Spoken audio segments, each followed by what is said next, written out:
this evening. Thank you.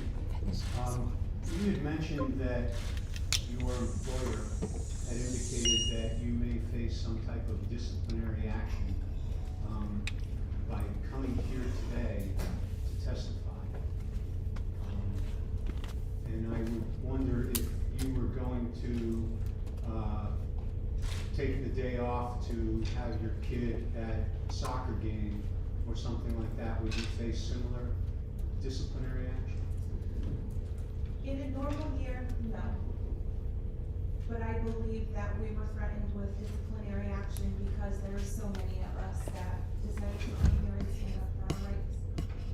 Because it's very concerning to me, and I imagine to all legislators, that an employer would threaten an employee, or anybody in power would threaten somebody that was not in power for coming to us to do their civic duty of explaining the situation. Coming to the legislature to address your elected officials, it is one of the bedrocks of our society.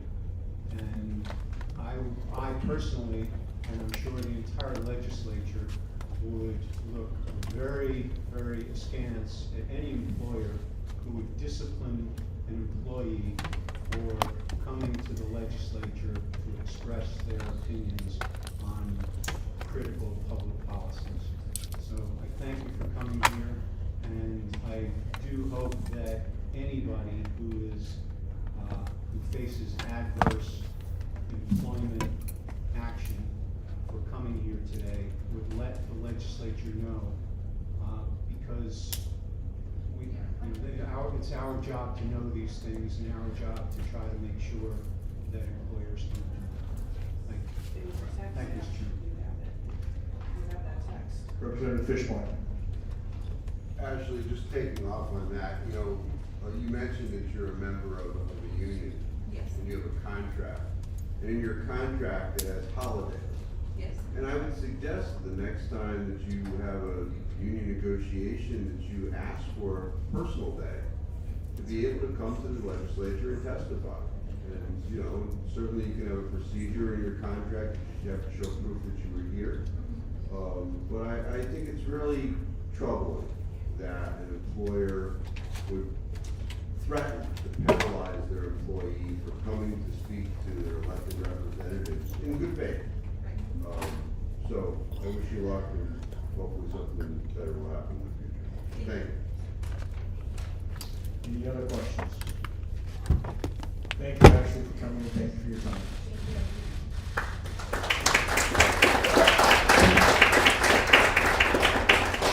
Next up is Tricia Connolly, to be followed by Carolyn Petrell and Mona Colo.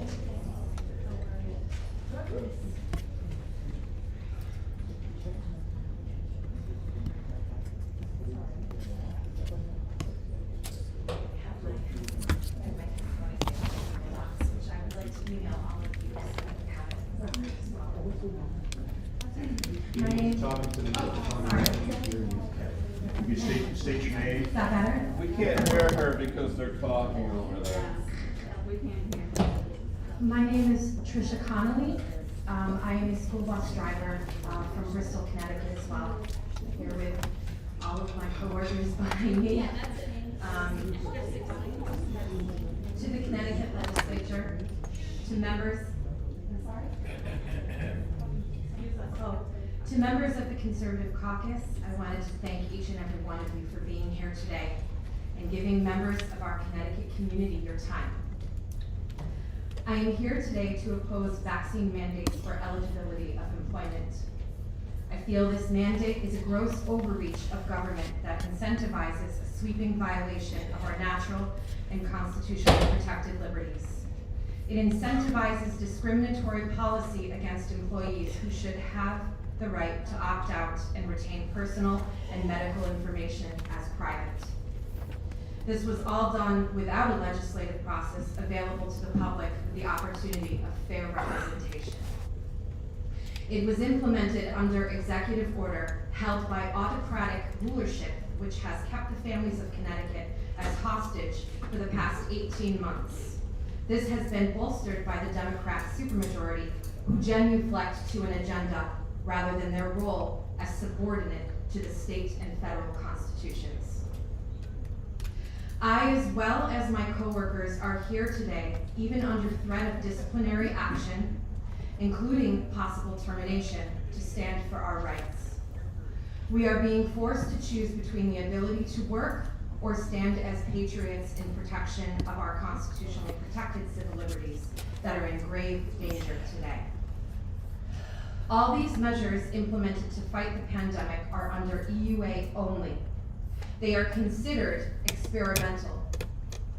The vaccines, the masks, and even the tests. Mandating all of these are violating federal laws that protect the citizens of this country against violations of our informed consent. This is nothing short of crimes against humanity. State governments are compelling public and private institutions into coercing people in this state and all over this country into experimental trials that violate their fully informed consent. And the consequences of this, the harm this has caused and will continue to cause, is incredibly concerning. I ask that the members of our legislature understand that there are human beings on the other side of these policies that are causing untold damage to us all. We are here even at the risk of losing our livelihoods to stand against this threat. We ask that you do nothing less. Thank you for your time. Thank you very much. I'm really, really grateful that you invited us here to have a platform and an ear to hear our concerns. Thank you, Tricia. Thank you for coming. Representative Dauphin. Thank you so much for coming, and if I didn't say it earlier, thank you all for coming. A question, Tricia, did you want to mention where you work? I didn't know if that was something you wanted to mention. Yes. With those restrictions. I work for First Student, and our location is Bristol, Connecticut. You mentioned that you did not like this mandate, given that these vaccines weren't fully approved by the FDA. Would you feel differently if they were fully approved? In other words, do you think that there should be ever a mandated vaccine rule with regard to having to be the ability to work? No, I do not. I do not feel that mandates, I do not believe that government has the right to mandate morality or healthcare policies for each individual. Thank you. Thank you. Representative Miskey. Thank you, Mr. Chairman. Thank you for coming in. You had, right at the beginning of your remarks, you mentioned something about disclosing your personal medical information. To your understanding, who has access to your personal information with regard to COVID vaccine at your employer? So for different locations, there's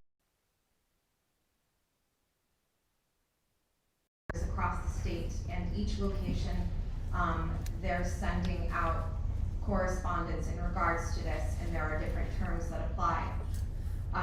Some of them, the managers are very clear in their terms with that it goes into a private file that only the manager has access to.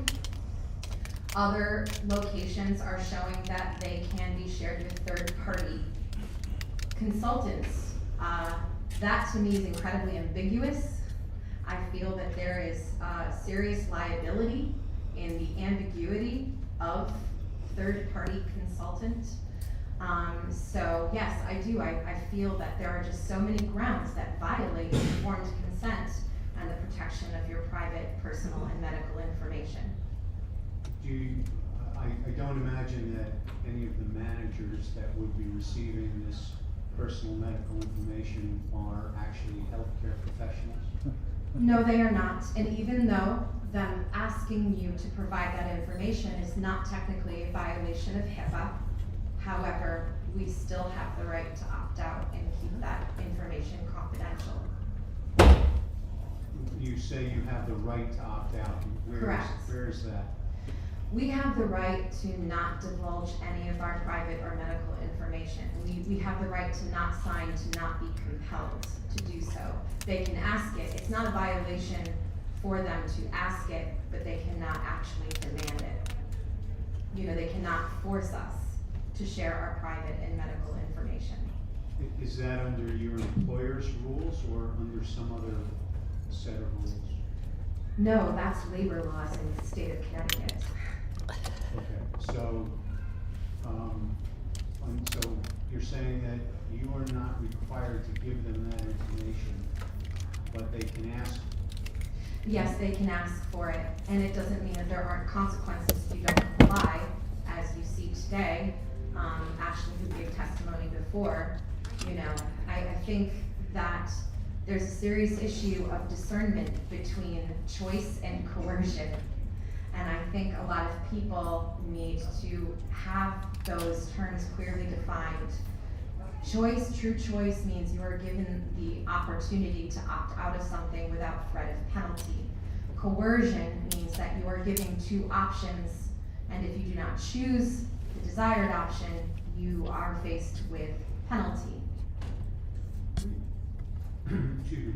Are you aware of any other health condition that your employer is demanding to know about, such as if you had a heart condition, if you had athlete's foot, if you had some gynecological issue?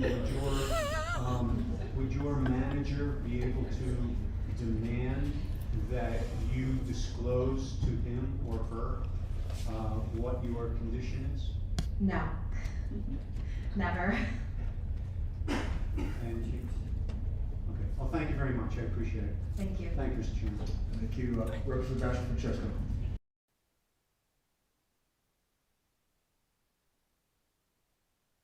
Is when it comes to testing within your company. It's clear and evident now that we have proved that if you do get the inoculation for COVID-19, that you can still get COVID-19 and you can still transmit it. Correct. Thank you for stating that. So I'm just wondering, have you or any of your colleagues asked your employer if the vaccinated people are also required to get testing, since they can transmit it and they can receive it? So we haven't even been able to bring that to the table yet. We're at the beginnings of, you know, negotiating this and appealing this with our employers. Their stance so far is, well, if it's the executive order, we have to follow suit. So I feel that having the conversation with our employers about it being discrimination against those who want to opt out of even sharing whether we're vaccinated or not, let alone being opposed to it. I do feel personally that requiring us to test weekly is discriminatory. On the grounds of, even the CDC admits that if you are inoculated against this, you can still be infected or transmitted. So they're just requiring people who have not taken the shot to get vaccinated. They're not requiring testing for those who are vaccinated, even though they can still transmit it. Correct, which speaks volumes about their agenda here. It's really about compliance, not about, you know, facts. Thank you very much, I appreciate it. No problem. Representative Goffman. Thank you. One question I have for you is, we know the manufacturers of vaccines have no liability for injury or death to the individuals that would receive the vaccine. Has your workplace offered to take on that liability if you're in fact vaccinated? So we have not been able to have that conversation either. We've had very little time. The meetings have been very brief. They are unwilling to answer certain questions. If there are many questions, we ask them, and they'll say, well, we don't know, we have to check into that. I've been requesting that everything be submitted in writing. They have not done that yet because we don't even have clearly defined terms. So I feel that, well, okay, so there's the PrEP Act, right? I don't know, are our employers going to be held liable? Are they covered under the PrEP Act? Like, manufacturers, medical professionals, emergency response, things like that, they're all covered under the PrEP Act as far as I'm concerned, but are our employers? Tricia, for those that don't know, can you explain what the PrEP Act is? So the PrEP Act, the PrEP Act, it was put into place to protect those who are administering the vaccine, manufacturers, medical, healthcare, what have you, from assuming any liability if injury or death is a result of those who get the vaccine. Yeah, so I'm hoping that we can have that conversation for those that do feel compelled to get the vaccine. If injuries will be covered by our employer, I don't know. Thank you. Representative Fishman. Hi, good morning. Thank you for coming. Is this your first involvement with the legislative process? Absolutely not. Okay. And you're aware that normally a bill is proposed, goes to a committee, goes through various iterations, Yes. and changes, right? Schoolhouse rocks. That's right. And have you had the opportunity to review the governor's executive orders with regard to vaccine mandates? So he puts out the executive orders and they're publicly accessible. They're right there, yes, but to review them as far as, I don't feel that there are clearly defined terms in the executive orders. I feel that there is been a precedent set for ambiguity, and this is kind of the wild west of mandates right now. I think just everybody doesn't really know what lines they can push, you know? And I feel that the governor is kind of being reckless with that, because there's a lot being left up to interpretation. Yeah. And that's very dangerous. And that's what I'd like to explore with you for a moment. Sure. So, understanding that the governor originally put out 13D, and then repealed that and put out 13G, both of which have to do with vaccines. Okay, so Okay. right now we're under 13G, and you've mentioned that your employer is saying we have to do these things in order to comply. Right. Okay. So with regard to the testing verification section, which is, I know it's a B, it's 4B. What it says is that you have to submit to COVID-19 testing not less than once per week. So I've been sitting here for the last 20 minutes, so tell me, what does that mean? What's that period of time? Not less than once per week. Is it once per week? Is it 6 months? Is it 3 days? Well, it can't be 3 days, because that would be less than 1 week, right? Right. So it could be 6 months, right? Right. Which is more than, because when you say not less than, right, that's a double negative. Correct. Which is exactly the point here. Syntax matters. Absolutely. Yes. Syntax and language. Mhm. And that's been the problem throughout the pandemic. The governor issues an executive order, it's written that nobody can understand. People are having to interpret it, employers are having to interpret it. So now your employer is telling you that if you opt out, that you have to get tested, but they can't figure out what not less than once per week is. They punt and they say it's gotta be once per week, when in actuality, it could be once every 3 months, based upon the executive order. Right. So what I'm hearing from you is that your employer's interpretation is that 7 days, correct? Correct. Okay. And I would hope that when you're having these exchanges with your employer, you point out what the language actually says and what it actually means.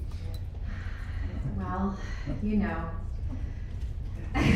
we are talking about, you know, employer, employee. Those conversations are always difficult to navigate, especially when you're dealing with a global corporation. that we work for. Understood, but then the point is that if the legislature was making these decisions, this language would come before a committee. That committee would say, this doesn't make sense, you need to rewrite it. Mhm. And then language would get to House and Senate, and then ultimately the government would sign it. But otherwise, everybody is left in a tizzy, and they have no idea what the guidance is. So, next week, legislature will be voting to give the governor the power again. We know this. He's buttressed. Well, you can contact your representatives and, tell them that this is the kind of stuff that creates problems. So, thank you. Yes, thank you. Mike. Representative Wilson was once ahead of you, Representative Acker. Representative Wilson. Thank you, Mr. Chair. We learn as we go. So you used the word coercion in earlier testimony. And it made me start to think about the word coercion and your description of the word coercion. And so I'm going to presume that those of you who are here today feel that you were being coerced. The question in my mind then goes to, when you mentioned a national corporation, and I'm assuming that refers to First Student. And I know from when I walked into the room, I learned that there are many of you here from Bristol. Do you know if there are any other school bus drivers here today who work for First Student from other school districts? Yes, oh, you mean here today? Here today. Not that I know of, no. Okay, so that's maybe not material. Oh, okay. My question is this, could you opine on how many of your coworkers might be here with you if they weren't feeling coerced? We only have half present here. Half of us, I think, we just there were a couple that it was due to very personal issues they could not be here today, and they did submit public testimony. But I would say about half of us were terrified to be here today.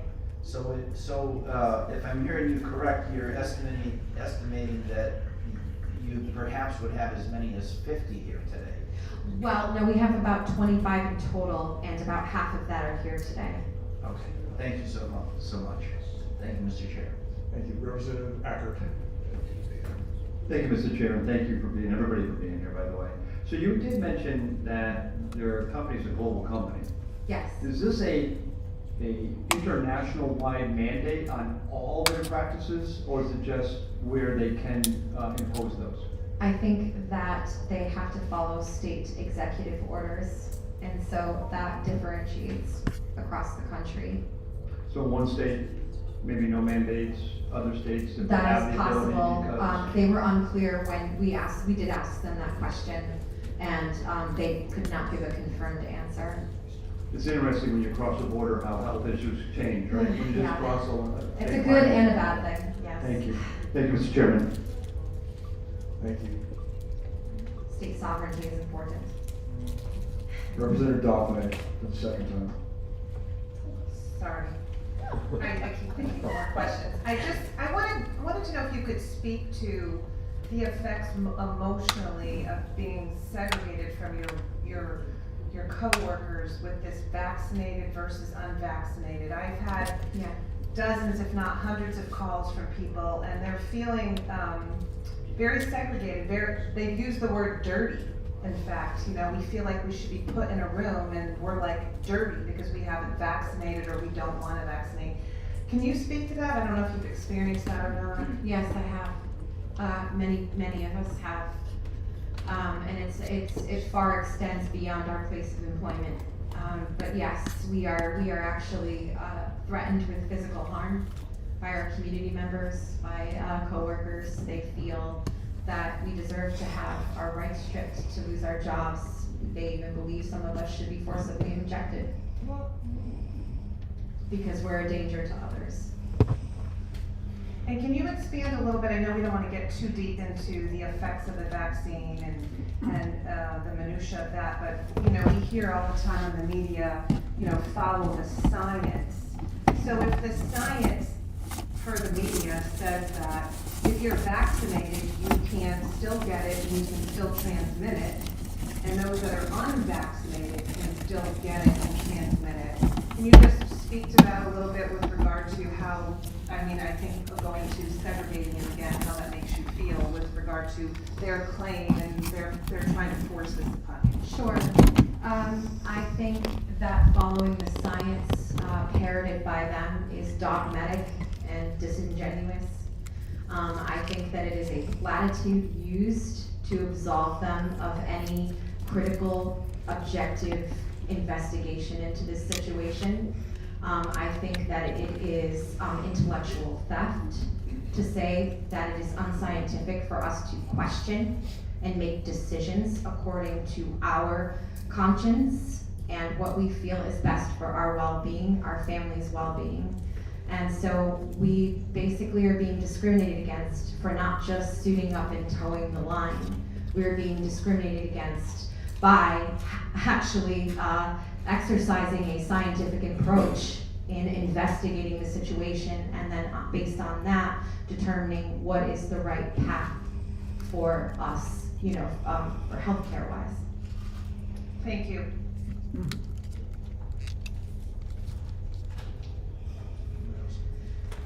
Well, thank you, Tricia, for your Thank time you. and testimony. Thank Have a you. good day. You too. Next up is Carolyn Petrell, followed by Mona Colwell, followed by Patricia. It's like Todd Lessie. Yes. Carolyn.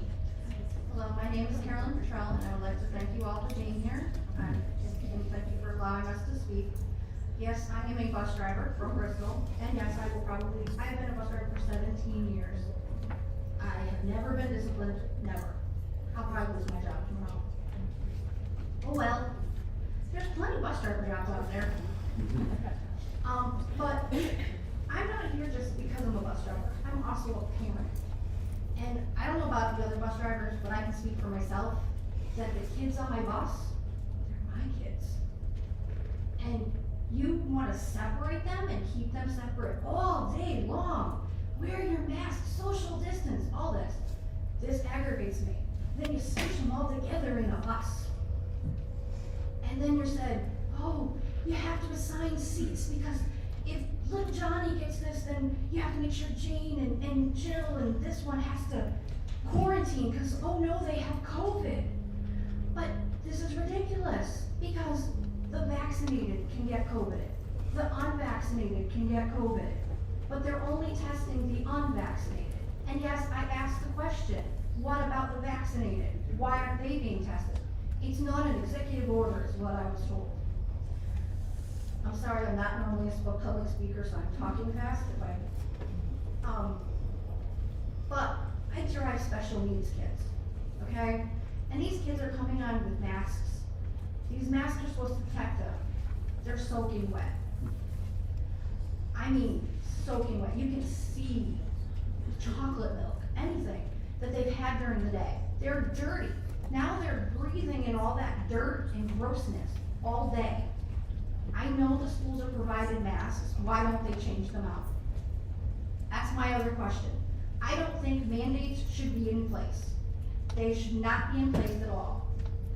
The governor needs to step off his little high horse, and you guys need to go back to your jobs. Also, my other problem is that why are our state schools approaching our students and offering the vaccine without parental permission? That is all I have to say today. Thank you for your testimony, Carolyn. Questions? Representative Advocacy. Thank you, Mr. Chairman. Thank you for coming in. The last statement you just made is very concerning to me. What knowledge do you have of schools approaching small children and offering them the vaccine without their parents' consent? Not small children, high school students. Okay. where is that happening? E.C. Goodwin, I'm sorry, I didn't hear. E.C. Goodwin High School, How old are these kids? 17, Okay, so they're still minors. correct. And the school is trying to get them to take the vaccine without their parents' consent? Correct, they said your friend can bring him.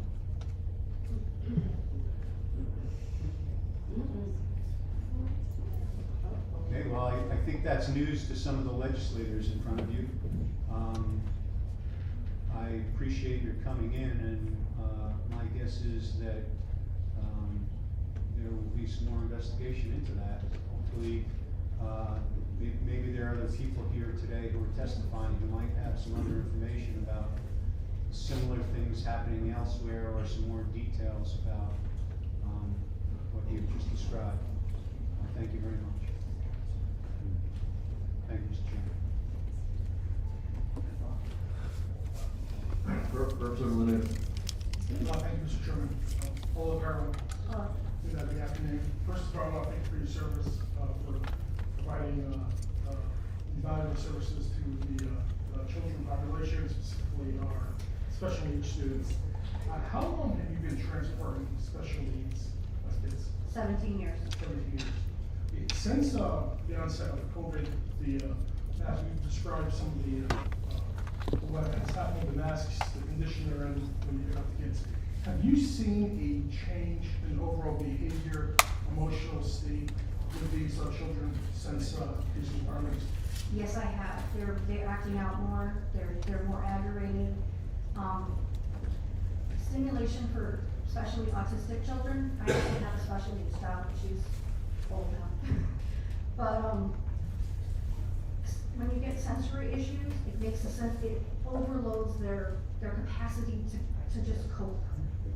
And the masks are not helping. They're making it worse. And it's making our jobs harder. I personally don't want to write up a student that I know is on sensory overload because he's yelling on the bus. Thank you very much for the answer. That's certainly helpful. It's disturbing to hear it. I appreciate you providing the information. Thank you for the courage to come up here today and testify in front of all of us and do this invaluable testimony. Thank you. Thank you, Mr. Chairman. Representative Fierro. Thank you, Mr. Chair. Carolyn, thank you so much for your testimony. Each one of you who come out to speak on your natural rights, it's so great to know assertive and principled citizens out there. You did speak about you never having been disciplined in your 17 years as a bus driver. Can you explain what would it be like to have to replace you? And also, bus drivers that are disciplined, what are the abuses that they, describe a bad bus driver and what makes a good bus driver? I'd like to understand, as we have this bus driver shortage, what will that mean for the children who will now be under the care of people who are just coming in to fill this role? I completely think that a good bus driver is a bus driver, A, who has children. They understand children. I believe that special needs bus drivers should have some knowledge of special needs kids. I have that knowledge because I have a special needs child. My daughter has autism, ADHD, ODD. I understand all that stuff. And being there for 17 years, I've learned a lot more. But I don't think some Joe Schmo off the corner who's never dealt with children, who doesn't care and just drives the bus, would make a good bus driver. We honestly, we have some of those there. Those are the buses that have the most problems. The bus drivers that actually care about the kids have the best routes. Because we care. And when we actually physically care, the kids can tell the difference. Even if they're nonverbal, they can tell if you actually care about them or if you do not care about them. Mm-hmm. Kids know. Mm-hmm. Yeah, I'm a mother of 4 kids as well, and I agree. Our kids, they have great instincts and they know BS when they see it. But thank you you so much for your testimony, I greatly appreciate it. Thank you, Mr. Chair. Any additional questions? Well, thank you, Carolyn. Thank you for taking the time to come talk to us. Thank you. Have a good day. Next up is Mona Caldwell, followed by Patricia DeVelsi, followed by Allison Racinas. Mona. Hello, my name is Mona Caldwell, and I'm from Old Line. I represent the University of Connecticut Families for Medical Freedom and reverse the Connecticut University and College medical mandates.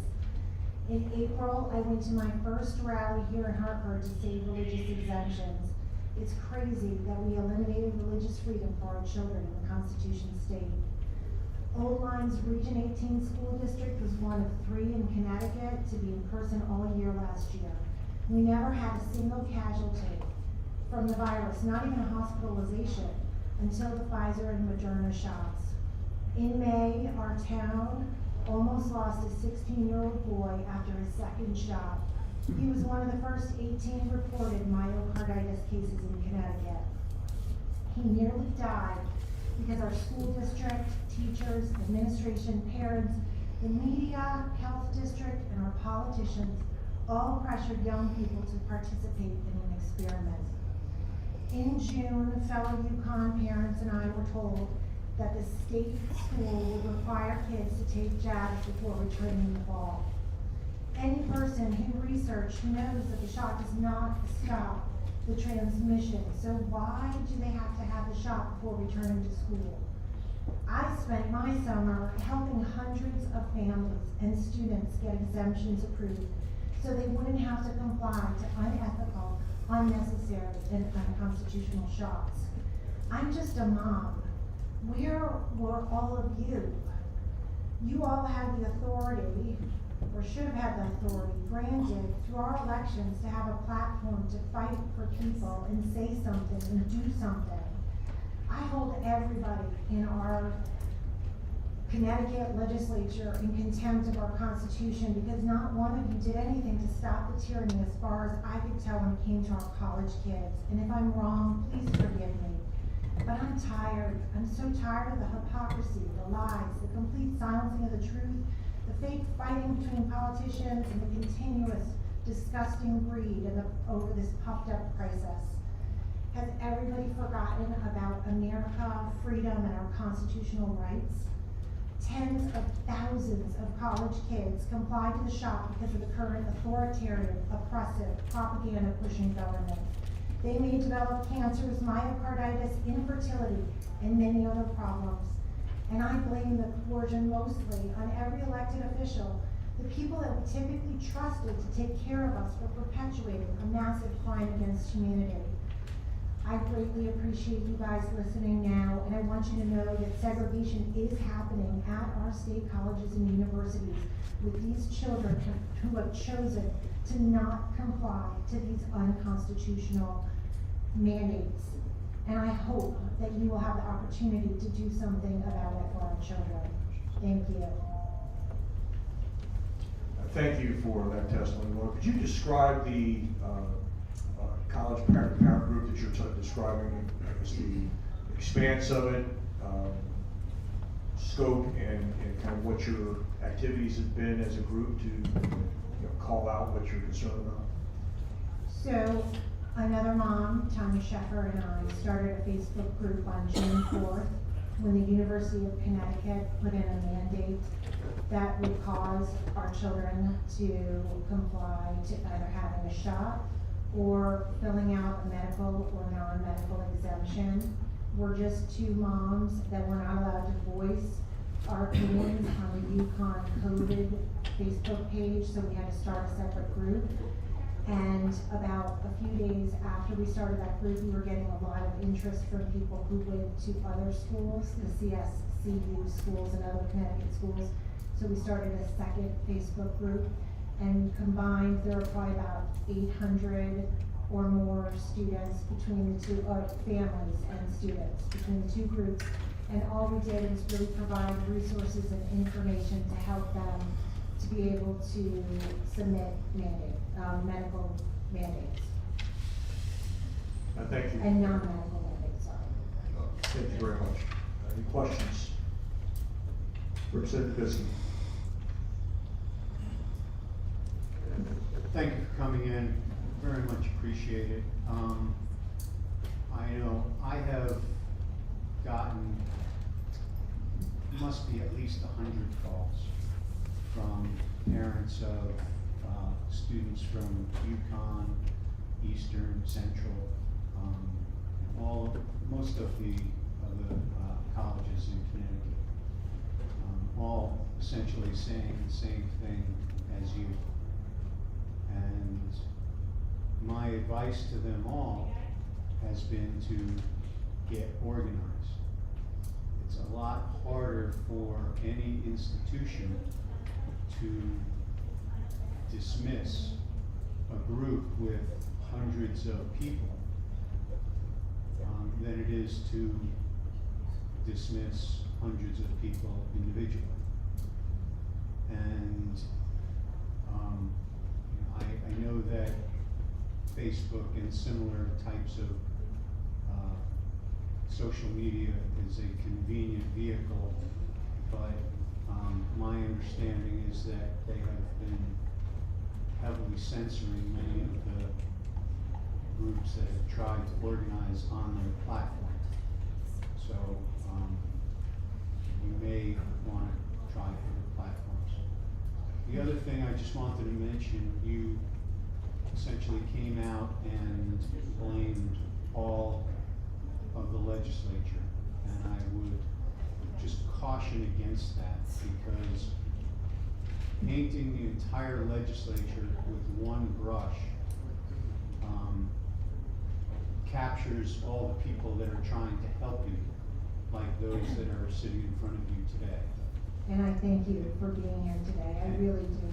Well, I appreciate that, and I think it's very important that you identify the specific legislators, even if it's a majority of them, which it appears to be, and focus your ire there as opposed to broadly to everybody, because when you say all elected officials have abandoned their responsibilities, you capture those that are fighting very hard to get our power back from the government and to exercise that power to prevent just this type of thing.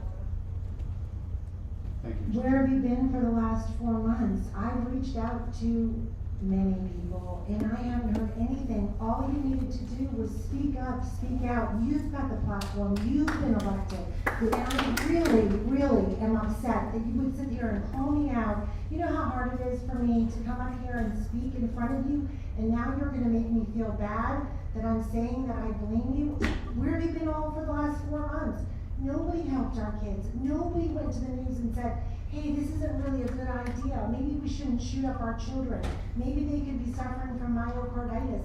We did take a lawsuit, and the judge, the federal judge, said that the children had no standing because they were granted religious exemptions, but now they're being segregated at our schools, and I just wanted to share that with you. What you do with it from here on out, I don't know. These are state schools, and they're segregating our children. And it's not right. I'm sorry that I'm frustrated. Did I not say that I was tired? I'm tired. I'm tired. I'm just a mom. I'm not gonna create some class action lawsuit. I don't even have a job to pay for that. And the lawyers that we spoke with wanted us to come up with $100,000. We don't have $100,000. We just don't. And we tried doing a lawsuit. We really did. And I'm sorry that I'm getting frustrated right now, but I do appreciate you guys coming out. I appreciate it so much. I thank you for hearing me, but did you not hear that we've been doing this since June? I'm tired, I haven't slept, I'm worried for these kids. I can't sleep at night. I wish other people couldn't sleep at night for these poor children. What's gonna happen when they make the kids 12 and under have to get the jab? There's so much social pressure. My own 3 children will never get the jab. We've all had COVID. We're not gonna get the shot. I just told you a kid almost died in our town from myocarditis. We have heart issues in my family. We're not getting the shot. And my kids are totally segregated because they're not gonna get the shot. It's not right, and I'm sorry that you don't like that I'm calling everybody out, but I'm upset. I really am, and I appreciate you guys. I understand your situation, believe me, and But if you do, then why would you try to demean what I'm saying? I'm not blaming you, I'm telling you not to blame everybody in the legislature. Right now, you're screaming at the very people who are trying to help you. There are 2 legislators on this panel who have sued the governor multiple times over his executive powers. And we are trying very hard to get the power back in the legislature and trying to prevent exactly what you are trying to prevent. So I'm asking you to work with us as opposed to working against us, because we're doing exactly what you're doing. That's why we have this hearing today, to hear your stories and to make sure that everybody else in the state hears the stories too. I get calls, at least 10 or 15 every single day, from parents, from nurses, from doctors, who are all saying exactly what you're saying. That's why we're here today. And So in I all would just fairness, appreciate it. everybody should know, you and I have spoken about this topic. So if you're chastising me because we didn't come up with $100,000 to hire your law firm, then, you know, that could be that. But we didn't. And I encourage you to please don't. Please stop telling me what I'm doing wrong. Please. I'm here trying to plead with you all, and I'm thanking you for what you have done. I appreciate you guys so much. I'm tired because we haven't had anybody listening for 4 months, but I'm thankful that you're here now. And many of you probably don't know that I've been fighting this for 4 months. And many of you probably don't know that our college kids, over 17,500 at UConn, complied and got the shot so that they could attend school. And there were no rules on why or how or anything that UConn was doing, and the CSCU schools are the same too. So I hope you guys will look into that, because it's not right. These are state schools, and our kids should not have to comply to this medical tyranny. They really shouldn't, and I hope that you will look into that more. And that's all I have for you, and I thank you guys so much for coming. Okay, well, I do assure you that we do understand. That's why we're holding this hearing, to make sure everybody else in the state understands the same thing. Please don't leave, because other legislators have questions for you. Okay. But do understand that we know what you just said. The purpose of this hearing is so everybody else can know too. The few of us up here fighting can't solve the problem. We need other legislators to participate. And the goal of this hearing is so you're on TV right now, is so you can explain to the rest of the legislature and the rest of the people in this state what we already know. Okay, so, that's why we're here today, to hear your stories. So, but you need to understand that if you blame the people who are trying to help you. I blame all of you. I blame everybody. You have to work together. You have to fix this. This is America. I blame everybody that can't work together. I'm not going to call out the Democrats or the Republicans. I don't really even care. I'm here for my kids and for the other children. That's all. Thank you. Any additional questions? Representative Dauphiné. Thank you, Mr. Chair, and thank you for coming. I know it takes a lot of courage. I know you're frustrated. I know you're angry, and you have every right to be. I wanted to just make a few comments. There is nobody in this entire legislature that has been fighting more against this tyranny than this group right here. We're part of the conservative caucus, and again, you have every right to say what you say, but it is very clear who's with you and who's not. The conservative caucus has been extremely out there, putting out press releases and calling on the governor and asking that these executive powers don't continue. With these executive powers in place, we are completely disabled to have any impact and be a voice for you. I was there for the big rally in April, the day that the Senate passed the removal of the religious exemption, and many of these individuals were there. We have been very outspoken, and in spite of having several thousand people, maybe 5,000 people or more there, the Democrat legislature, which is in charge, they're in the majority, passed it anyway. These people here all were very vocal and spoke on the House floor against this very thing.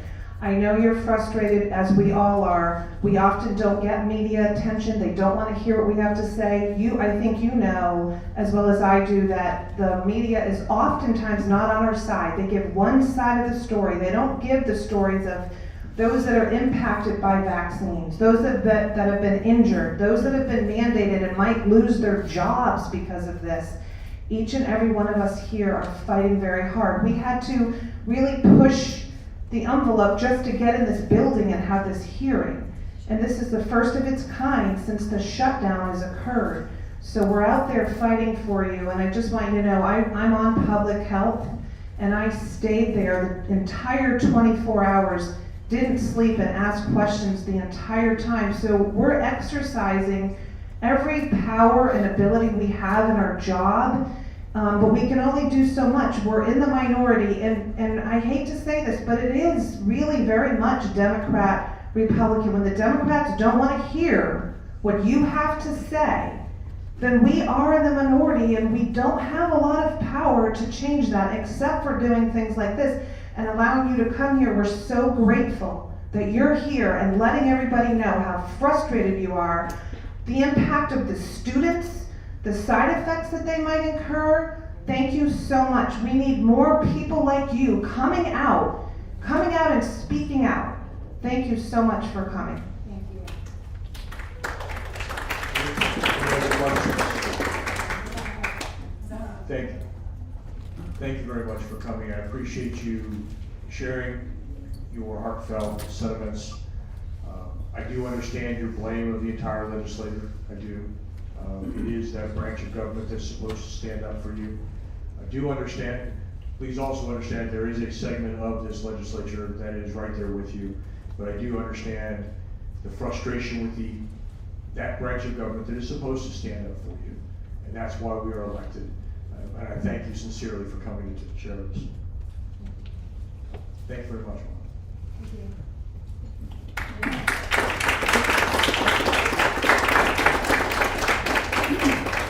Next up is Patricia Tabalesi, followed by Allison Racinos, then Kathleen Lopez. Patricia. Yes, my name is Patricia Tabalesi. I just want to put that in. I do get ski on at the end all the time. I'm here from Plattsville, Connecticut. My husband can't be here because Eddie showed up in mass numbers like they wanted to. It would have been called a wildcat, and it could have been punishable. See you later. So I'm here from Pratt & Whitney Raytheon, for my husband Glenn and the men and women who work at Pratt & Whitney Raytheon. On September 15th, my husband found out that the vaccine was mandated at Pratt & Whitney by his own fellow employees. Apparently it was on the website. Now, one person spoke to the employees. There were no meetings, there were no letters, there wasn't even an email. Someone found it on the website and it went down the line like the water cooler talk. This is how my husband found out that a company he worked for 40 years now was going to mandate this vaccine.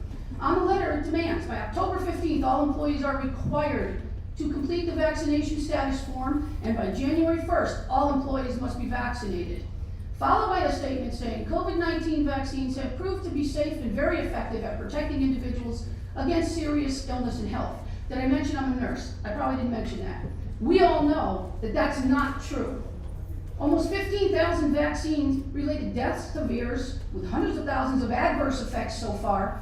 By admission from the governor himself, there were 25% people in our hospitals right now suffering from COVID who have been vaccinated, and updated this morning by the DPH, 30%. Those people have been vaccinated. I work in this field, and the nurses I talk to, they tell me that every COVID patient they have has been vaccinated. I heard very few weren't. They are lying to you.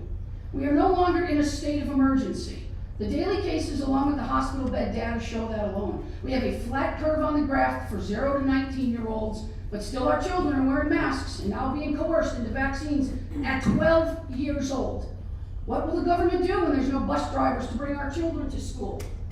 What will they do when there's no teachers to teach our children when they arrive at the school? What are they going to do when the nurses who care for you, and there's not one in a hospital to take care of you or your mom or dad or loved one when you show up ill? Because they've all been mandated to get the shot. And they've decided against it, and it's their right.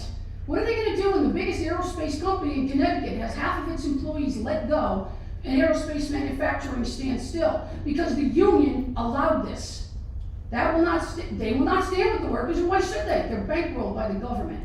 My husband spent 22 years proudly serving his country and the state of Connecticut as a guardman. He's sent overseas on missions, 911, where I've raised 5 boys by myself multiple times. He is 61 years old, retired from the military. He has to continue to work because he's not old enough to gain full Social Security benefits. If the governor's allowed to continue this, and Pratt Whitney is allowed to do this, my husband will lose a portion of his pension that he worked 40 years to build because he can't retire fully till February of 2022. I'll be next. I work in the healthcare industry. That's just a matter of time. What happens after January 1st? People in Connecticut are already being put on LOA. And if you don't know that, people aren't getting fired and laid off. They're being put on LOA so no one gets unemployment. They're saying it's their choice. They could have got the job, but they chose not to, so you don't get the pink slip. And because they can't, we are being lied to. We have worked our whole lives in this state. We were never a burden on our taxpayers. We are only one family in this story, and there are thousands more. Why do we have to stand here and fight to gain back our freedoms that are allowed to us in our Constitution? All because one man in the governor's seat in Connecticut is either too weak or in bed with the devil himself, and I suspect it's both. And stand for what is right for the people in this state. I've raised 5 sons in this state. We have 9 grandchildren. People have said to me, what are you doing in this fight? It's not your fight. I said, oh, yes, it is. I have 9 dogs in this fight, and they're called my grandchildren. My husband has a corporation behind him that are all fighting right now to save their jobs, pensions on the line, early Social Security cut in half if they are terminated. We're here fighting for our kids, our grandkids, and to keep our jobs, and to stand with all you other people as well. Tell me, when will those powers that be stand with us? Do the right thing. Remove Lamont's executive powers, or this state's going to be unrecognizable in the very near future. We are all more than just a vote.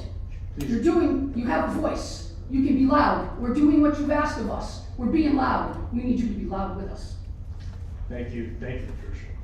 I have more to say I'd like to present if I could with a letter that came on the website from Pratt & Whitney, if anybody would be interested. We certainly would take a copy of that. I appreciate that. Yes, sir, I have it right here. Excellent. Could you describe your experience as a nurse for your life, what you've done as a nurse? Yes, sir. I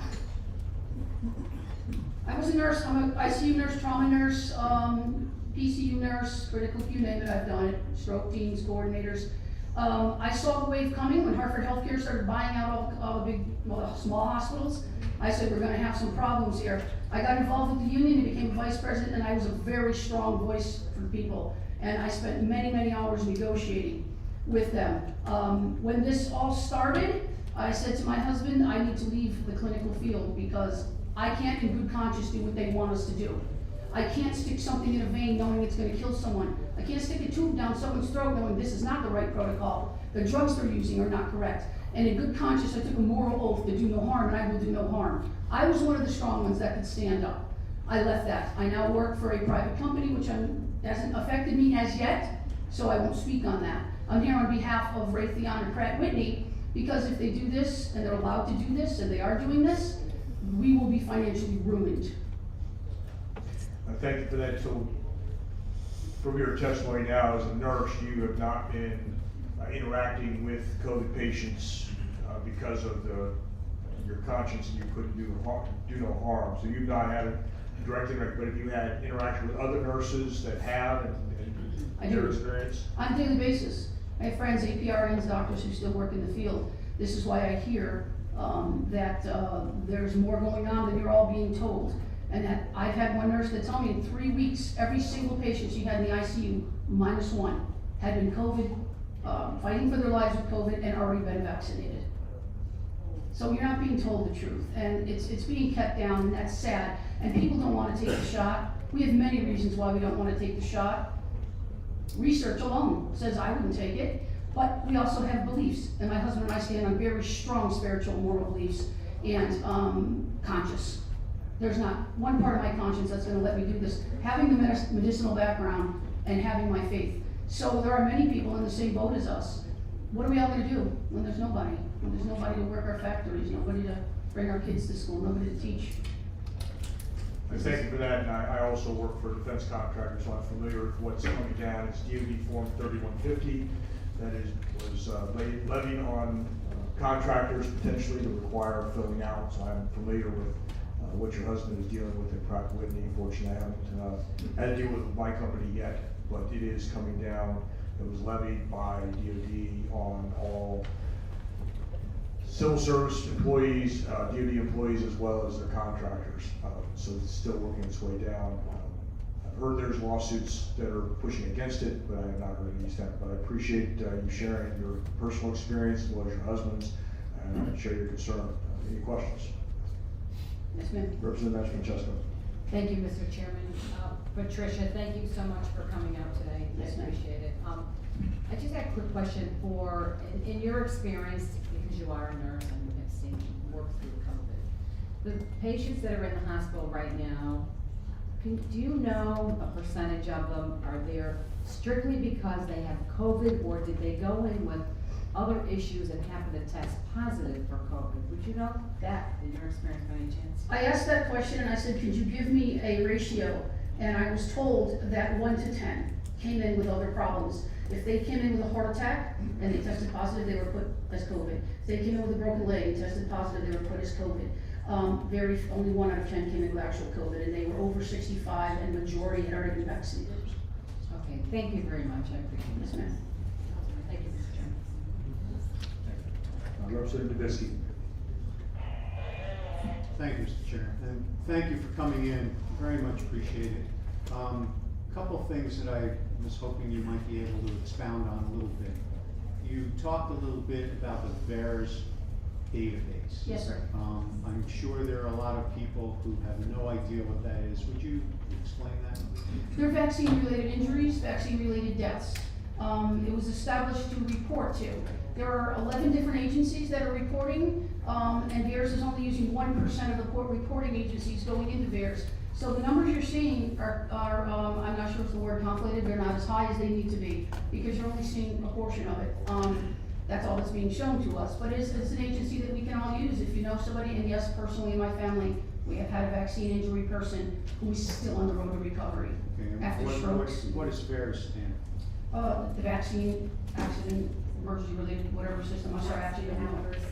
Reporting Thank you, system. I know the words in my head, I just didn't have it. Perhaps you could say it again, because if you don't say it into the microphone, nobody can hear you. Vaccine adverse event reporting system. The vaccine adverse events reporting system. Okay. And I usually screw the 2 letters up and put the E before the A. That's a government, database? That is, yeah. Well, it's, the CDC, has suppressed the numbers so much that we had to have a reporting agency that was handling the reports of these. Again, 11 agencies report into this one agency, but only 1% of the information actually gets reported, because not everybody will report, and their data is backed up by the time we see it in real time. Okay, so again, it's a government database where if somebody has an adverse reaction, such as a allergic reaction or some type of heart condition or death associated with vaccines, that would be reported into that database? It's up to the person to report it. Not everybody's reporting them. A lot of doctors don't report what they need to. They're being squished. Their licenses are on the line, so not all the reporting is getting done. A fraction of it But is. that's the purpose of this database? Yes, sir, that is the purpose of it. Okay, I just wanna make sure for people who, you're being watched by millions of people, hopefully. So I just wanna make sure that when you talk about a database, they understand what it is. And tell us what the information on the VAERS database has been reported over the last year or so. Well, they weren't reporting much in the beginning at all, and reporting every single death that had COVID. At one point, they decided to remove the people, and give actual factual data, where people were, it's kind of like here, we'll give probables. Maybe they were probably had COVID, but they weren't actually diagnosed with COVID, it was a probable. They had reported every single death, and given so, the CDC was telling us that every single, look at the deaths are off the chart. And they weren't taking out the pieces of the puzzle for people that came in with, let's say, end-stage cancer, end-stage renal failure, but it tested positive. These people were in end stage of their life anyways.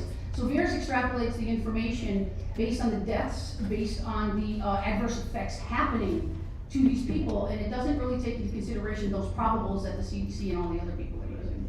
Okay, given those caveats, Mm-hmm. the VAERS database still shows a considerable increase recently Yep. with regard to Yes, sir. adverse effects from COVID vaccine. Yes, sir, when the mandates came in and they started, what we saw was the line was doing this and the little hill was going like this. And then all the mandates came in, and then everybody was getting vaccines. And then we saw the big spike go up, and the big spike is recent, probably since August, July and August, and now we're spiking up again with people with COVID and adverse events because we have more people getting the vaccines now, whether they chose to or whether they were mandated. I suspect a lot has to do with mandated. People want to keep their jobs, people want to go to school, so the spike goes up now as people are actually reporting to this agency. You're seeing it go up and up, and we're seeing more numbers, not quite in real time yet, but we're getting there. And you had also mentioned that a number of employers are making people take leaves of absence. You said that, I assume that's what LOA means? Yes, sir, being told the LOAs. Okay, so instead of firing them, they are putting them on a involuntary leave of absence? Yes, sir, being told they had a choice. Take the shot or not, it's your choice, so we're not gonna give you a pink slip. If we fire you, we're on the line, now we're complicit. So we give you a leave of absence until you regroup and think about getting the shot. Okay, The person has no income. I assume those are unpaid leaves of absence? Yes, sir, they are. Imagine if you banked money, you'd be able to use some of it, but the majority of people, I don't think this particular situation can be used for that, unless it was a family medical leave or something like that. Okay, so for an employee who is put on an involuntary leave of absence, do you know if they're eligible for unemployment? I don't believe so. And again, that's the one question that's the gray area. Are these, they're fighting, they're filling out their forms, and if they don't get their fired slip, it's, how do you even go after them for wrongful termination, because they put you on a leave of absence? And this is what kind of, we see the little thing evolving, there's the gurgles of it happening right now. If they don't give you a pink slip and say they're laying you off, or if they don't say you're fired and they don't kick you out the door, you know, I don't know what to tell people. They've asked me questions, I said, listen, you got a hostile environment, fire all that first. Then if they fire you, if they don't fire you, what if you go in with a badge and your badge doesn't work? Like Pratt & Whitney has doors, your badge doesn't work. How do you go into HR and say my badge isn't working? Because well, we don't recognize you, turned your badge off, but I'm not fired. But they don't want to put that in paperwork. And on the paperwork I'll give you, you'll see, it says required. So I hand wrote in, what if I don't do it? Are you going to fire me? Because they don't put that in writing, because that puts them on the hook at this point. So we don't know where we stand. Like the bus drivers, it's a super gray area where they're protecting their own butts, but they're not protecting the employers. And what's happening with the union? The union should be protecting the people, not playing nicey-nicey with the executives and the government. So we have a twofold situation where you have to go after both, first and foremost, your union, and secondly, you have to fight for religious exemptions. What if you don't get it? What if you're declined? It clearly states on here, on a case-by-case situation with how many hundreds of employees or thousands? So I don't even know how all this is gonna work. We don't even know what will happen. They're not giving you clear advice. They're just showing you this is what you will do by this date. Well, thank you very much. I very much appreciate your testimony. Yes, sir. Representative Hayes? Thank you, Mr. Chair, and thank you for being here today. Thank everyone for being here today. Just to follow up on the last couple of questions, if an employee is put on an LOA, they continue to be an employee, they're just not paid, is that right? Yes, sir. If they're paid LOA or unpaid LOA. And I would assume it's an unpaid. They're not gonna pay them, yeah. Okay. But while they're on that LOA, in order for their healthcare benefits to continue, aren't they required to pay the company for those healthcare benefits? Yes, sir, they are, and they will be billed for them, and if they drop off, then your COBRA's your only other chance. Nobody can afford those, so if you can't pay these things, and you have no income coming in, and you have no way to file for unemployment, that's a pretty good squeeze they got going on. Okay, so not only are they not being paid, but they're on the hook to their employer for these benefits to continue. If they're through your employer, yes. And that also includes union dues, correct? Yes, sir, and when I asked about that, because Pratt & Whitney is a, just getting to your next question, because I think it's coming, Pratt & Whitney's private sector. We can't do anything with you, we can't refuse to stop paying them union dues. It's closed shop, and it's private. It's not a government or public. So you can't do anything with that. Other people can. If you're in the government sector, you can, so I'm not paying you my union dues. Okay, and in your case, my understanding was your husband's been employed here for 40 years? 40 years, sir, he's actually a lead man. And if he were to be forced onto an LOA, his pension is put on hold, they don't put anything more into it, and neither can he? Also stops right there. He can't if we have no money. But, yeah, it's frozen, everything gets frozen at that point. It's almost like a stop in time. And, everything will still be due. You still have things, if you took them out, you're still on the hook for them, any health savings programs, any, it's almost like if you went out on a medical leave, you'd have options to pay back things when you came back to work, and it would be retroactive, and it would come at you with one lump sum, and you would work with HR to pay portions of it, or all at once if you wanted. If you borrowed against your 401k or whatever, those are mandatory, they're separate, you have to continue to pay for them. And my last question is, while on this LOA, it's my understanding that your seniority is frozen, correct? That's correct, you can't, your position can't be given away, no one can have it unless the LOA has a contingency on it that if you're not back in 90 days, however they wanna work it with HR, I know there's language in all these contracts. And I only remember from a case that came up against ours for a grievance where I worked, and it was, there was some contract language in it. But if a fellow employee chose to be vaccinated and continue to work, they can build seniority above and beyond where your husband was. That is absolutely true. So they can jump him in seniority. You could jump them in seniority, sir. Thank So you. that could happen. Thank you for being here. Yes, Thank you, Mr. Chair. Thank you. Representative Dolphin? Thank you, and thank you for coming today. I too am a nurse, so I appreciate you speaking out. And thank you for your service, and thank your husband for his service. It's a darn shame that those that have served us so well are now being given ultimatums at work at this point in time. Can you speak to your experience with censorship or the pressures not to come out and speak in the medical field? I mean, I hear from people in the medical field and they're afraid to say anything. I actually hear from people in many, many career fields, whether it be teachers or bus drivers or medical personnel. But can you specifically speak to what you're experiencing in the medical world with regard to people speaking out and being even at a forum as this to speak out? The job I'm at is fairly new for me. The low person on the totem pole. It's a wonderful company. They've already mandated everybody else, all of their other people. For whatever reason, our particular office, because of what we do, hasn't been hit. That's why I said I'm here. I don't know if they will, it's a matter of time. I can tell you that everybody in my office is vaccinated. I know. So there's pressure. But it's unspoken, and these are the greatest people on the face of the earth to work for. They're very nice, they're very kind, but I'm also not in the inner circle, and I feel that all the time. It's like getting into an elevator when everybody either waits for you and gets off, or crams to the side of the walls.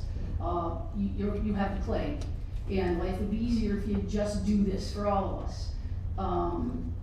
It's that, and it could be my own internalization. It hasn't been said to me. However, I do know people that have called me and said, and they were crying, I just had a rotten day, and it's been told to them in the hospital setting, this is all your fault, just do this so we can all get back to normal. If you would just do this, life wouldn't be like this. People writing nasty things on their Facebook walls and cancel culture, and this is real. And when you're in the medical field, I have been told so many times to my face, you're a nurse, you should know better. And I have to go back and go, it's because I'm a nurse I know better. So I have to constantly defend this. And I always say the younger nurses coming out, they've been indoctrinated, they're young, they're robots, they do what they're told, blah, blah, blah. The older people are scared to death what they're gonna do. It's kind of my group, the 50s to 60s, where we kind of know, been there, done this, this is not what they're telling you it is. I worked through 10 viruses, are you serious right now? So it's just kind of like having to find your own place and know that you could have people throwing things at your house, ripping signs off your car, which has happened to me. You are, shush, be quiet, do what everybody tells you. And I can't. And I actually said to someone once, they said, well, following science is listening to what the science says and listening to what the doctors say. And I said, my God, you are wrong. If I had to tell you how many times in one day, and you know this as a nurse, that I had to call a doctor and go, I don't think we should give this medication. What do you think about this? Because in the back of your head, you knew you're going to crash that person in an hour. Doctor, oh yeah, you're right, give this. Every day, those mistakes are being made. Every day, the nurses are saving the butts.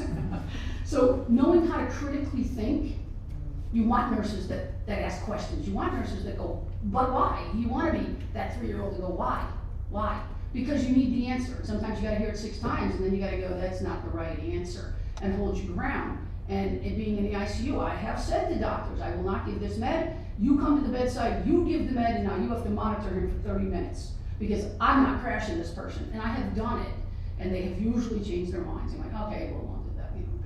Because there's the pressure, the squeeze, that you have to do what you're told. So that culture is very alive. And the nurses are feeling it. And the doctors are being told, you know, they're going to licenses, or some of them are under NDA, depending on how much they know. And some of them, like me, got out and we realized this is going to be a problem. So. Thank you for sharing that. We know that there's nothing that's one size fits all. We have, I don't know, 50 different people here in this room with different weights and different sexes and different body styles, and many of you may be allergic to peanuts and some may be allergic to peas and so on and so forth. So how one medication affects one person isn't necessarily how it's going to affect another. So you brought up a very good point. You talked about Pratt & Whitney and your husband. So, and I know you have a big thick paper there, so without getting in. Okay, so we can all read that later, but I just wanted to get into a couple of the questions with regards to that. Mm-hmm. Can you just clarify, did they offer a religious exemption? Yes, at the very end it says, I like my highlighted one better, I can see it. It says, pardon the old eyeballs, fully vaccinated means 2 weeks have passed since a single shot or dose, a second dose. Once the FDA requirements are defined for COVID, any vaccine boosters will be required as well. All the shots are recommended intervals to be considered fully vaccinated. Requests for medical or religious exemptions will be considered on a case-by-case basis. It does say in the middle of the letter, please remember that it may take, this is funny because they keep moving the goalposts. Please remember that it may take up to 6 weeks to be considered fully vaccinated, depending on which vaccine you receive.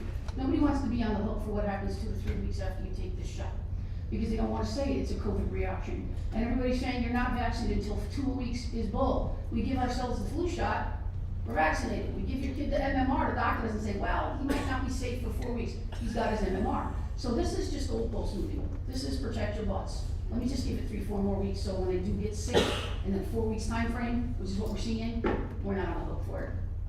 So you said they're taking it on a case-by-case basis. So do you know what that criteria is, what they're looking for, who's going to evaluate it? No, what are the if you were buzzwords that you need to put into that religious exemption claim that are going to get you in or get you out? Is there any? No, ma'am, no guidance whatsoever. So you have no idea. You have no idea who's looking it over, making that decision for you and what your religious convictions are. Yes, ma'am. It doesn't even say who to give it to. It just says it will be considered on a base-by-base basis. Who do you go to? Do you go to your lead? Well, my husband's looking at it. Do you go to your foreman? Do you go to a shop steward? Do you go to HR? I mean, there's just no guidance. And how many people are you gonna talk to before everybody knows your business? So how do you know which person to go to? I just told my husband to go to HR, because, you know, and hand them a form about the shots, and ask them if they wanna answer the 50,000 questions that they'll be on the hook for if something happens to you. Will you get workman's comp if you have an adverse effect? Will you get, you know, I know there's a grievance right now. I did hear there's a grievance going, I don't know, between the two shops, Middletown and East Hartford. I can imagine it's a big one. The water cooler talk was that there were about 70% of the people that did not want this vaccine. Whether that's true or not, I have no idea. That's a huge number, whether it's true or not. But how many men are gonna walk away from 50, 60 bucks an hour? How many young guys that are at the 30 mark that gotta feed their young kids? Just take the shot and get it over with. The union doesn't have their back. This is disgusting. And how do you do that in a closed situation, in a private company?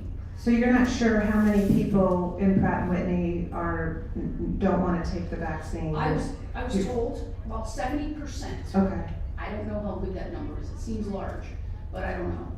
There's a lot of young people that came in, so I don't know. Well, I can't thank you enough, and thank you enough for, you know, hanging there with us during this COVID situation that we've had for now since March of 2020. It's people like you that we really, really appreciate and feel very badly that you're in these positions now. So thank you so much, and thank you for coming forward. Thank you, ma'am. Representative Fiorillo. Thank you, Mr. Chair. Just a quick comment, no question. You said you're one of the strong ones. You really are. You inspire many of us here. Your testimony has such cross sections. You're a mom, you're a grandma, you're a nurse, you are a VP of a union, or you served as one before. Your husband is in the private sector. He's in the defense industry, which is a major industry in our state. Your testimony is unbelievable, and clearly you deserve tremendous respect. And I hope the governor hears what you're saying. Thank you very much. Thank you, ma'am. And if anybody has a job availability, if my husband can't. He's 61 years old. And I, by the way, had to take a $28 cut in pay per hour when I stepped back from the clinical positions. Just to have money come in the house and to do what we felt our own conscience and our own beliefs was the right thing. So we took a huge cut already. We have nothing left to cut. So. Any additional questions? Thank you very much, Patricia. Thanks for coming and sharing your story. Thank you, sir, for being loud. Be loud with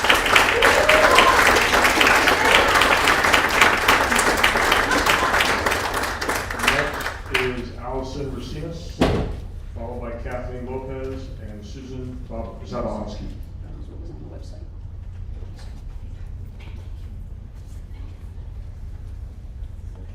Allison. Thank you. So thank you for taking the time out here today. Could you state your name, please, before you start? Sorry. Still I'm sorry. My name is Allison Rosinas. I am a first student bus driver from the Bristol location. I'm a mom and so many other hats that I wear. Ministry leader for church, you name it, I do it. Because I've been taught that so many things from my parents. But anyway, I wanted to point out a few things today. One, a friend of mine part of her testimony earlier was about E.C. Goodwin. My daughter goes to E.C. Goodwin. And a little bit of that was not quite repeated the right way, so I wanted to clarify, because I'm a very honest, straightforward person, and what you see is what you get. And when I'm mad, sometimes it doesn't come out all the way, and I want to clarify it. Okay, E.C. Goodwin, along with the other tech schools that are in their cluster, we're sending out mass texts, telling the kids, oh, we're going to do a drive-through vaccine. Bring your friends, bring your families, bring your cheerleaders. I'm sorry, you don't need to push that, okay? I'm totally against a school, especially a high school, pushing and pushing and pushing. Get the vax, get the vax, get the vax. I am sorry, my 17-year-old will not get the vax. number one. Thank you, Jesus, she has a smart head on her shoulders. I didn't even have to push it. She looked it up, she's learned things, and she doesn't want it. I'm proud of her. Number two, that being said, I don't like the way these colleges, because I have 3 children. I have a 25-year-old who has autism. I have a 23-year-old, and I have my 17-year-old who is daughter, kind of.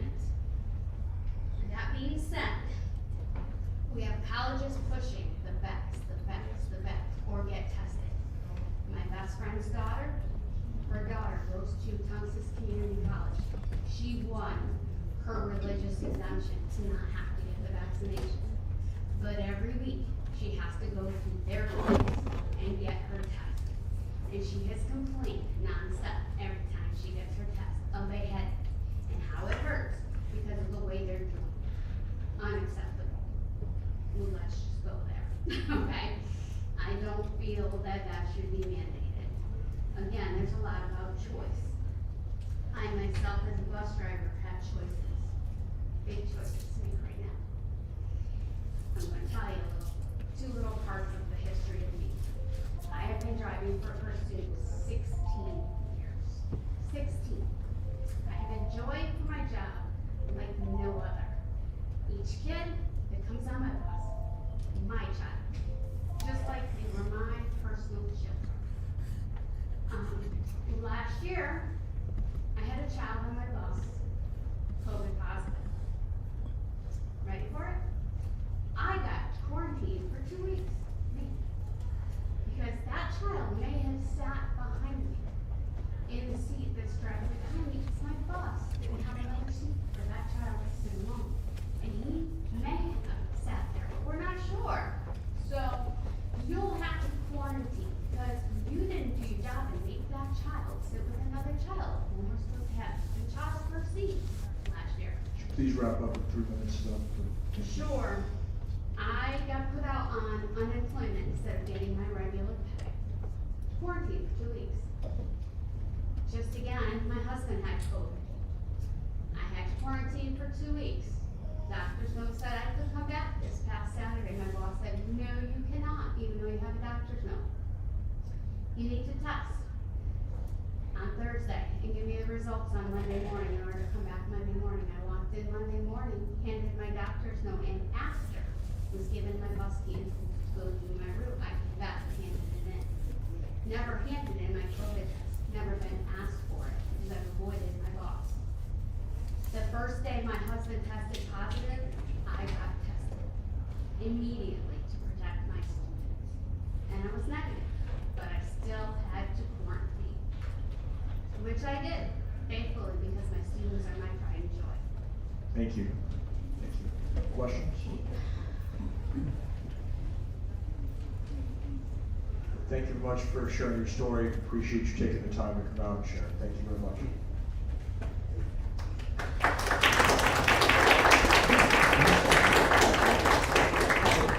Kathleen Lopez, followed by Susan Zabahansky.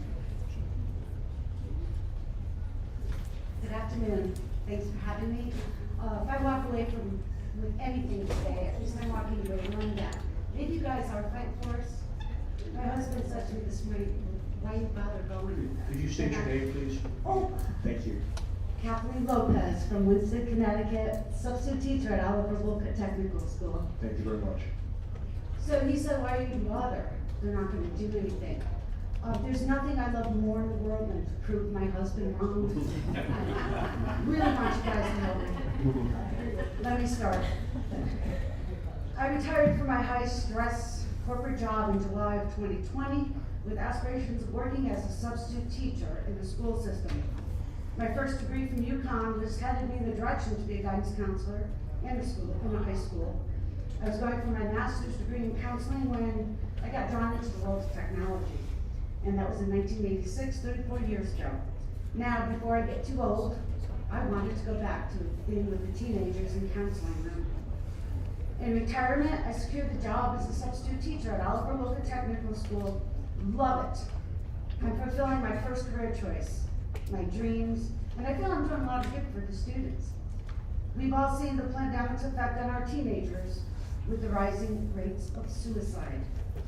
I felt compelled to do something. But the hammer that has come down on me, I'm being mandated to vaccinate in order to teach. I have submitted a religious exemption request, but if accepted, I'll be required and subject to a COVID test once a week. The state came out with free testing locations. The closest to my home is a half-hour away. This means the possibility exists that I could pay to get tested and not even get called into work. It would cost me to work for the state. I am on a retirement budget. If I get called in once a week, I've worked for nothing. If I get called in 2 times a week, I've worked for half price. I don't want the swab up my nose. I don't know what's in it. I'm afraid of it. I'm not happy about that. Who benefits from testing? Not me, the tests don't work. And even the CDC admits that. Who has investments in the testing? Let's think about that. Who makes money on the testing? Why are we being mandated to test when we know that the vaccinated are also spreading them? It's not logical. I can't subject myself to this. I had COVID in October of 2020. I have natural immunity. I've been exposed to people since my first experience with COVID. I never got it again. Why isn't Connecticut recognizing natural immunity? The sad part is I'm not just a substitute teacher at the school, but rather it's my nature to coach students on their everyday problems. For this reason, I'm very popular with students. They let me into the lives, and I truly believe I have helped a number of students work through their typical adolescent issues, especially through this pandemic. Please wrap up now, so 15 minutes. Last year, I volunteered to help coach the girls' volleyball team. Substitute teaching has allowed me to fulfill my first career choice and enjoy retirement. All this is being taken away from me. Who loses in this mess? The school, the students, and me. It's not always about money. I feel for the teachers who love their students, the single moms who need to support their families, and the people of Connecticut who feel they have no voice. Thank you. Thank you very much. Thank you for coming to share your story. Representative Advocacy.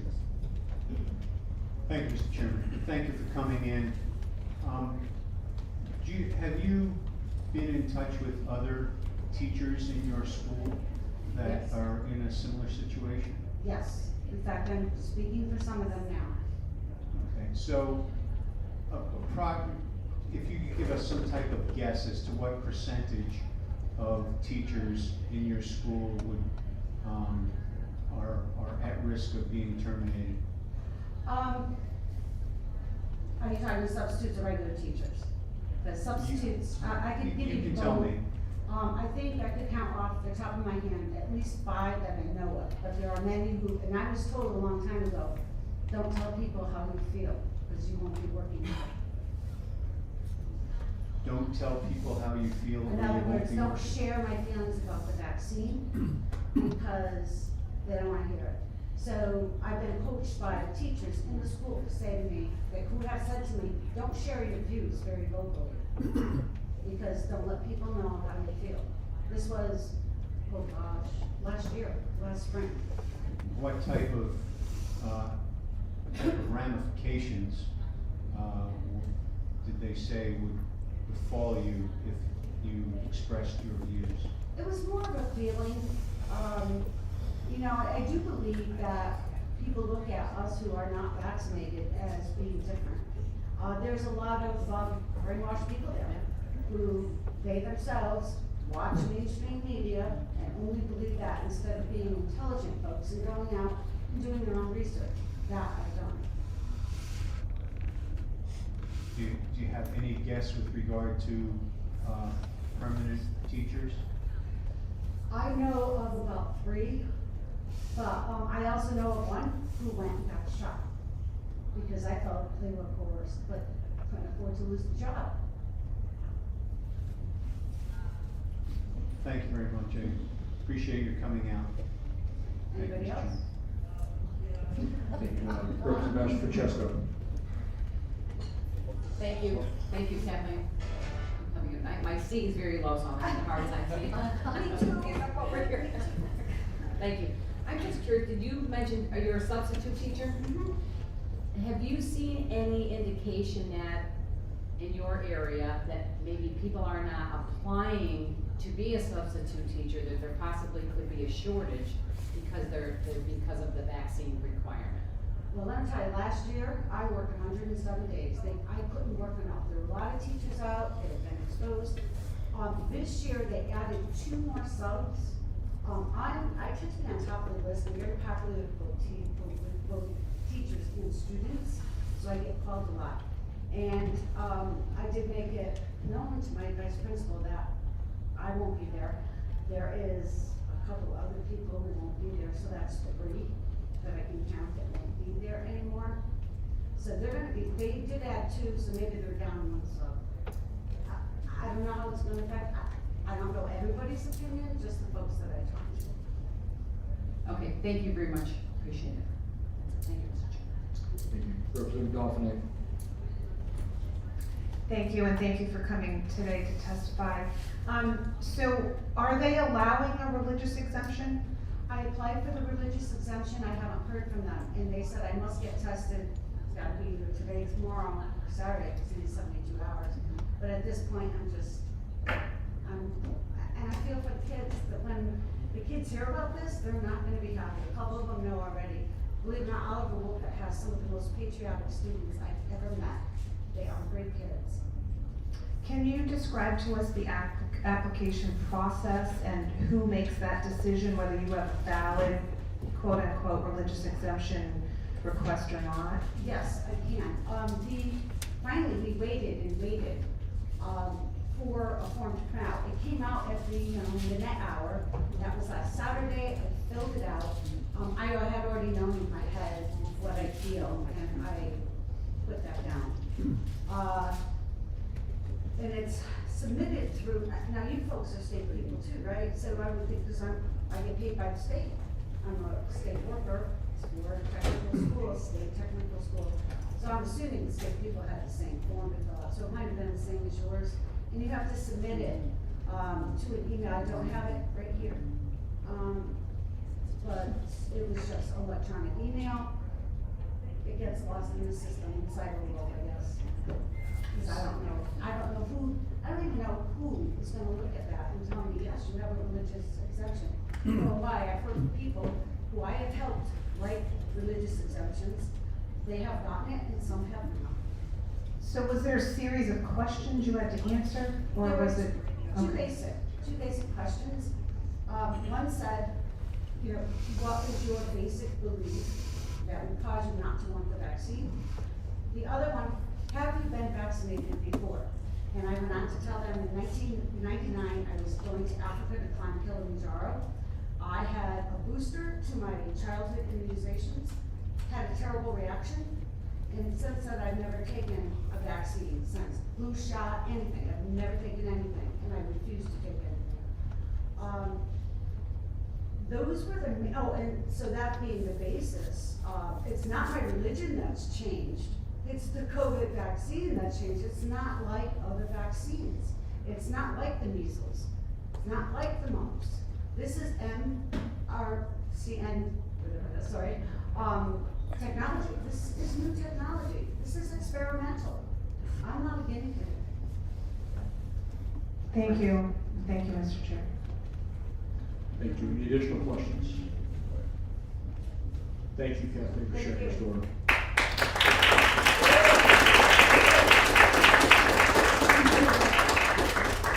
Next is Susan Zawansky, followed by Colleen Dobkowski and Joan Duquette.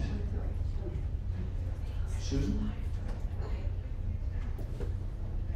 My name is Susan Zawansky. I'm a resident in the 16th Senate District.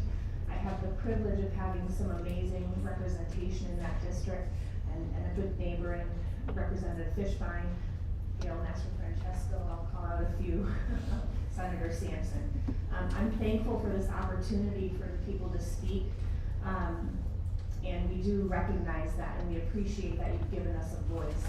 I'm the co-founder of a grassroots effort called Parents' Choice, we started out just 2 moms, in a Panera with some of our local legislators. And we have a group that's now, in just a short time, over 1,500 parents. I can recognize the frustration in all these parents, and I was here to speak on some certain issues, and if I get time to do that, I'm going to speak on specific examples. But we need every single person in this room to be vocal. We're asking for a platform. I understand this is helpful, but we need you out in the public representing us. We need you out in front of the cameras. We need you sending press releases. I know my senator has signed several press releases, and there's only a few names. Thank you, Gail Master-Francesco. I've seen her name on that. And when we see that there's only a few who are out there in the public being vocal, it doesn't give everyone the opportunity or courage to stand up. And what our group, Parents' Choice, has noticed is that when we empower the people and the citizens and help them teach about this process, which is very intimidating to many of them, that it's brought more and more people on board. So our efforts are gonna start at the grassroots level. We're gonna start with our local boards of eds and local campaigning, and we're gonna move our way up from there. I personally am not affected by any of the mandates. My daughter does not attend public school.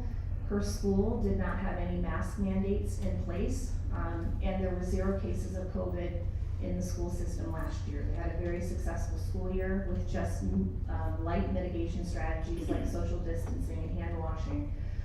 There is no public emergency, and I can't stress that enough, that we need to get that message out to everybody. I would like to see you all on your public platforms saying it vocally on public platforms that there is no public health emergency any longer.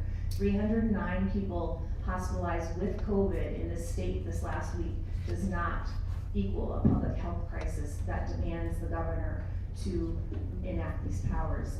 Only 4% of ICU beds right now are being taken up by COVID patients. That is not a public health emergency.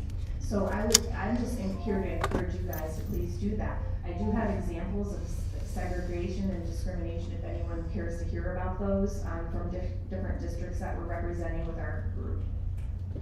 Thank you very much for your testimonies, and I share your assessment that there is no emergency as the gist of our remarks in the House for the last time that we had this extension. So I appreciate you coming forward and sharing that. Representative Daphne. Well, let it be said now that I'll publicly state that as well. There is no public emergency, and I know that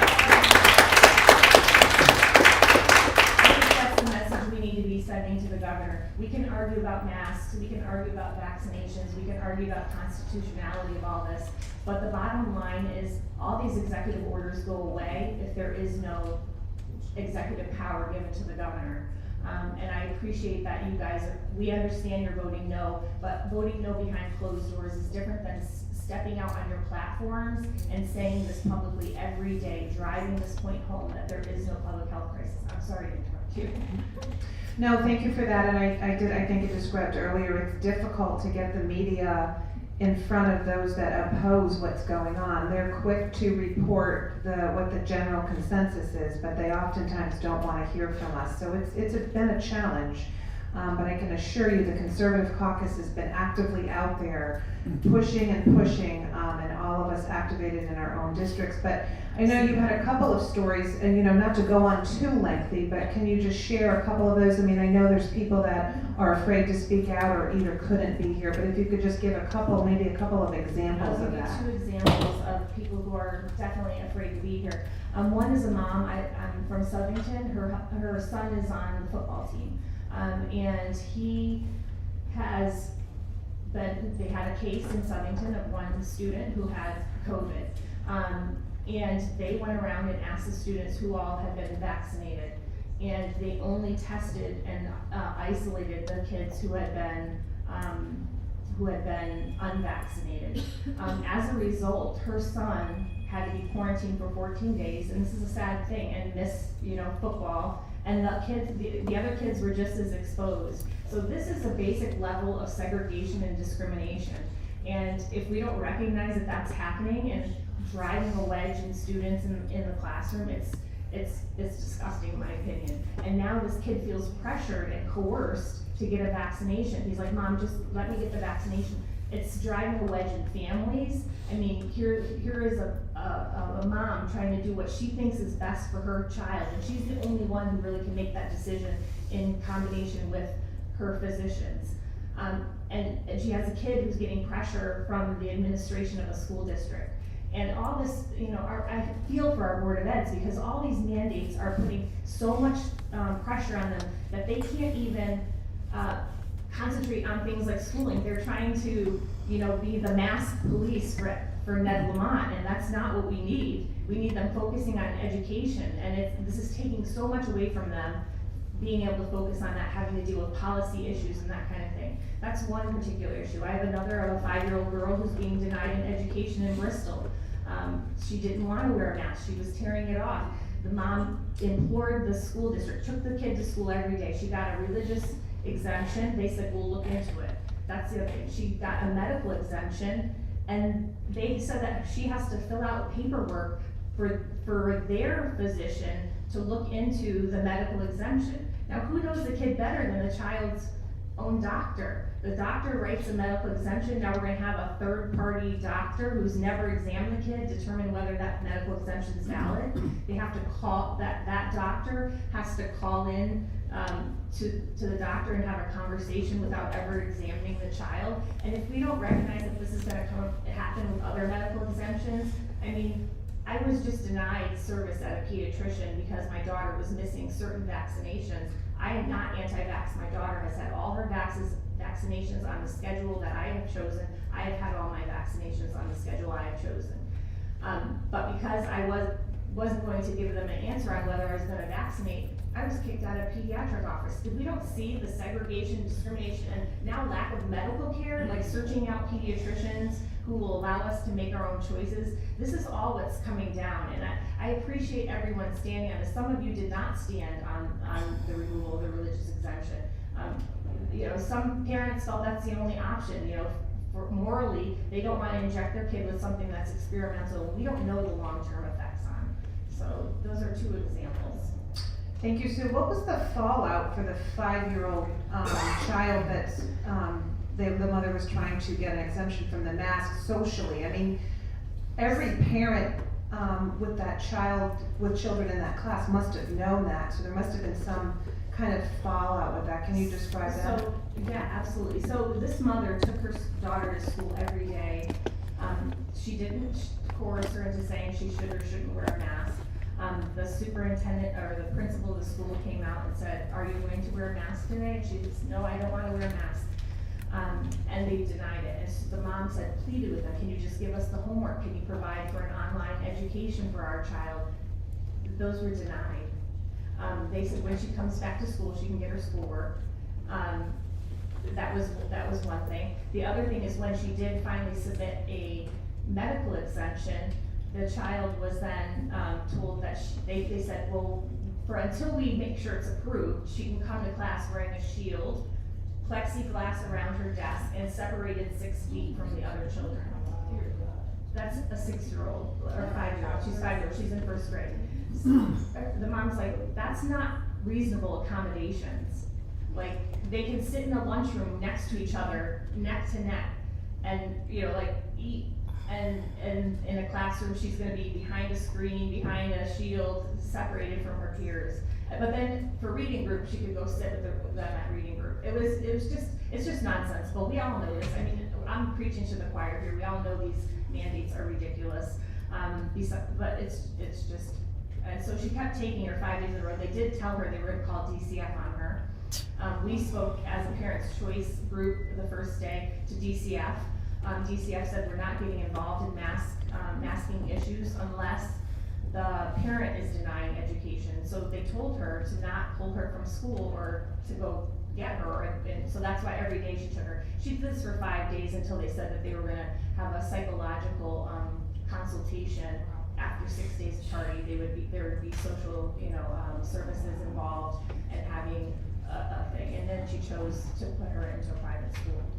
But now the family's suffering, I mean, they have to pay for this, there's no monetary accommodation, and she did ask for alternate things. How about just virtual education, we had it last year. So, just a couple of examples, I mean, there's several. Thank you for your testimony. Thank you, Mr. Chair.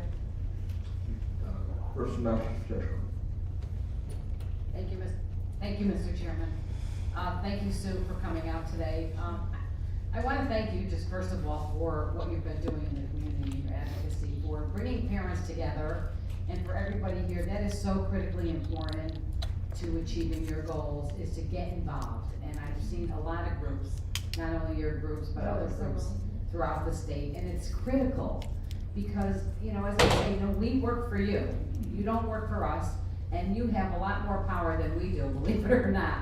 So I'm just curious, your group has grown.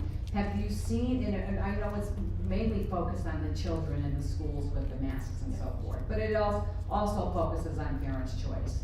Have you seen a lot of people come to you because they are afraid of losing their jobs because of this mandate with their employer, that they are now coming to you not only because of maybe the schools or the children, but because of their mandate? Absolutely. As many of you may know, there's also Connecticut Residents Against Medical Mandates that have been shut down on social media. So when that happened, and Kate has done a phenomenal job with that group. 10,000 people she had on it at one point before it keeps getting censored. So I give great props to her. She's done a lot of work along with Ann. I appreciate all that, and that's how I got involved initially. But yes, we are seeing other people now reach out to me. I actually have a teacher working in the New York City school systems, very dear friend of mine. She's about to lose her pension because they are not accepting medical mandates unless you're pretty much dying, and they also aren't taking religious exemptions for teachers. So she's 4 years away from full pension. I mean, people are losing everything they've had. I mean, she's in tears. She's home today. She did submit written testimony to you guys. She's looking for jobs in the Connecticut school system, but she's going to be in the same situation. She was a survivor of 9/11.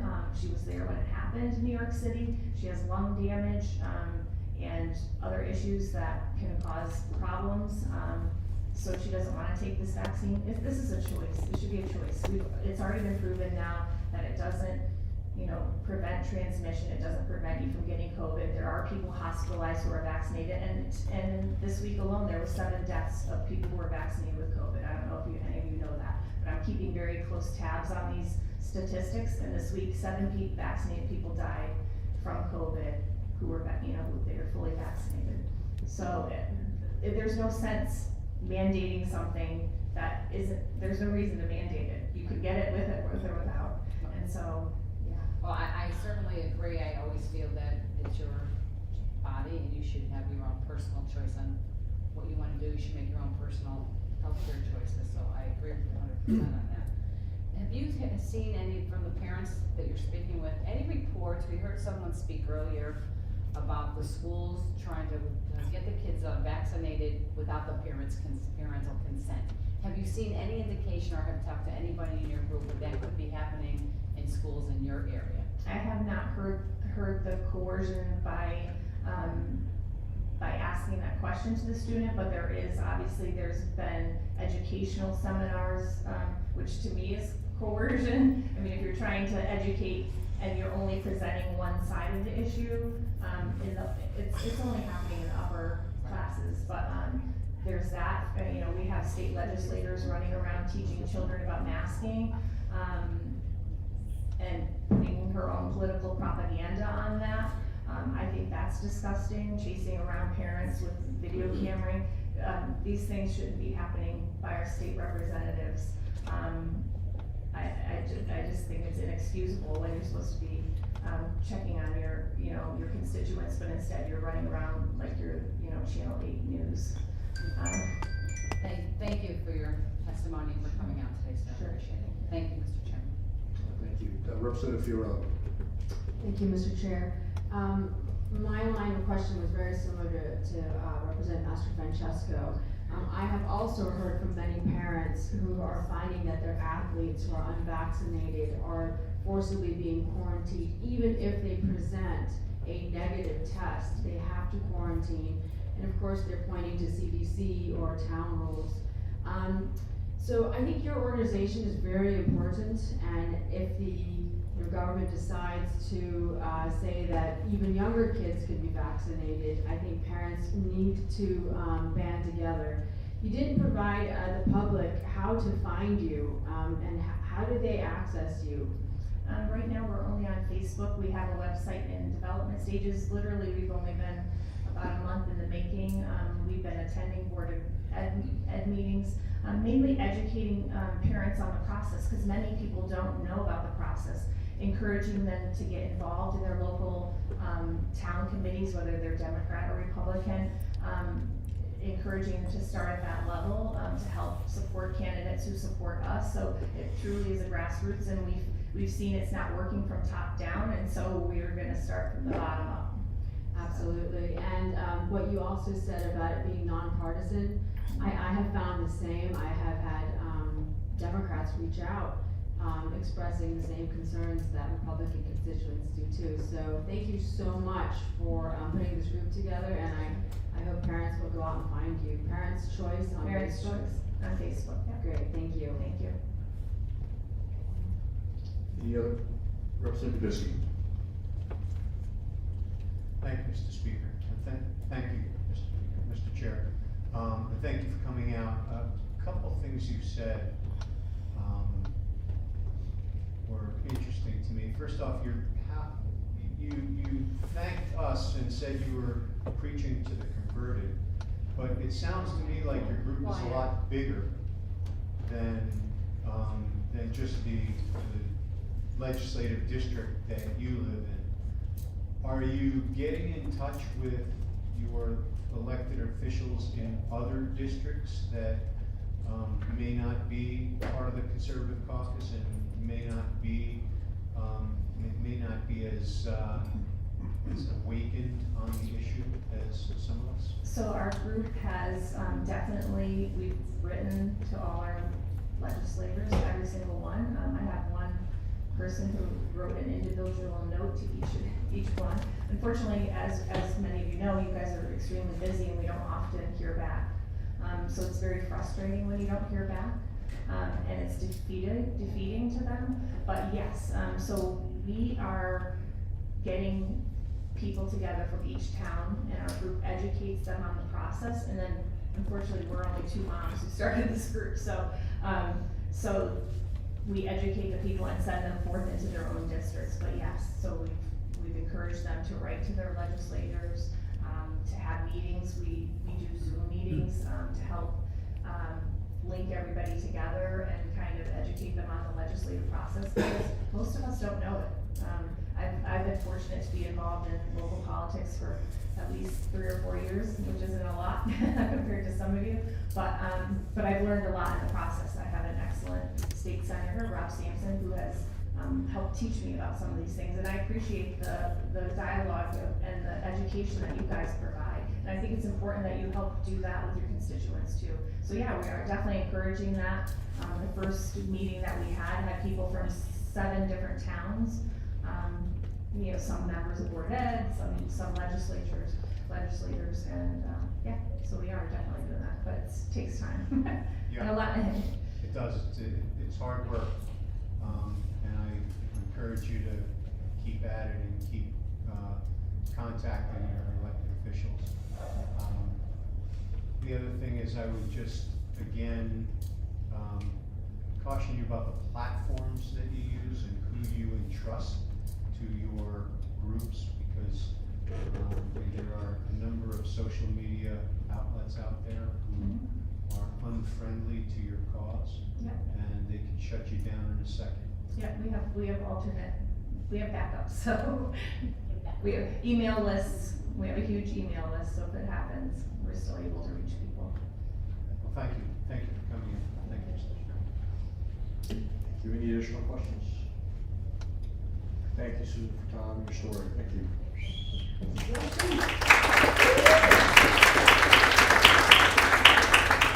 Next up is Colleen DeCollin, followed by Joan Duquette, followed by Tom Kenyon. Colleen.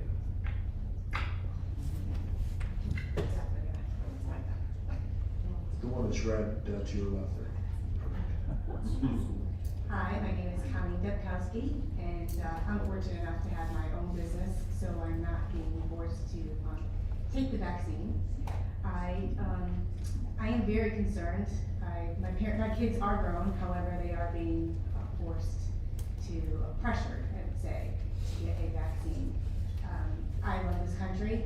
I have many family members who are in the military. A lot of them are very saddened by what's going on in this country. I'm fiery, so I get involved. This is a new process to me, and I do thank all of you for taking the time, I really do. But I'm gonna reiterate what Sue said, we do need you more up in front. And I understand that the media is, can be censoring you as well. But that's why mainstream media's ratings are dropping. You can go on podcasts, you can go to Jeremy Herald, Hip Hop Patriot. You can go to Jaron Jackson. There's millions of people doing podcasts to get us the information we need. And this is why we know what we know. Because the media is lying to us. And we know that they're lying to us. I'm 50 years old. I paid attention. History was one of my favorite subjects. Luckily, it was my son's too. And he would make me watch World War II, the Holocaust, History Channel over and over with him. But I wanted to because I spent time with him that way. And he enlightened me. And what it is showing is we're on a path, a dangerous path. And I hope everyone is really recognizing that path. And I understand sometimes people look at things from a different perspective, and I understand that they don't always see the big picture. And I think most of us in America want everyone to have law and order, and we want to entrust our government. But what I fear what is happening, because I'm telling you from what I'm hearing as part of different groups on Facebook and listening to podcasts, people want law and order, and they want to peacefully protest and use their First Amendment rights. They want that. What's going to happen, and I fear, and I hope it doesn't, but what I fear is if there's an executive order and this keeps up the pressure from the president down, you're going to have people not listening to their government. They will not listen. They will not pay attention to what you're saying. They will deny you. They won't listen. And then that gets anarchy, which we don't want. Because if they don't listen to a mandate, they're gonna say, why do I have to listen to that silly law? And why do I have to listen to that? Do we want chaos? Chaos is destructive for all of us. Even if I'm a small business, but however, if people are losing their jobs, I'm not gonna get any business either. This is ridiculous. And Ned Lamont does not apply, but he's walking around going to concerts and singing. He's throwing it in our faces.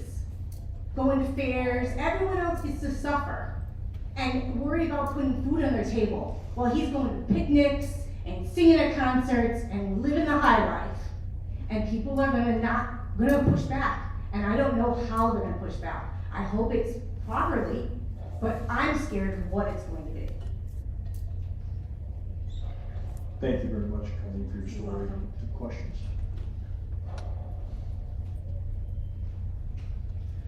Could you expand a little bit on your community and what you're seeing in your community related to this, the mandates and other things just in your small sphere of your community? Yes. Well, I'm a yoga teacher and I'm a holistic life coach, and I've had many people reach out to me privately because they're too scared to even show up at rallies. They're too scared to speak out. And the anxiety and the stress that is putting on this community, it's steam in a teapot. It's gonna blow. That's what happens. And I'm afraid of pressures of people getting sick down the line. We don't know. There's not enough data history on this vaccine. I'm not anti-vax. I got my kids vaccinated. And this is ridiculous. My husband was in the military. He has sheets of vaccines. This is just the pressure and the segregation. You can't enter to eat in a restaurant. I don't know if you guys know what's going on in Australia. I don't know if you know what's going on around the world. This isn't just in my community. We know what's going on. And we're Americans. We were embedded with freedom. We want other countries to look to us as an example. And eventually, you know, Americans, we're a little lackadaisical. But you push us against the wall, you're not gonna like what's gonna come out. I'm sorry, maybe I'm the only one warning you about this. And I'm gonna be vocal about it. But in my community, yes, there's people suffering. And so if people aren't gonna help them, what do you think they're going to do? Thank you for that. You're very welcome. Appreciate your story. Sure. Any additional questions? Thank you, Colleen. Have a You're good very day. welcome. for Thank coming. you, you too.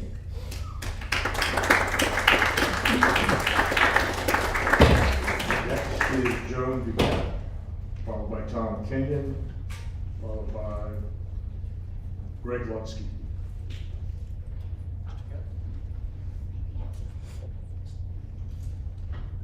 Greetings, and thank you all for being here. My name is Joan Duquette. I live in Middletown, Connecticut. My age is 62 years old, and it's very relevant here.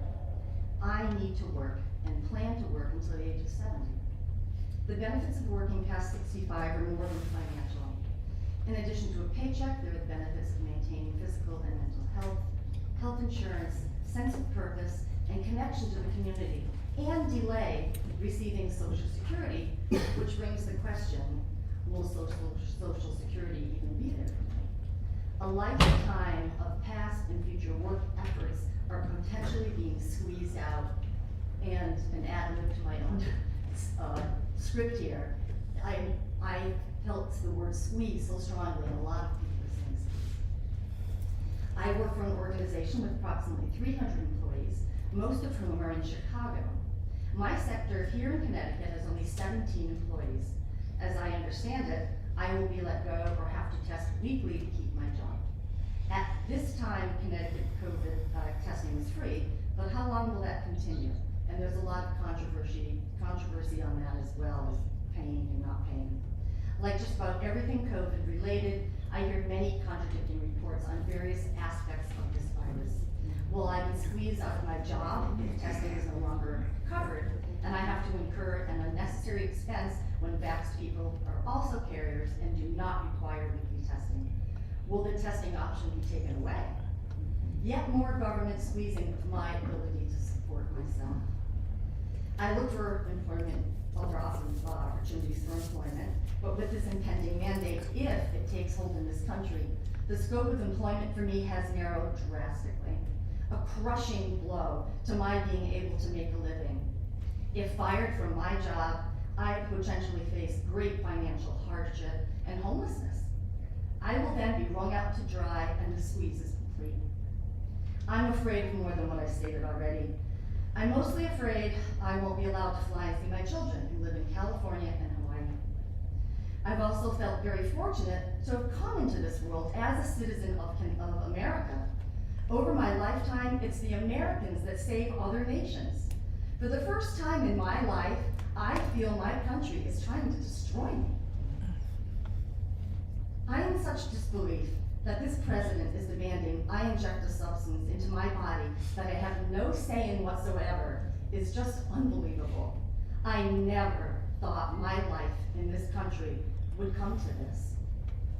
In closing, I beseech you all to vote no to extending Governor Lamont's request to extend his emergency powers and to stop these employee vaccination mandates that are ruining the lives of a large percentage of the good people of Connecticut and our entire nation. Thank you. Thank you, Joan, for this comments and story. I share your concern. I will say I never thought I would hear a president of our country say that anything was not about freedom and personal choice, as he did last week. So I have great concern. I share the concern with you about what's being verbalized on that front. So thank you. Any questions? Thank you very much. Thanks for coming.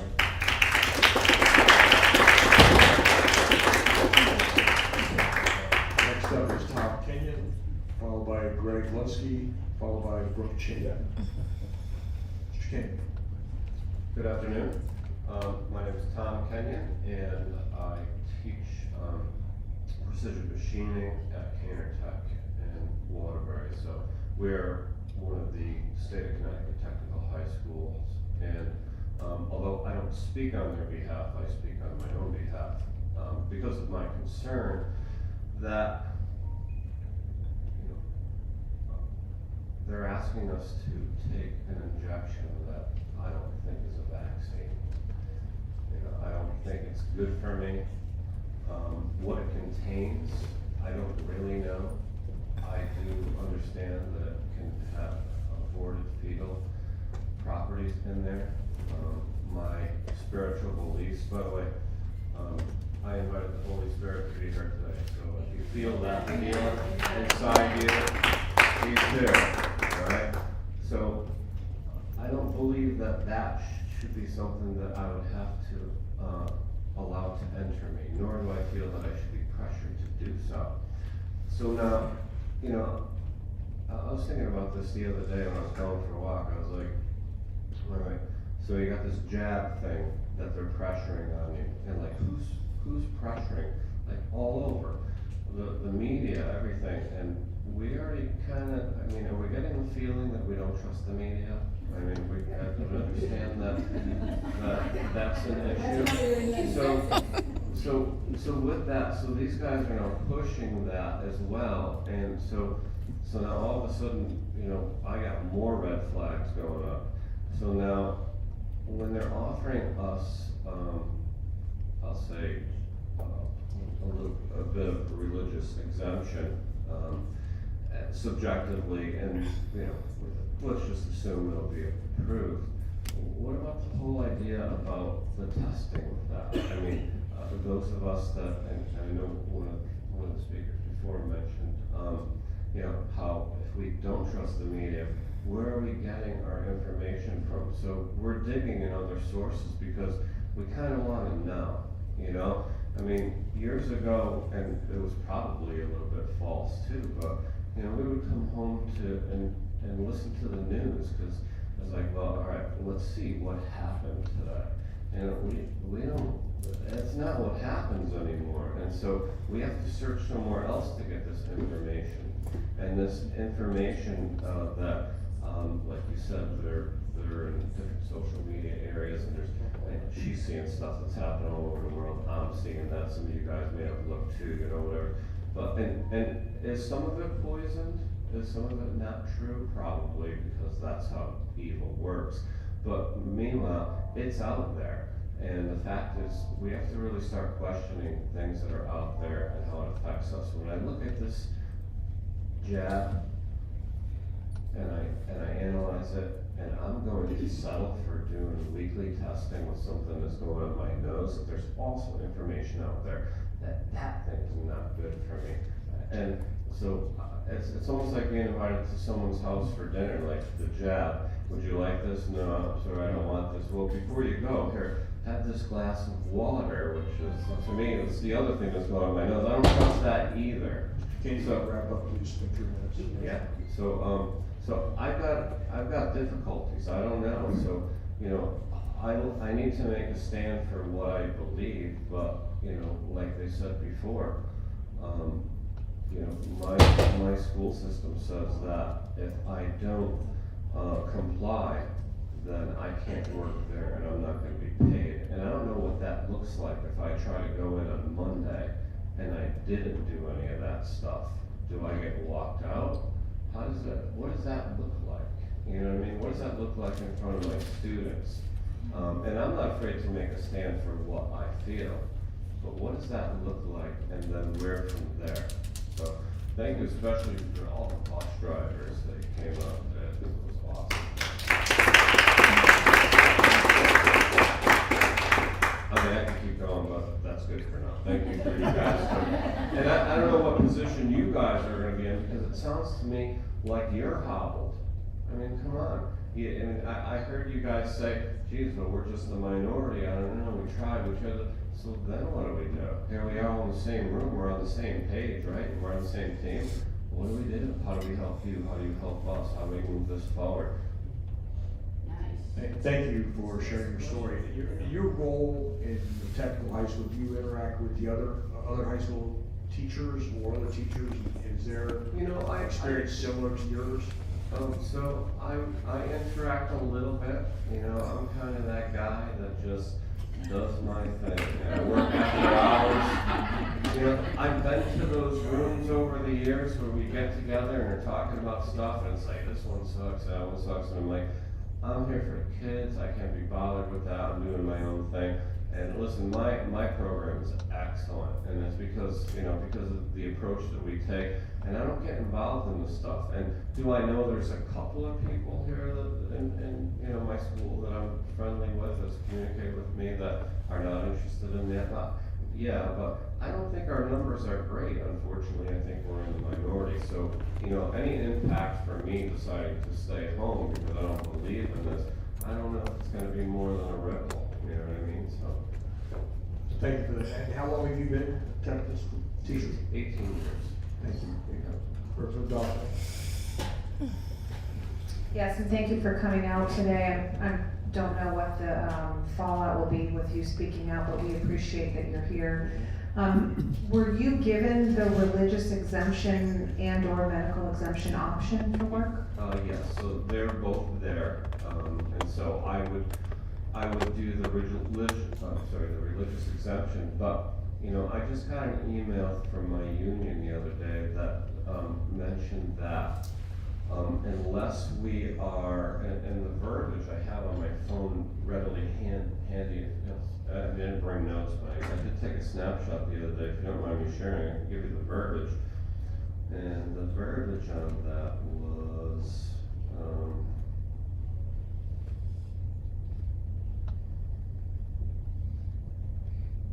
are we talking about the exemptions, or what happens if you,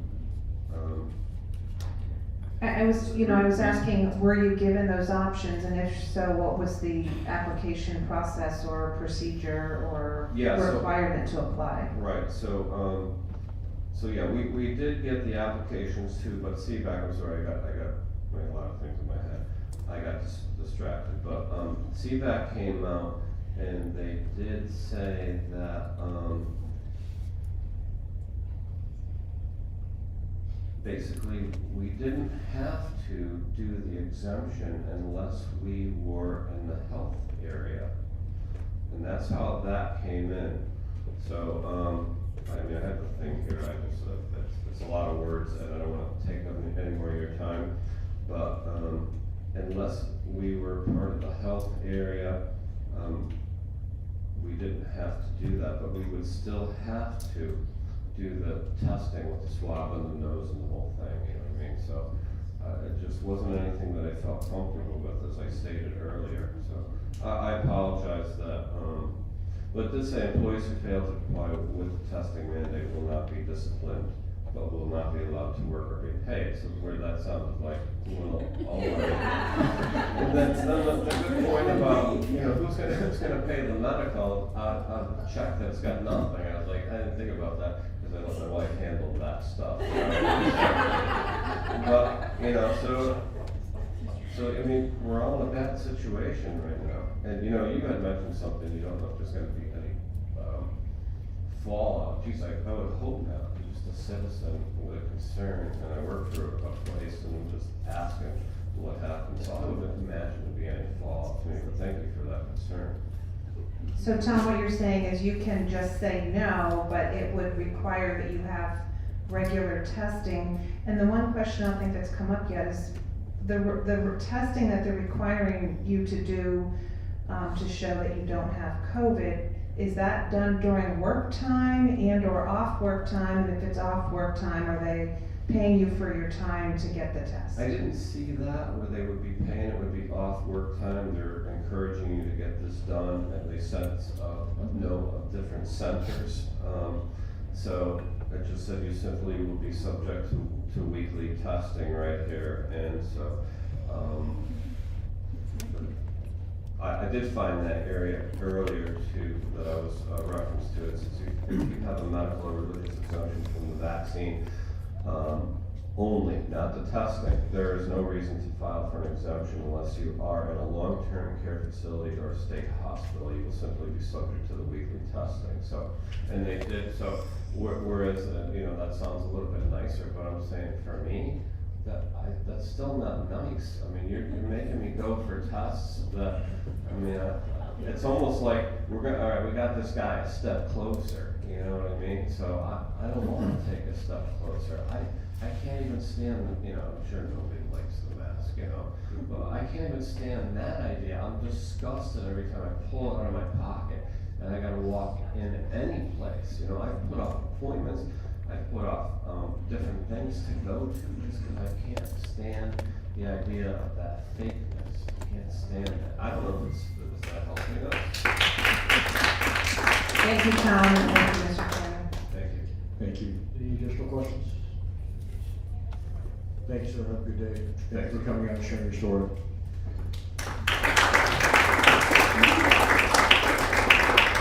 Next is Greg Lexi, followed by Brooke Cheney, followed by Mark McGuire.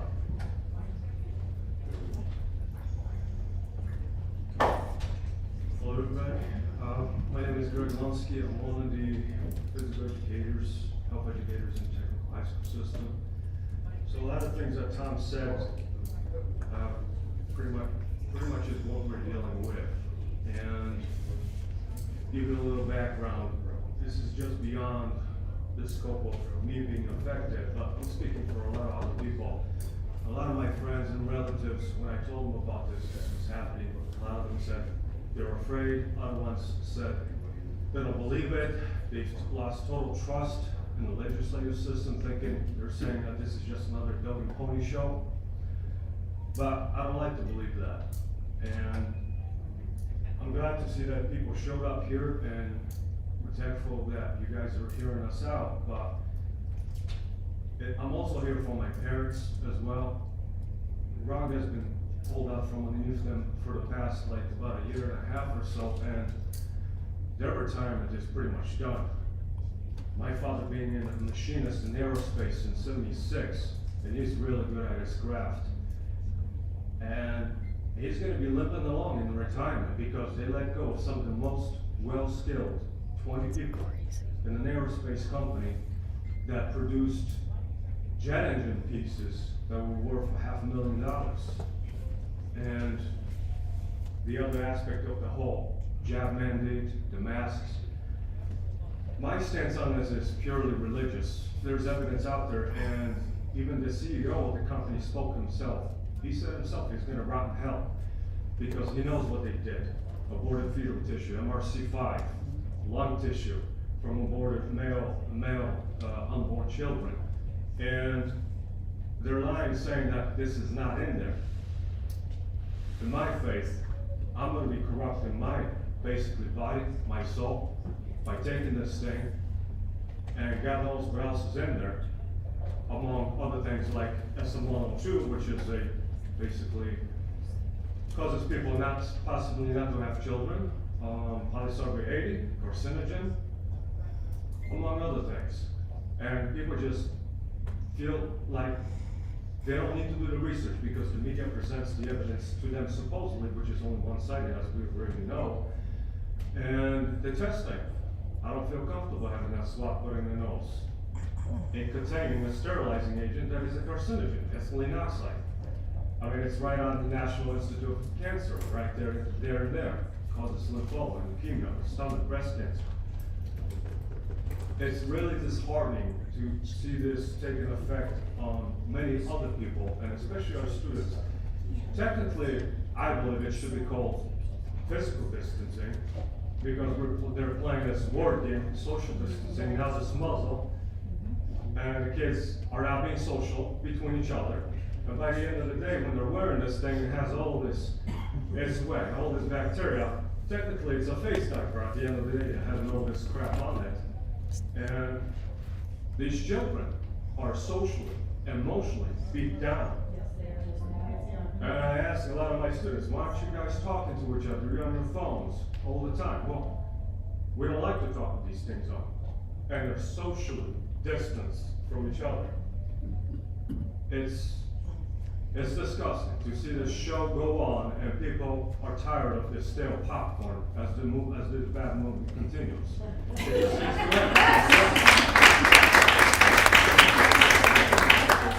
Wolski, if you could summarize and finish up your answer. That's pretty much all I have to say, but I try to teach my students the concepts about how to take care of themselves properly, what affects the immune system, and we all know by this point, protocols at work. El Salvador sends people home care packets with ivermectin, vitamin C, D, and zinc, and all those things. Why can't we do that here? And we already know, doctors are speaking up about this, that vitamin level deficiencies do play a role in producing proper levels of helper T cells to boost immune system, particularly one against lung infections and viruses and all those things. I've heard horror stories, people who have been affected by the vaccine and have taken it. Just this week, I actually had a consultation with a client. I do strength and conditioning on the side, and he said himself, he knows 3 people in his family who have gotten the vaccine and have gotten very sick. Thank you for coming and sharing your story. Just one question to follow part of your story related to your dad. Was that company go out of business during the COVID crisis? Is that why he was let go, or? This was last year in June, and when the whole thing started, the whole panic mode with everything going on, they let 20 people go. They only kept the company afloat with a couple of few people. They brought back some people, but it's not enough. They're barely keeping their head above water. Thank you very much. Questions? Representative Wilson. Thank you, Mr. Chair. I just want to make a comment for everyone who's here. You'll notice as we go along, there are fewer questions. A lot of times, it's because of the repetitiveness of your testimony. We appreciate you. We value you being here. We're not trying to rush you along or rush anyone who's behind you along. But it's just kind of logical when you think about it. We're all on common ground, and we appreciate you being here. Thank you, Mr. Chair. Representative Hayes. Thank you, Mr. Chair. One quick question. Can you tell me what subject do you teach? Physical education and health. So you're a fit ed teacher? Yes. Okay. What are the consequences for you not being vaccinated? Was it termination? Was it LOA? Was it layoff? It's basically the same thing that a few other people said. It's LOA, so not allowed to work, not paid. Not disciplined, but no pay, no work. And the testing. That is discipline. And you are part of what union? I'm in a teacher's retirement system, but the CBAC. CBAC. So is it your understanding that it's the same with all employees and members of that union, that it's not termination, but it's LOA? So you're gonna go off, but you're not gonna get paid. You're gonna continue to pay for your healthcare benefits. You're gonna continue to pay your union dues. We're at all to 18 technical high schools. Thank you, Mr. Chair.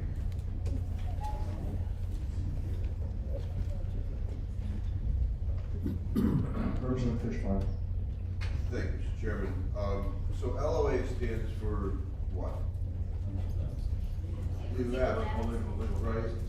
So your employer is telling you that if you will not comply, that you must take a leave of absence. So what happens if you show up at the school the next day and say, here I am prepared to work? Not sure. I don't know what's going to happen. Okay. And have you gone to your representative, your shop steward, to say, you know, this is wrong, I would like help here? We really don't have that kind of backup with our union, because when the whole thing started initially, we already knew where they're standing on with this whole, the mandates and masks. They're basically going to is given to them. They will back us up on some things, but, I really have no trust in having that kind of, So I'm just trying to understand, because you're an employee having a dispute with your employer, you pay money to someone to represent your rights in your employment, and whomever you're paying money to is not helping you. Is that what I'm hearing?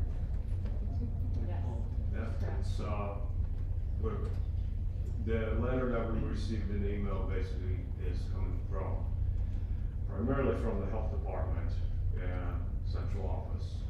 And that is directed, Yeah, sure, that's the employer, you're the employee.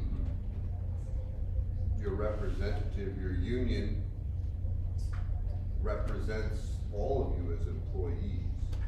So now your employer has said you must do something, otherwise you're in this gray area. This doesn't seem fair. None of this is fair. And I'm not really sure how this religious exemption is going to go, because I'm hearing different things. I mean, technically, one page should suffice, but then I'm hearing that people are attending these different workshops and they're supposed to write it out. I mean, I've done my graduate degree with writing basically 5-10 page papers. I could spend that time to write out a workout program for someone. That's something that is really productive, but we'll see where the whole religious exemption goes too. Yeah, I'm just concerned about the representation. It's sort of like you subscribe to a magazine and you pay on a monthly basis in expectation that you're gonna get the magazine. At the end of the year, you don't get the magazine, they say, well, nothing, right? That would be breach of contract. Very troubling. Thank you, Mr. Chairman. Thank you. Any additional questions? Thank you, Mr. Linsky.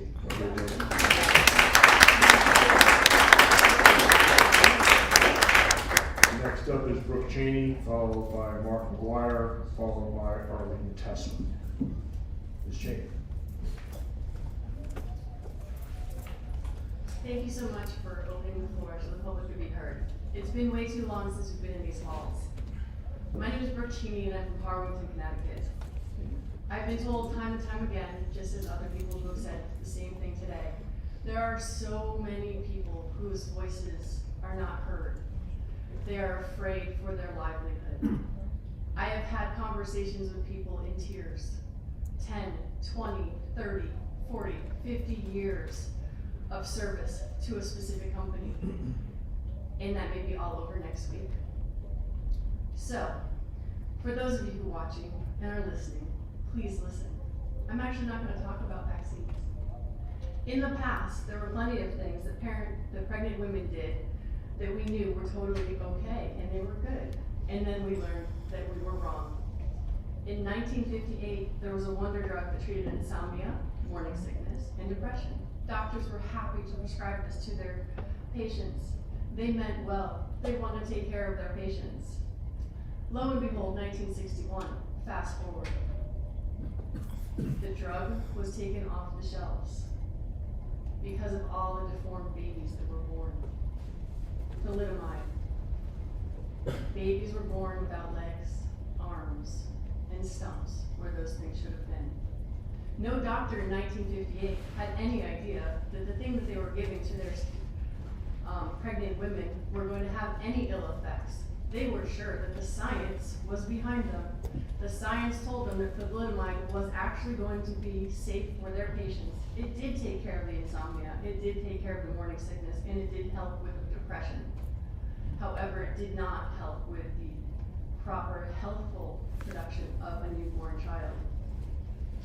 Please understand, I am not for or against the vaccine. I am for your right to choose. No one has that looking glass. We do not know what the future holds.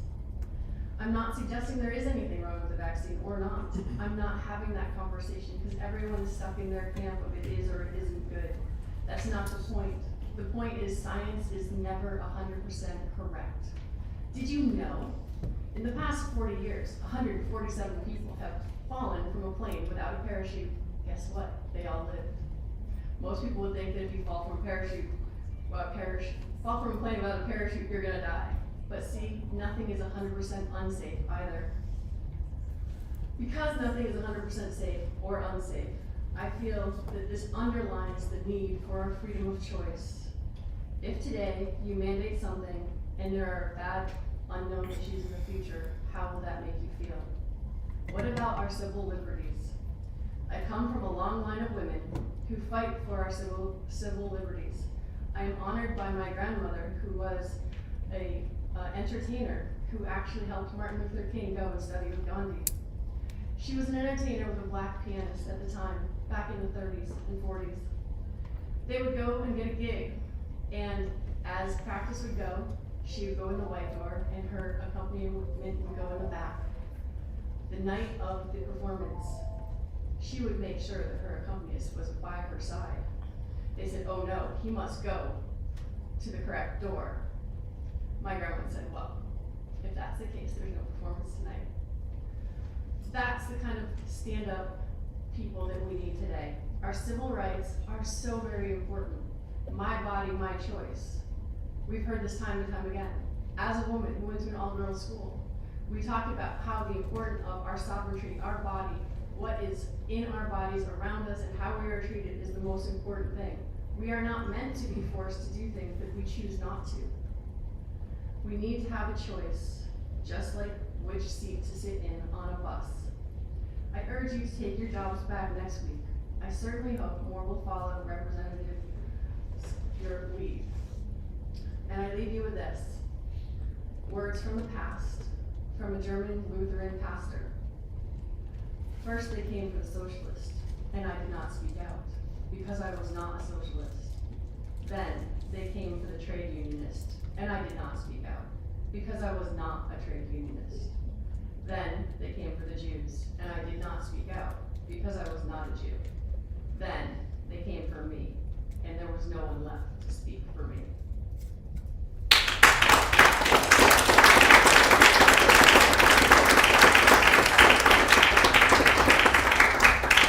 Thank you, Ms. Chan. Appreciate the story and certainly the historical context of science.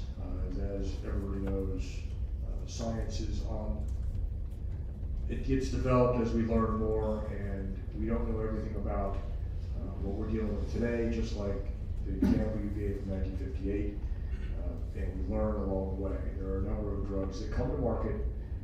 Some get fast-tracked approval, and then within 2 years they're pulled from the market because of the negative consequences. Interestingly enough, there's a drug that was out 15 years ago, it's anti-smoking from Pfizer, that was just pulled from the market because of the complications it had. It's been on the market for 15 years. So to your point, there's no right, wrong in science. We learn as we go along. So I appreciate you sharing that context. Any questions? Representative Piscopo.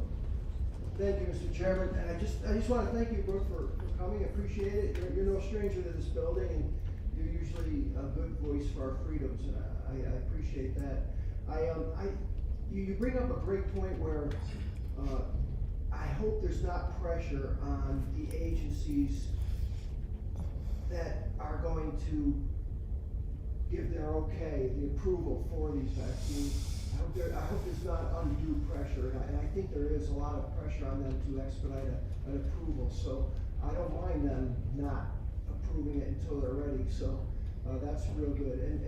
And your point about science is right on, because everybody claims to be on the side of science, but if it's cherry picked, if you're not looking at those studies that are in contrary to what you think, you're not really. It's not real science if you're not looking at both sides, at both studies, both sides studies. It seems that a lot of studies on your side are suppressed or censored by our social media. It's hard to get these studies now. So I appreciate everybody coming forward and with these real good studies from universities and things like that to help us in debate. I appreciate you coming. Thank you, Mr. Chairman. Thank you. Representative Dolphin. Thank you so much for your testimony, and, are you finding that people are, I hear so many times in the media that we just need to believe the science, and is that what you're hearing all over, is that when you talk about the science and the facts, that, they kind of ridicule you for not believing in what they see as science, because we know that there's many different studies out there, and as you highlighted, and I know as a nurse, there's hundreds of drug therapies that have been on the market and later pulled, just hundreds that were approved by the FDA and later found to have devastating side effects. And we also talked about everybody being different, having a different impact on drugs, but moreover, I was just wondering, you know, that term science we hear all the time, and we're ridiculed for perhaps seeing other studies and maybe having a different thought process. Yeah, I will say that I will thank my 7th grade science teacher, Mr. O'Connor, who first day of school kicked the garbage can over everybody's head just to make sure we're paying attention.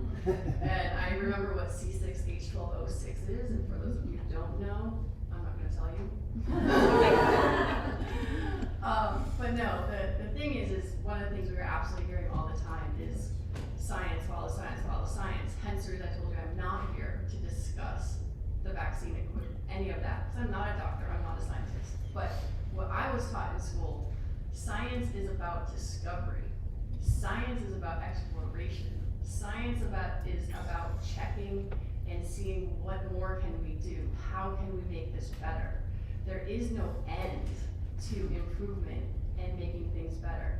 Back in 1958, they certainly did not intend any ill consequences to all those mothers who had deformed babies. That was not the intention. The intention was to make them comfortable while enduring their pregnancy, so that they were not dealing with the depression and everything else, anxiety and so on and so forth. So they were treating one thing. If you look into the development of anything, sticky notes, for example, the handy dandy little post-it note that you have, do you know that those came from a failure? Right? There are so many things that we try to do something for one thing and it comes out to another. And to me, that is what science is. And when people are out there saying, follow the science, as if it is written in stone and it never changes, to me it begs the question as if they understand what science really is. Because science is exploration, learning more, getting better, and looking at the pieces and parts and understanding that one size never fits all. As to your point earlier, somebody in this house in here might be allergic to peanuts or latex or any of these things. So, you know, this is why the one size fits all never works, and why mandates are against our civil liberties in the worst way, regardless of whether or not you are following your science or somebody else's. Thank you for your testimony. Thank you, Mr. Chair. Thank you. Any additional questions? Representative Advocacy. Thank you, Mr. Chair. Thank you, Ms. Cheney, for coming in. I don't think we really even have to go back as far as the 1950s to see examples. Wasn't too long ago that Vioxx was considered, you know, one of the greatest medical achievements ever, until they found out that it was giving people very serious heart conditions. You know, it may come as a surprise, but I stay up very late at night sometimes watching TV, and I see all those lawyer ads saying, if you've taken XYZ drug and now you've got some horrible condition, call us. Well, those lawyers would not be advertising that if there were not a problem that they thought they could prove with that drug, associating it with some horrible medical condition. But many of those drugs have been on the market for many years, and it takes a while to find out if there are long-term consequences. And you know, it concerns me in particular that they're not only fast-tracking this, but I have never seen such a hard sell by the government on anything, ever. You know, even global warming, they're not pushing as hard as they're pushing this. And if you look at the real science, if you look at the actual numbers, it's baffling. Why do they insist that everybody get vaccinated in numbers, their own numbers? Use, you know, don't make up your own numbers, use their numbers. It just doesn't seem to make sense. And you coming out and exposing that and showing that science is not it doesn't go to a point and then stop and say that's the science. It's a continual, ongoing process of discovery that things that we thought we knew yesterday, we find out today completely wrong. Once you get that needle, there's no taking it back. So, And as far as going back to 1958, you can thank Billy Joel for that. Yes. Because we didn't start the fire, but we're definitely living the fire at this point in time. And it's one of those things, the other challenge that we have, which someone had talked about before, is suicide. One of the many mandates that's happened over and over again is the mask and social distancing. And we're talking about children. And it's like the emotions that has been wrapped around all of this is so damaging on so many levels. My mother and I had a disagreement, and it's the first time since I was a teenager that I hung up on her. And that afternoon, I called her back and I said, Mom, it has nothing to do with the conversation we were having. It's the amount of fear that you have in your voice that I cannot handle. And we are watching families, our country, and everyone being ripped apart, and people having two separate conversations. Well, here are my facts. Well, my facts are better than your facts. Hence the reason I didn't talk about that, because if we start talking about science, then we can actually talk about science versus, well, these are what I know and this is what I know. Oh, so the truth must be somewhere in between. And it seems as though our country has lost the in-between place.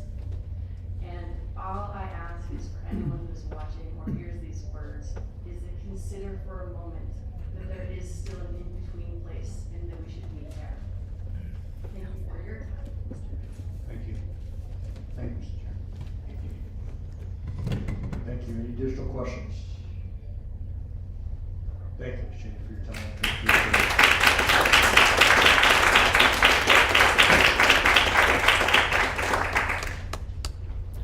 Next up is Mark McGuire, followed by Arlene Testa, followed by Linda McCorrell. Mr. McGuire. Hello, I'm Mark McGuire. On September 1st, I lost my job due to not getting the vaccine. I was working in the mental health field. I spent 13 years in the military. I both did active duty Navy, and I did the Academy National Guard. I went off to school to work in mental health. I got my license in clinical psychology. Mainly what I want to do is help veterans who are coming back and having issues with PTSD, stress, trauma, and suicide. Because of the vaccine, I'm having a hard time finding internships or employment to give me the path that I need to be able to help them as well. And I'm finding it, even with my employment, I wasn't working directly with clients at first. I was actually, first I was working in a residential during COVID, where I was in direct contact with clients throughout the entire last year. Then I just got a new position where we were remote, and then we became hybrid. And now I have, as I said, I'm reversed, I have no employment.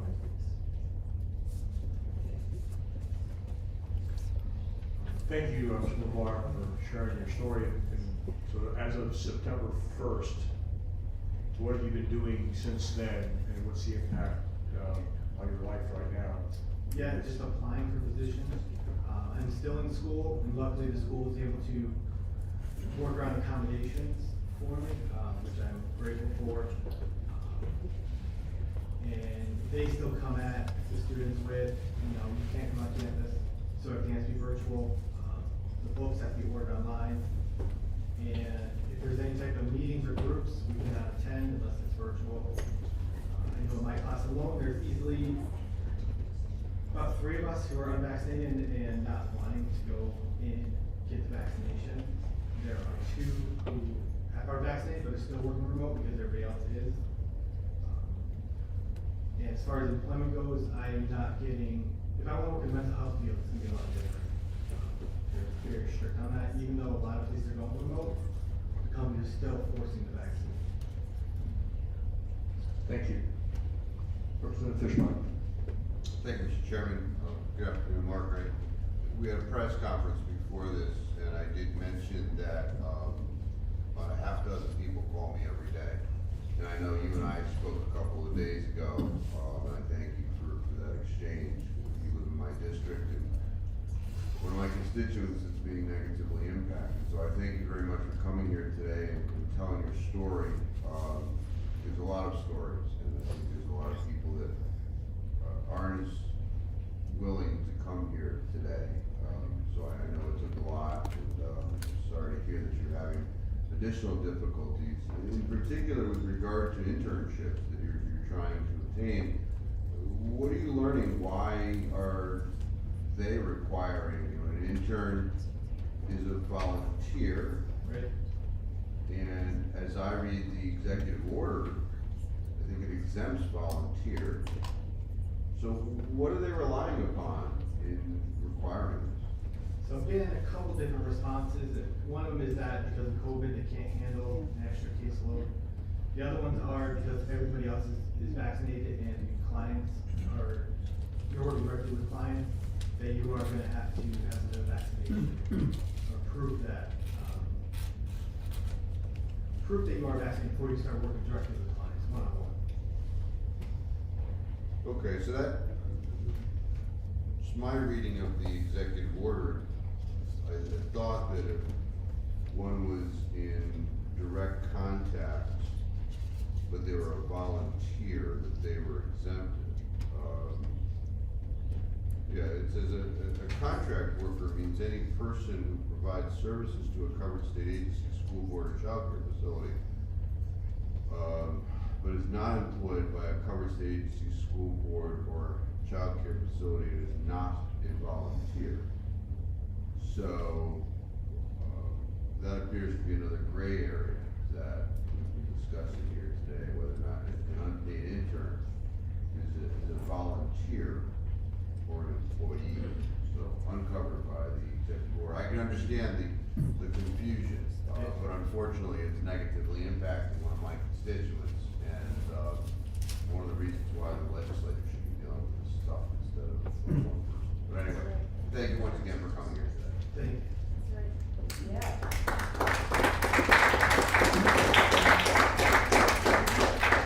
Representative Advocacy.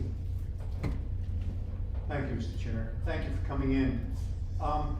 So, when you are applying for employment, are they telling you that they won't hire you because you're not vaccinated? There were a couple places that said because I'm not fully vaccinated, that they weren't even gonna consider hiring. So is that on your employment application? I've only seen one that actually did recommend, or had said that you had to be vaccinated. But all the other places I applied to, never once said to. So it wasn't on the piece of paper, but they told you right out, they're not hiring you because of your vaccination status? Yes.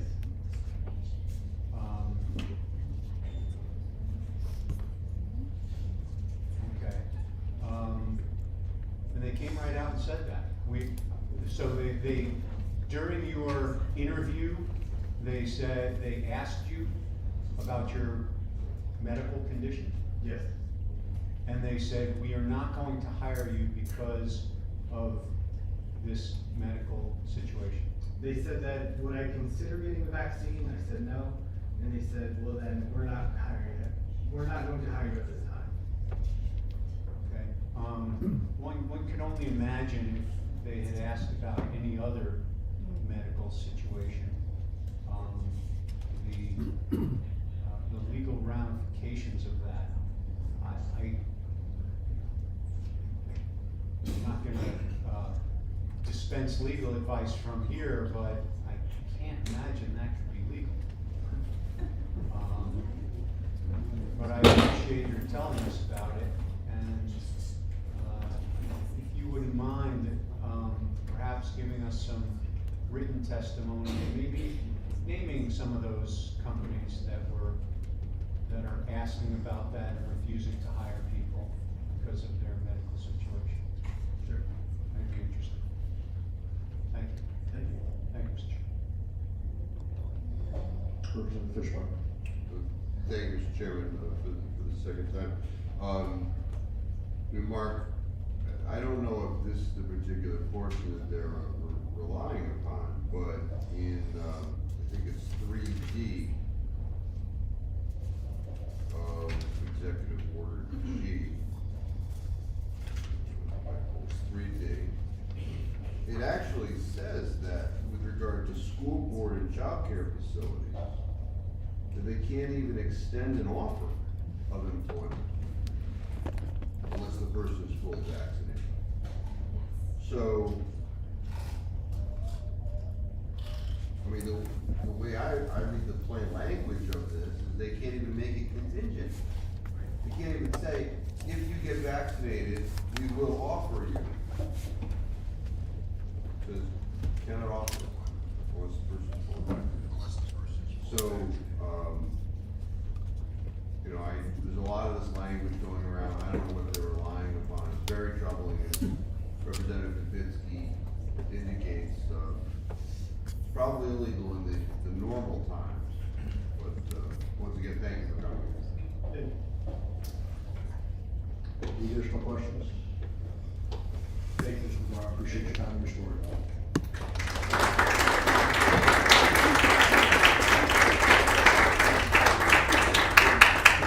Next up is Arlene Tessman, followed by Linda Pachoro, followed by Kim Yan.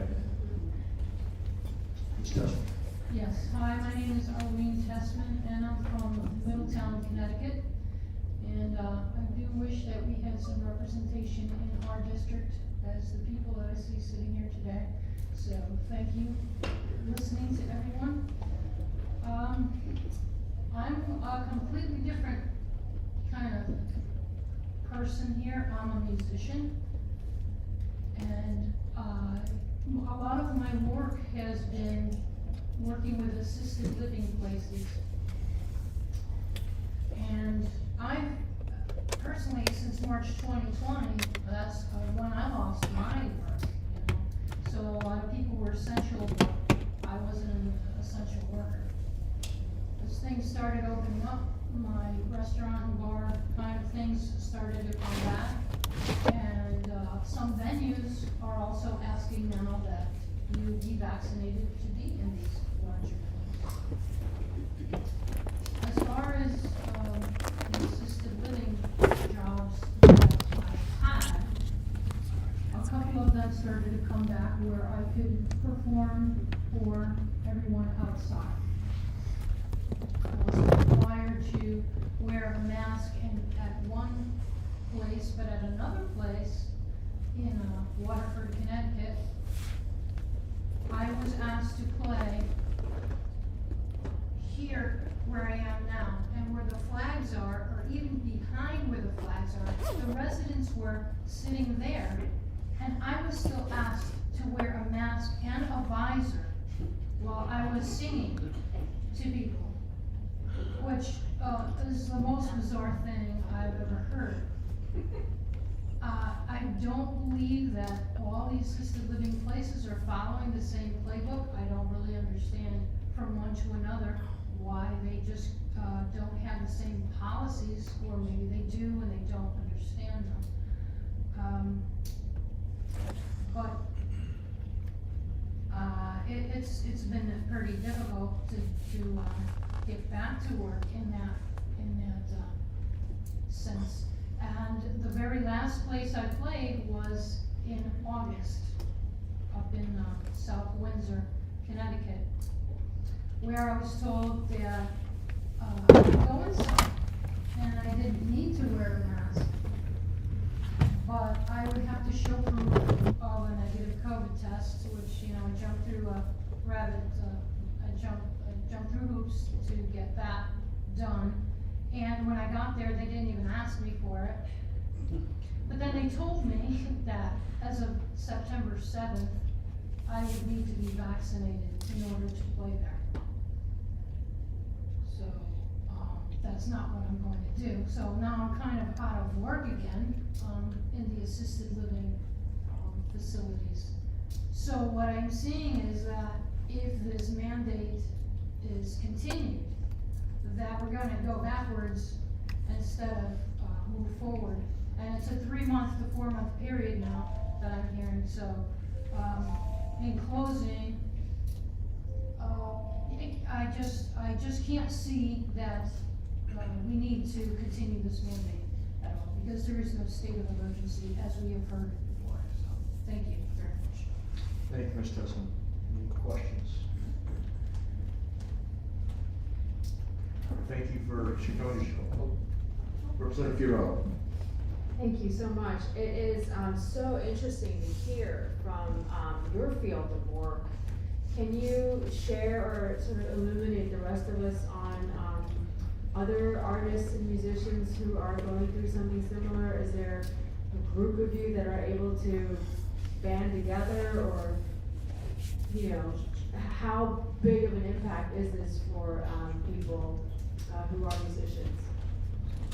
I can say that there's probably 2 different sides to that.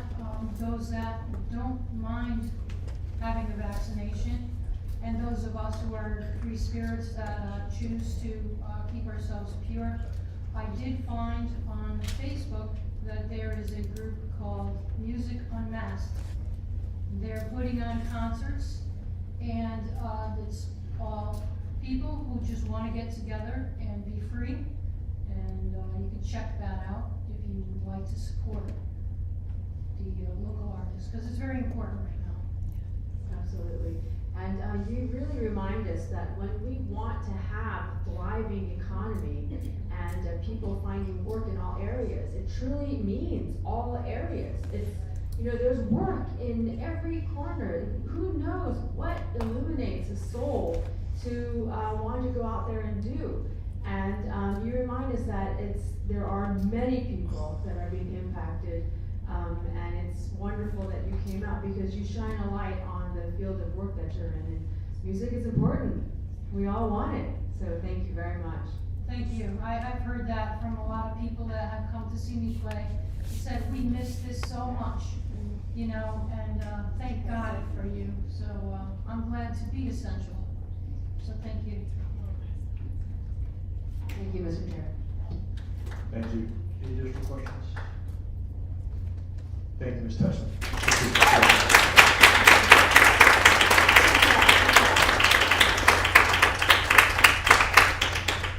Next is Linda Maturo, followed by Kim Gannon, followed by Jasmine. Ms. Maturo. Good afternoon. First of all, I want to thank all of you for coming out and letting me share my voice, which has been silenced several times since this whole thing has started. My name is Linda Majora. I am a wife, I'm a mother, I'm a faithful believer in the Lord, and I'm a teacher in Danbury, and I've been in the education business for 22 years, and I can proudly sit here today and tell you that I love my work, and I love growing Connecticut children's minds. They're awesome, our students. I want to say before I get into my personal things that our students are being horribly forced to wear masks and distanced, and it is wrong. And it pains my heart to be in a school setting every day and have students beg me, can we have a mask break? Is it okay to take my mask down? When I work with my special needs students, they say, no mask, no mask. It is wrong. And I may lose my job next week, but my choice and every parent's choice for what we put in our bodies is more important than my job. My husband sits right over there, and he will tell you, if I lose my job, we are in financial ruin. But this is more important. So I digress from what I said, so I'm going to try to skip over some things. At no time in my career, and I'm 53 years old, has my vaccination status ever been the basis for my employment. I have never had to think of this in my life. Now I'm told I have to get a shot or be subjected to evasive weekly testing. I say no, thank you. In fact, I have had COVID. I have natural immunity and I have antibodies. However, that doesn't even enter into any conversations. My employer doesn't want to listen to it. My own primary care doctor doesn't even want to have this conversation. That is wrong. It doesn't matter that there's data out there that shows that those of us that are naturally immune have immunity that lasts longer and is stronger than anyone that's vaccinated. They're not following the science, they're following what science they want to follow. This mandate has created such a hostile work environment for me, and not only me, but many teachers across the state. I've been asked several times at work if I'm vaccinated. And I'm shunned by my other colleagues when they learn my vaccine status. My employer sends form after form to me asking me to sign with language in it saying, you must agree to wear face masks, whether or not there's a state mandate in place. You must work at a social distance from co-workers, students, or work a modified shift. And of course, this is all followed up with, if you do not agree, you will be disciplined or terminated. Please summarize, Mr. Truman. I will summarize by saying that there's plenty. First of all, we have to stop treating the vaccinated different than the unvaccinated. There is no difference. The same. This mandate has created absolute chaos around this state. Governor Lamont needs to realize it, and it must stop. It's insane. Thank you again for your time today. I know there's a lot of speakers, but we have to stand up for what's right, and we have to stand up for our students. Thank you. Thank you, Mr. Turner, for sharing your story and perspective. I sincerely appreciate it. Fortunately, we are seeing some of the supporting information coming out of Israel is supporting what you're exactly saying. Hopefully that will carry some weight. Any questions? Representative Dauphin. Thank you so much for your passionate testimony. You said you worked with the disabled, Yes, I'm a specialist in my building, so there are times that I work with some students. Actually, yesterday I was pulled out of my role to sub because we have a shortage, and I was in a self-contained special ed classroom for the day, and that is right from kids' masks yesterday, all day long, no mask. Now, have you heard from any of the parents of the children or the young adults? I don't know what age group you go in. I'm elementary, so. I'm sorry? I'm elementary Okay. school. I didn't know if they were eligible for the vaccine and not wanting their children to have it, or if that was an issue that you've come across. I have not come across that issue. Where I am, it's pretty pro-vaccine. Okay, well, I know in some schools, the special ed students range all the way up to early 20s often, so I didn't know if you would run into that, but with elementary. Yeah, I haven't run into it, so I really can't speak to it. Thank you very much for coming out today. Thank you, Mr. Chair. Any additional questions? Thank you, Mr. Turner, for coming out and sharing your story. Next up is Kim Manley.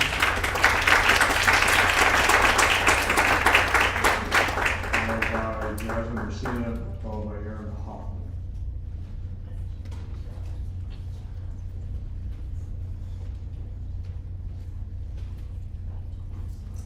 afternoon, everybody. My name is Kim Yannon. I've been a teacher in Connecticut for 37 years. I am here to oppose the punitive vaccine and mask mandates which are inconsistently and illogically imposed and enforced. I have spoken in this very hearing room on many issues related to music and arts education in the last 37 years. The COVID restrictions placed on schools have all but destroyed many music programs. This is the first time I've spoken to save my job and my livelihood from a tyrannical government, hell-bent on making those workers they say they would respect and honor the most toe the line and abandon their medical freedom. We won't toe the line. We will lose sleep. We will spend time that should be spent preparing rich lessons, writing and rewriting a religious or medical exemption. We will spend hours finding and getting testing when we have families who need our attention. We have spent hours crying, worrying, actually impacting good health most of us enjoyed all the way through this COVID thing, ironically. This has become more than a fight against a vaccine whose efficacy decreases daily, according to the data that the keepers of the narrative will actually show you. As the vaccinated community grows, implying that the unvaxxed community is shrinking, cases are increasing. That means vaccinated people are testing positive. We see this in the last 3 weeks of data provided about school staff. Week 1, vaxxed positives 34, unvaxxed 17. Week 2, vaxxed 59, unvaxxed 34. Week 3, vaxxed 98, unvaxxed 26. The gulf is widening. But Governor Lamont, in his brilliant mind, has concocted a plan where only the unvaxxed are being forced to get tested. The vaxxed get to walk around with potentially the same viral load as per the CDC as the unvaxxed, getting sick and infecting others with no mitigation except that little cotton ducky mask. In our district, we've been told we will be sent home unpaid if we refuse weekly testing. We've been told testing, the time necessary for testing, and its cost are on us. There has been no discussion of what would happen if testing took place outside the testing window, which I understand may have been amended in the last week. If results arrive late. My fear is that the burden of hundreds of people having no test will overwhelm the system and cause symptomatic people to be denied timely testing. My hope is this ridiculousness will fall under the weight of all this needless testing. We've also been told we must attach a religious leader form to our application for religious exemption in direct opposition to language from the EEOC. It's almost as if the rules are being planned as cattle gates to force us to make the choice that they want us to make. This isn't about health.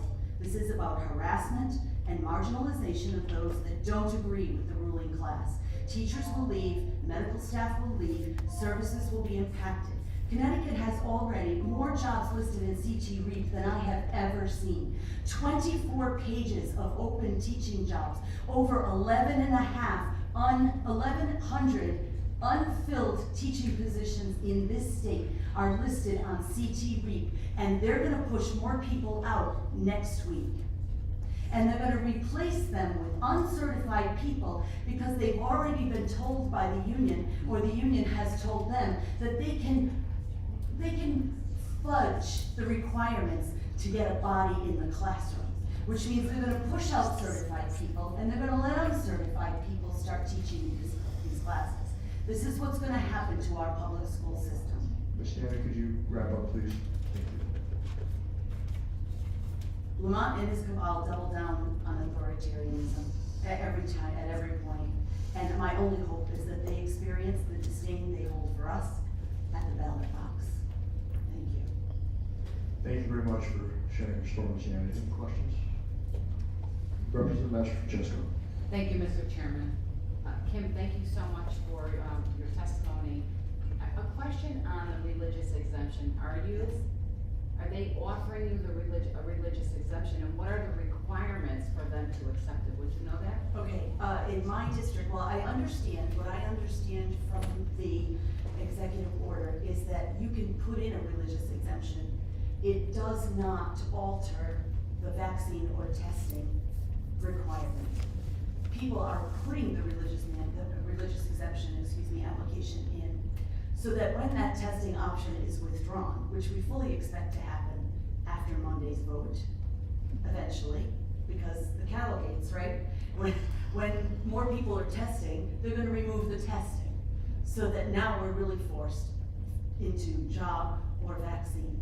So people want those religious exemptions. We've been told by people in CT Ram, the lawyers that ran their Zoom, writing a religious mandate webinars last week, to have one, get one in and get it approved for future use. It does not alter the situation immediately. In our district, I teach in Cheshire, the form for the religious objection came with an additional form to be filled out by a religious leader. According to the EEOC and according to common sense, you should be able to hold deeply held religious beliefs without belonging to an organization and not having to have a religious leader. So I went to the office today, provided my application for religious objection notarized as an alternative, and with the form for religious leader, I included the wording from the EEOC and said I will not be providing a signed statement from a religious leader because that's discrimination. Requiring that is discrimination. And on the form, it said it would only be considered if the religious leader form was presented. So I fully expect to have my religious exemption denied, at which point I will fill out a complaint with the EEOC.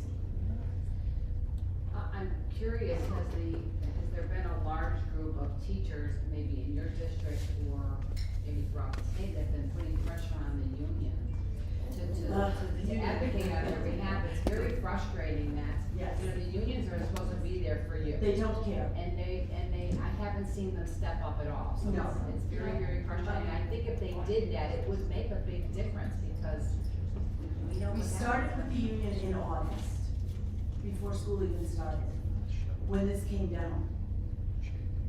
We wrote to the union, people wrote en masse to the union. We were told that they were as surprised at the EO as we were, and that they were working with Governor Lamont to make sure that we were protected. Some of us thought ahead. After 37 years, I finally got smart and I left the CEA. I have since joined AAE as a union. They're cheaper, anybody wants them. Problem with CEA is they limit, even though it's our constitutional right to leave the union, for CEA, you can only leave by August 31st. If you don't leave, you're stuck with them for the rest of the year, which I think is absolutely unconstitutional. From what I hear, American Federations of Teachers will let you leave on a rolling basis, but CEA limits it to by August 31st. I managed to get my letter in. My first payment was not coming out of my check. AAE is now, the minute I signed up, I had protection with them. The union, I hear, has made some concessions, such as, and the woman that was speaking about immunity, I believe there's something in the newest iteration that if you have had COVID in the last 90 days, you might be able to waive testing for a period, but that's not gonna be forever. So they've done things like that, but they have also clearly said the majority of our people are in favor of vaccinations. So they're not looking to represent each union member, they're only looking to represent the majority. Thank you. Just real quickly, any idea how many teachers have left the CEA that you know? You know, there is a Facebook group called Teachers for Choice. I don't know exactly how many, but I know it was big talk, and I know I've seen quite a few people say that they left the CEA. Probably not enough to make a big impact, but it'll be more. It'll be more next time around after this, for sure. Kim, thank you so much for Thank you for your testimony. listening. Appreciate it. Thank you, Mr. Chairman. Thank you. Any additional questions? Thank you, Ms. Yann, for coming to share your story.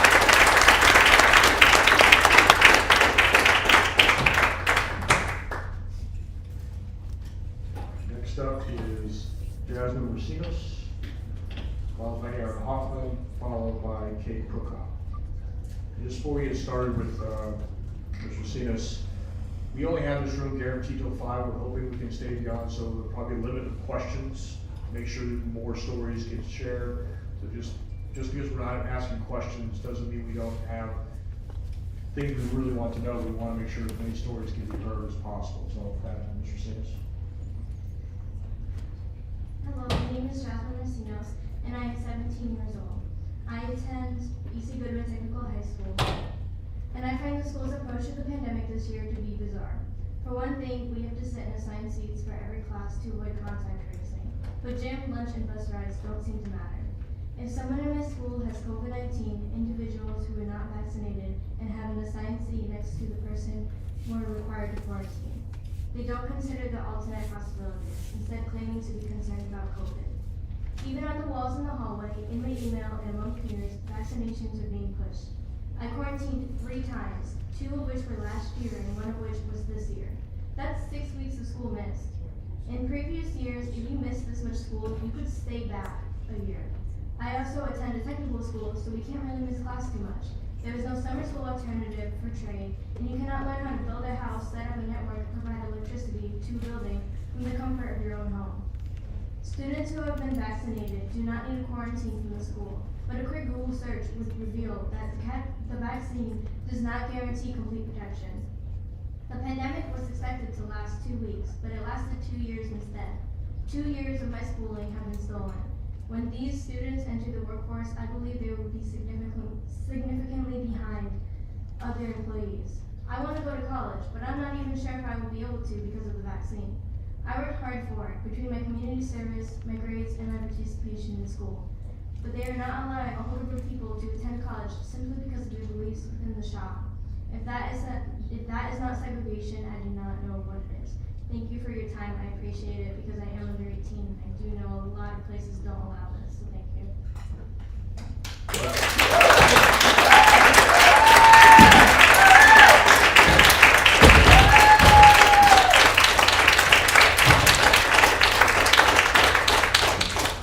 Thank you, Mr. Sims, for coming and sharing your story.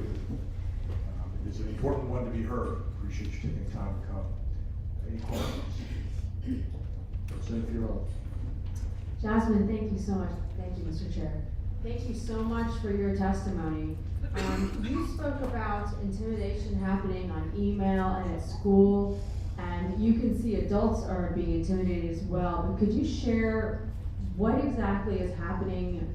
What pressure are you getting from teachers, administrators, and from your peers?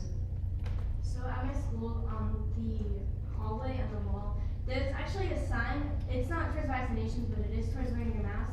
It says that wearing a mask is like wearing your underwear. That you have to wear it every time you go in.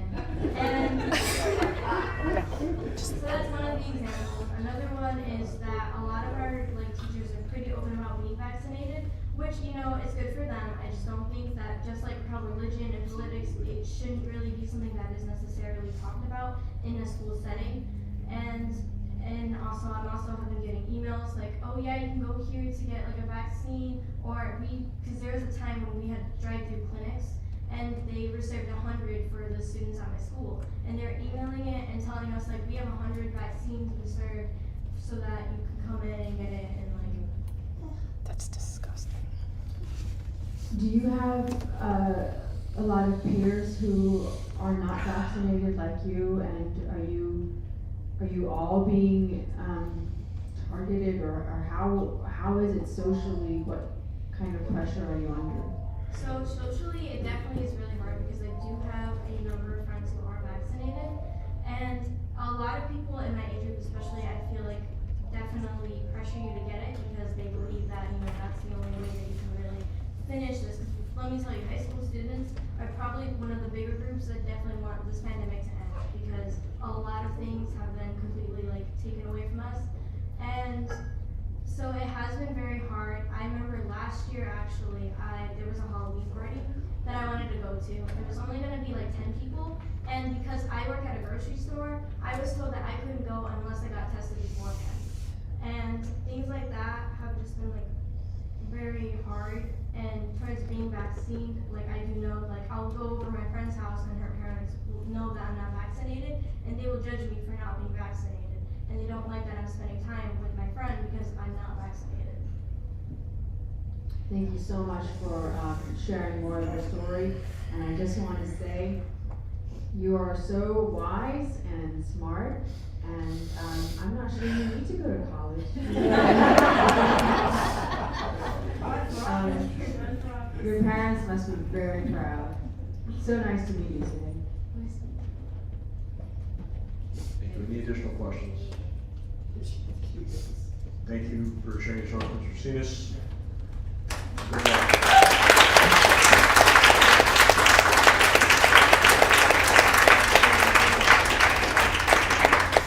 Next up is Aaron Hartford, followed by Kate Prokop, followed by Genesis Alfonso.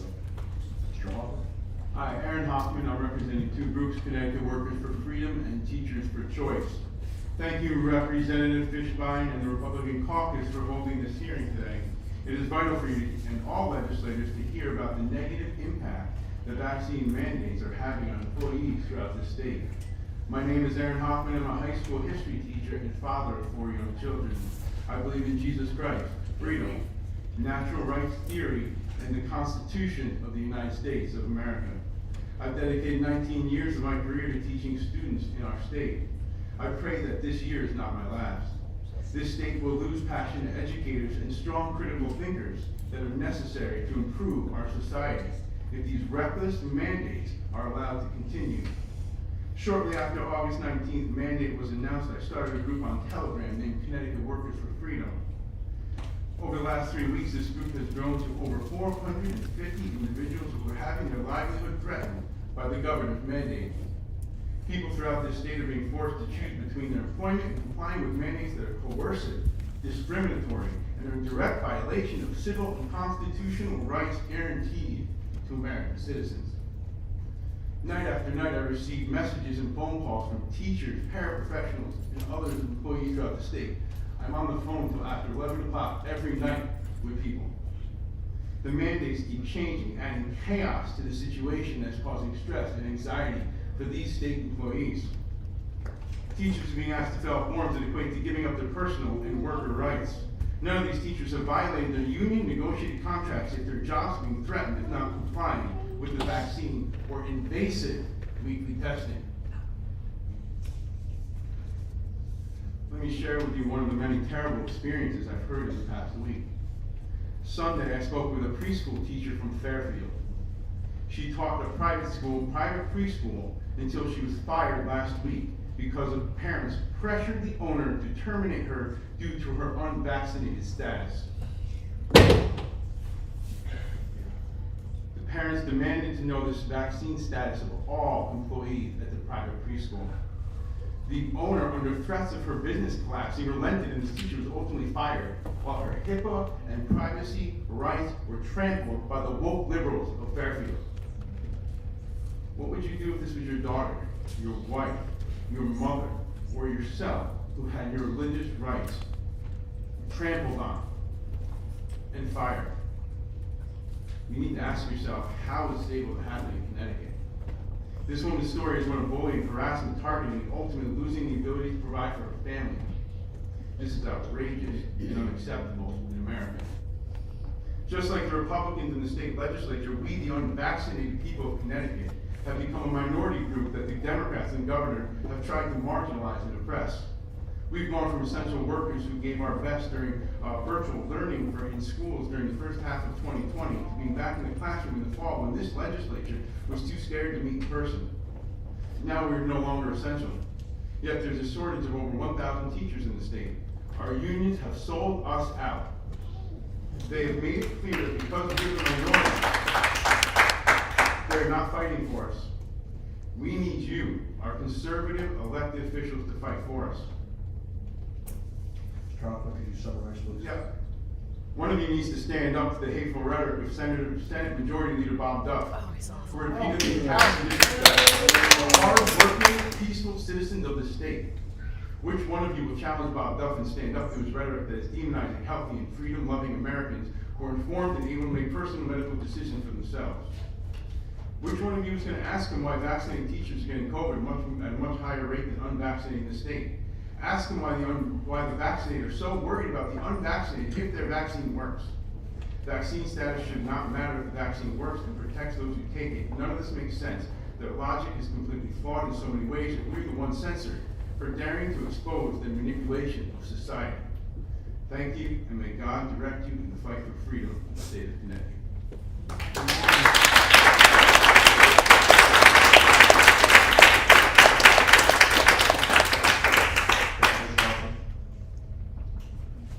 Representative Beach. Thank you, Mr. Hoffman, for coming out and your testimony. I'm reaching out just to make a comment that Rep.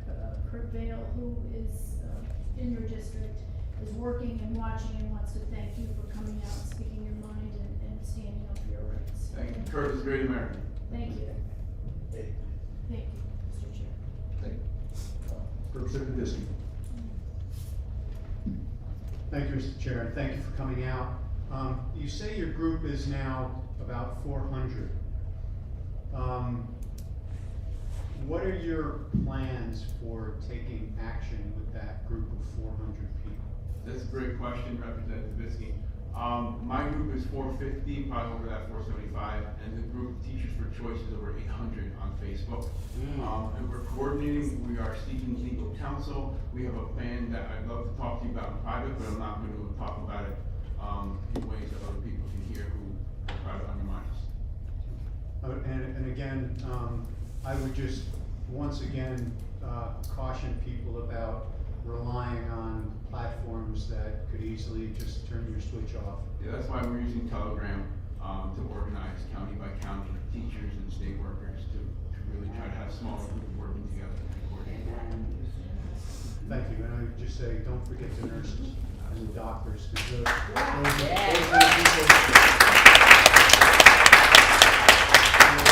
I get more calls from nurses every day than just about anybody else.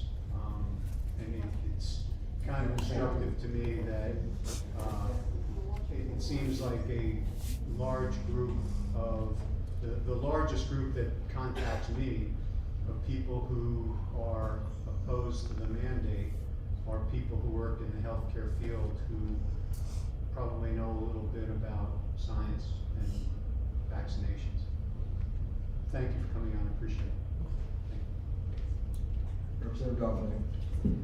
Thank you, Mr. Chair. Thank you for your testimony. Can you tell us, so both of those groups are found on Facebook? Because I have lots of teachers that have contacted me, along with healthcare workers and all kinds of workers. Yes. But Teachers for Choice is on Facebook, and CT Workers for Freedom is on Telegram, and we're doing a lot more of our organizing on Telegram because of the threats to censorship and trolling that happens on Facebook. So if you want, I can give contact information and direct teachers to us because it needs to be a united action on our part, and that's what we're really pushing towards and working towards. And we know districts are going to fight back. You know, the districts, and it's not really the districts who want to fight back. The districts are doing what they think they have to do from the executive order, and we have a plan to try to cut that. thank you so much. I'll pass that word along. And thank you, Representative Dauphin, for all your support for medical freedom. You're welcome. Thank you, Mr. Chair.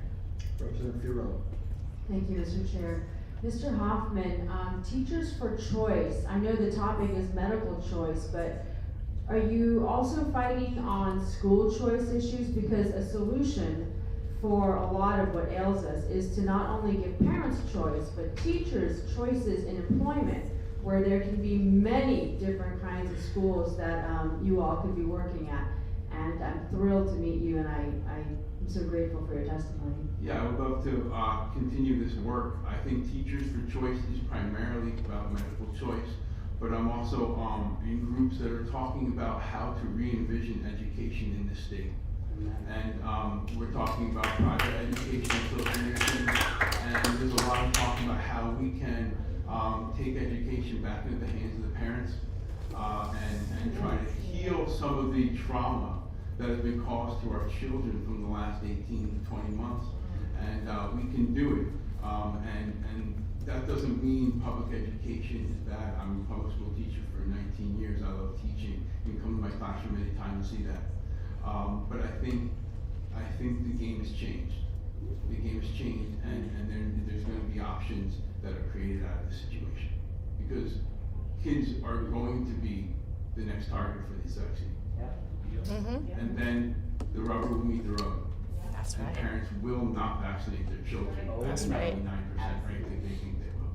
It's not gonna happen. Thank you for your That's right. testimony. Thank you, Mr. Chair. Thank you. Any other questions? Thank you, Mr. Hoffman, for taking the time to share your story. Thank you.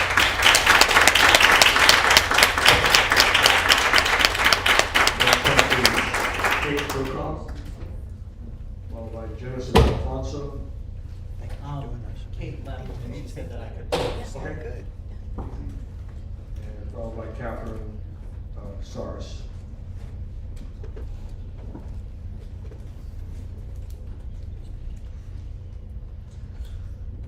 Hello, my name is Peter Kneska. I joined the Army when I was 17. I had my mommy and daddy sign me in, and they made me a nurse by the time I was 18. I was able to pass narcotics before I was even able to drink. I've been a nurse at Yale New Haven Hospital for over 10 years, and I've worked in the neuroscience ICU for 8 of those 10 years. And during the COVID pandemic, I was floated to the medical ICUs many times, and I dealt with the front line, and it was scary. It was extremely scary when this thing first came out. We had to open up 3 extra ICUs to take the overload of patients. It hit us hard.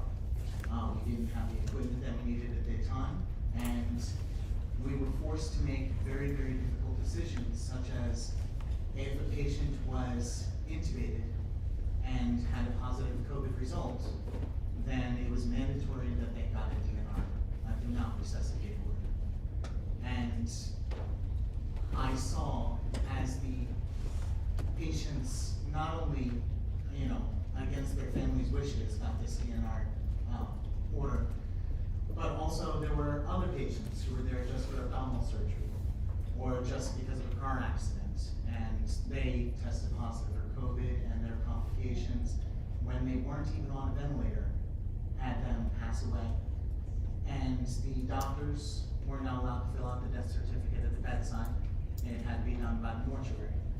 But the mortuary at that time was not allowed to perform a full autopsy because it contained aerosolizing procedures, which was, we didn't know how these things spread. The reason why I make these statements is because the vaccine has been shown to be safe and effective, but the safe and effective numbers are based upon death rates of patients who weren't necessarily a COVID death rate. And I saw that personally with many patients on my floors. We do have a lot of patients who are still coming in who are positive for COVID, who are not on ventilators, who are in the ICU. We do have a problem with the nursing shortage. I was just floated to the cardiothoracic ICU, where we did have patients who were not vaccinated, who were on ECMO, who were actually getting the oxygen, the blood taken out of their body, and oxygen put in their blood outside of their body so it could be put back in. And we did not have enough staff to take care of it. And one of the nurses there, one of the nurse managers said, it is very, very difficult for us to get travel nurses, backup help that we need because of the vaccine mandate that is currently going on. While we were going through such the thick of it, Yale New Haven Hospital, through a petition of a lot of the floor nurses in the medical ICU, said, gave us a bonus. Said, hey, you guys are working outside of your scope of practice. You are working over and above. And that bonus was very, very similar to what we normally get as a performance incentive at the end of the year, aka a Christmas bonus. Then at the end of the year, the Christmas bonus was taken away because the hospital didn't make enough money during the COVID pandemic. This basically tells me that, we were working outside of our scope of practice, not outside of our scope of practice. We were working above and beyond. Overweight, maybe you weren't. Maybe this is just what is normal. And that's what this is now. This is becoming the new normal. It is becoming no longer a pandemic, and it is becoming endemic. And this push for vaccinations is very, very difficult for me and some of The religious exemption that I got made me sign false statements. It made me sign that by not getting the vaccine, I was putting my family and patients at risk. If I, not vaccinated, get sick, I will show a lot of symptoms, a lot more symptoms than somebody who is vaccinated. So I will quarantine myself, whereas somebody who is vaccinated will barely know that they're sick, and they, by not quarantining, will be more likely to spread this. In my opinion, instead of me getting the COVID test every week, it should be all of us, if you do want to go that route. And possibly even the vaccinated people who should be getting the COVID test twice a week. Mr. Tessick, could you wrap up and summarize, please? I am fortunately safe for this year. They say I have to continue getting religious exemptions every year. So I don't know when I am going to need to find another job, not just from the Owen Haven Hospital, but also from Connecticut in general, because every hospital now has this as a vaccine mandate. Thank you very much for your time. Thank you, Mr. Tessick, for your story. Questions? Representative Bisky. Thank you for coming out, very much appreciated. I have been contacted by a number of people from your hospital system. What do you think the percentage is of, if they said everybody who is unvaccinated will be fired, what do you think the percentage would be? If you were to get rid of the religious exemptions and the medical exemptions, then I would easily say at least 5% to 10% would be fired as far as not getting the vaccine. And that, as I said before, not just the traveler situation, but we're always in a nursing shortage. We're always hurting for nurses. And taking people who were deemed heroes just last year and now saying, oh, you're expendable because you won't do what we think is necessary. I'm not against vaccines at all. I have been vaccinated on many different occasions. I get the flu vaccine every year. I do have a religious exemption against this vaccine. And even if I didn't, I would probably be very wary of this vaccine because even though it has been in process for 10 years, the release into the general population is so new that there's no way to know for certain what could be happening 5 years, 3 years, 20 years down the line. Thank you, appreciate it. Thank you. Representative Dolphin. Thank you, Mr. Chair, and thank you so much for your testimony. I just love to hear from the medical field, and you articulated vaxxed versus unvaxxed in a really, I think, understandable way for most that may not be familiar with how that impacts others and the hypocrisy that we're kind of hearing displayed out in the open and in the media. So I just wanted to thank you for your service, and thank you for your healthcare commitment and coming out today. Thank you, Mr. Chair. Representative Wilson. Thank you, Mr. Chair, and thank you for coming today. As Rep. Dauphin already mentioned, it's important to hear from folks in the medical field. So I've been contacted as well by a number of constituents, and I'll just use an example because it happened to be a fellow employee at Yale who contacted me on this, who lives in my district. And in this particular situation, the employee is a coder, and a coder who works totally remotely never, ever has to enter a Yale facility, does it all from remote location, and was told that she would be terminated as well, even though she has zero exposure. Are you aware of that part of the policy at Yale? Yes. Not only is it the New Haven Hospital's policy for the employees, but also, and that includes all employees, whether you're a janitor, a nurse, a doctor. It also includes people who are contracted to work. So the person who doesn't necessarily work at Yale, but is out doing the landscape or the painting or whatever the case may be. And this is all trickling down from, at first, Connecticut Hospital Association's mandate, and now President Biden, who I felt like I was getting a talking to or a spanking from my grandfather, saying, "We have been patient with you." I mean, I'm an adult. I have done a lot of research on this, and I personally believe that I got it way back at the beginning of this. A lot of our nurses got sick back before we were doing masks, back before we were doing isolation, because it ran rampant.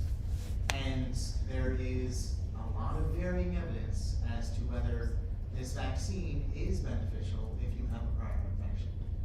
And there is actually on the Pfizer Comirnaty FDA approval where it says males 40 years and younger have a risk of getting cardiac disease from this. Well, if I'm already probably protected and I have a risk of getting cardiac disease where my father actually had a quintuple bypass not many years older than I am, I think I really don't want to get this vaccine. Thank you. So it sounds to me almost like we're cutting off our nose to spite our face, especially if we're talking every medical facility in the state of Connecticut, not just Yale here. And if we think in terms of a coder who has no exposure whatsoever, and we terminate all of those coders, then what's going to happen to the financial cash flow of all of these institutions? Thank you for coming today. Any additional questions? Thank you, Mr. Tedesco, for coming and sharing your story and your perspective on it. Thank you. Thank you for allowing me to share.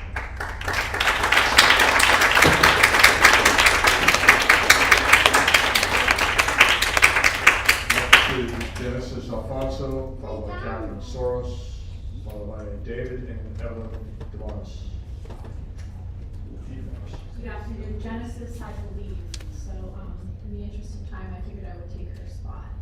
My name is Amy Borden, co-founder of Parents' Choice, along with previous attester Susan Zazahansky, seated to my right over here, who did a fabulous job.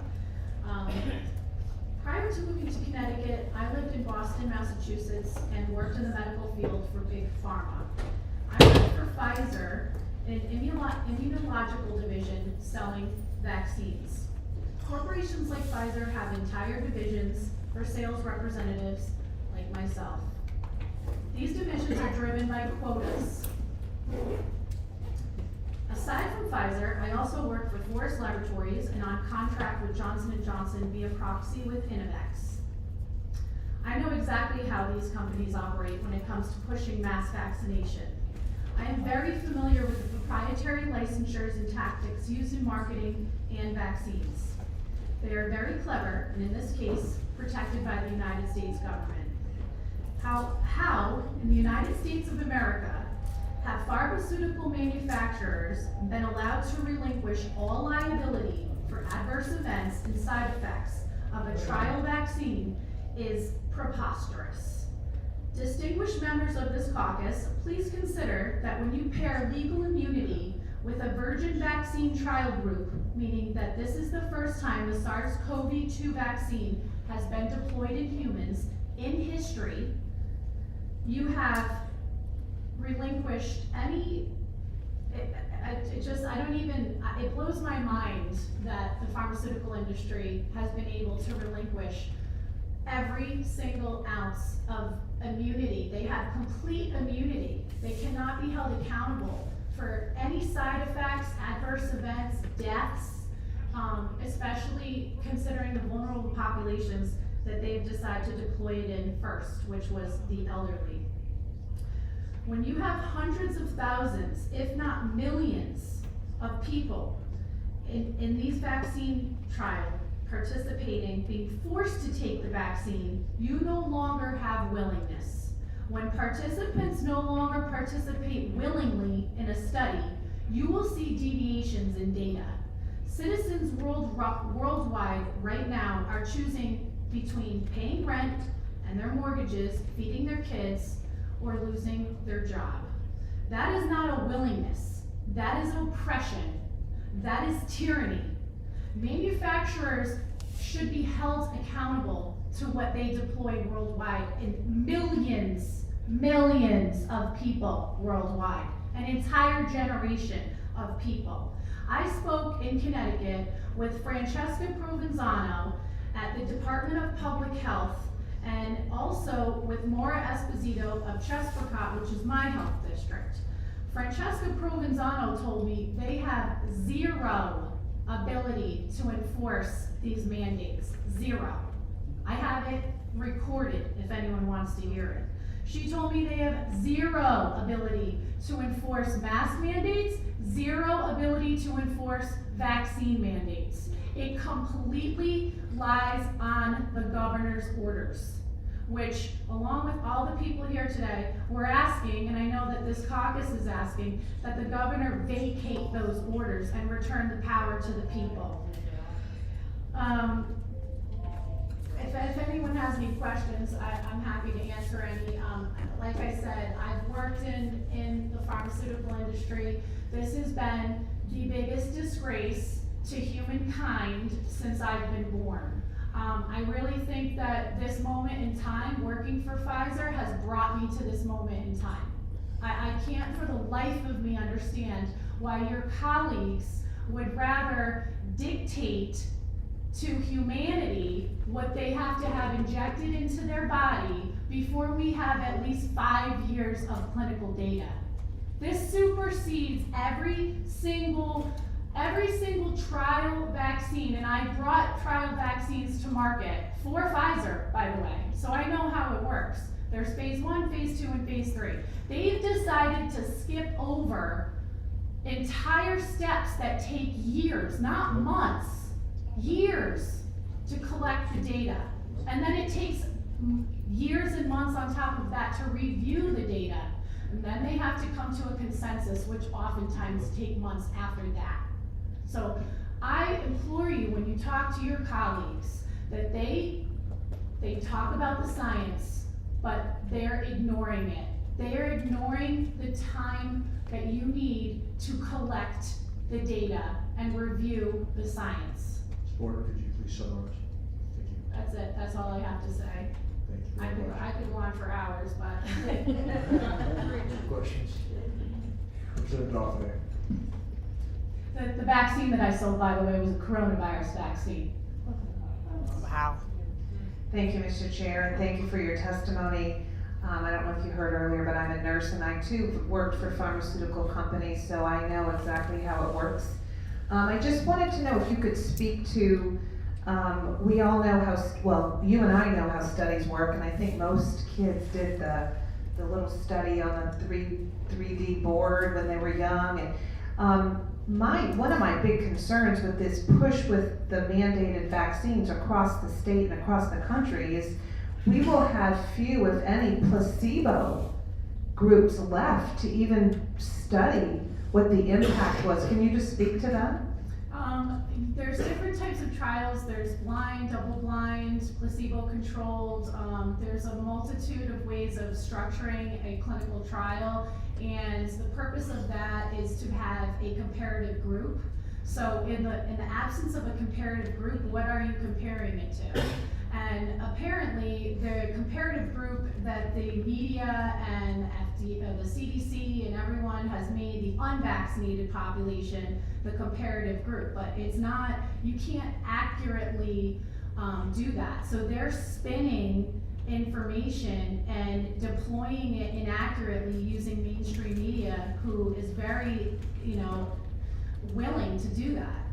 But if you don't have a comparative group, then you really don't know what you're looking at. If you're looking at, for example, the reporting of adverse events, if you don't have a group that is controlled in the trial to be able to see a placebo control versus the group that the vaccine has been deployed in, then how can you compare,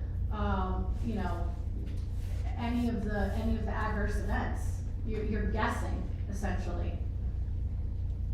Thank you for that, and I've always wondered their statement that, if you get vaccinated, the symptoms will be a lot less, and I always wonder what they're comparing that to, and how would you have known what kind of symptoms that individual would have gotten initially anyway? That's known as symptom ambiguity. So Correct. they are allowing symptom ambiguity if they just tease it any way they want. They also use extrapolation techniques for data, so which I've seen just reviewing the data here in Connecticut. They will take a giant set of data and they will pick and choose the criterion that they then extrapolate out to make it look, to tell a story a certain way. You can make any clinical trial tell the story that you want it to tell if you just extrapolate certain subsets of data, and they do it beautifully, trust me. I mean, I had to walk around with a briefcase full of studies, and they've been, you know, these pharmaceutical companies, they have paid out the highest dollar amounts in criminal cases. They've been sued and they've lost. They've paid billions of dollars to people, and that's why they asked for immunity to deploy these vaccines without any, they're not on the hook, because they're looking for a worldwide trial of participants versus a couple 100,000 in multi-center.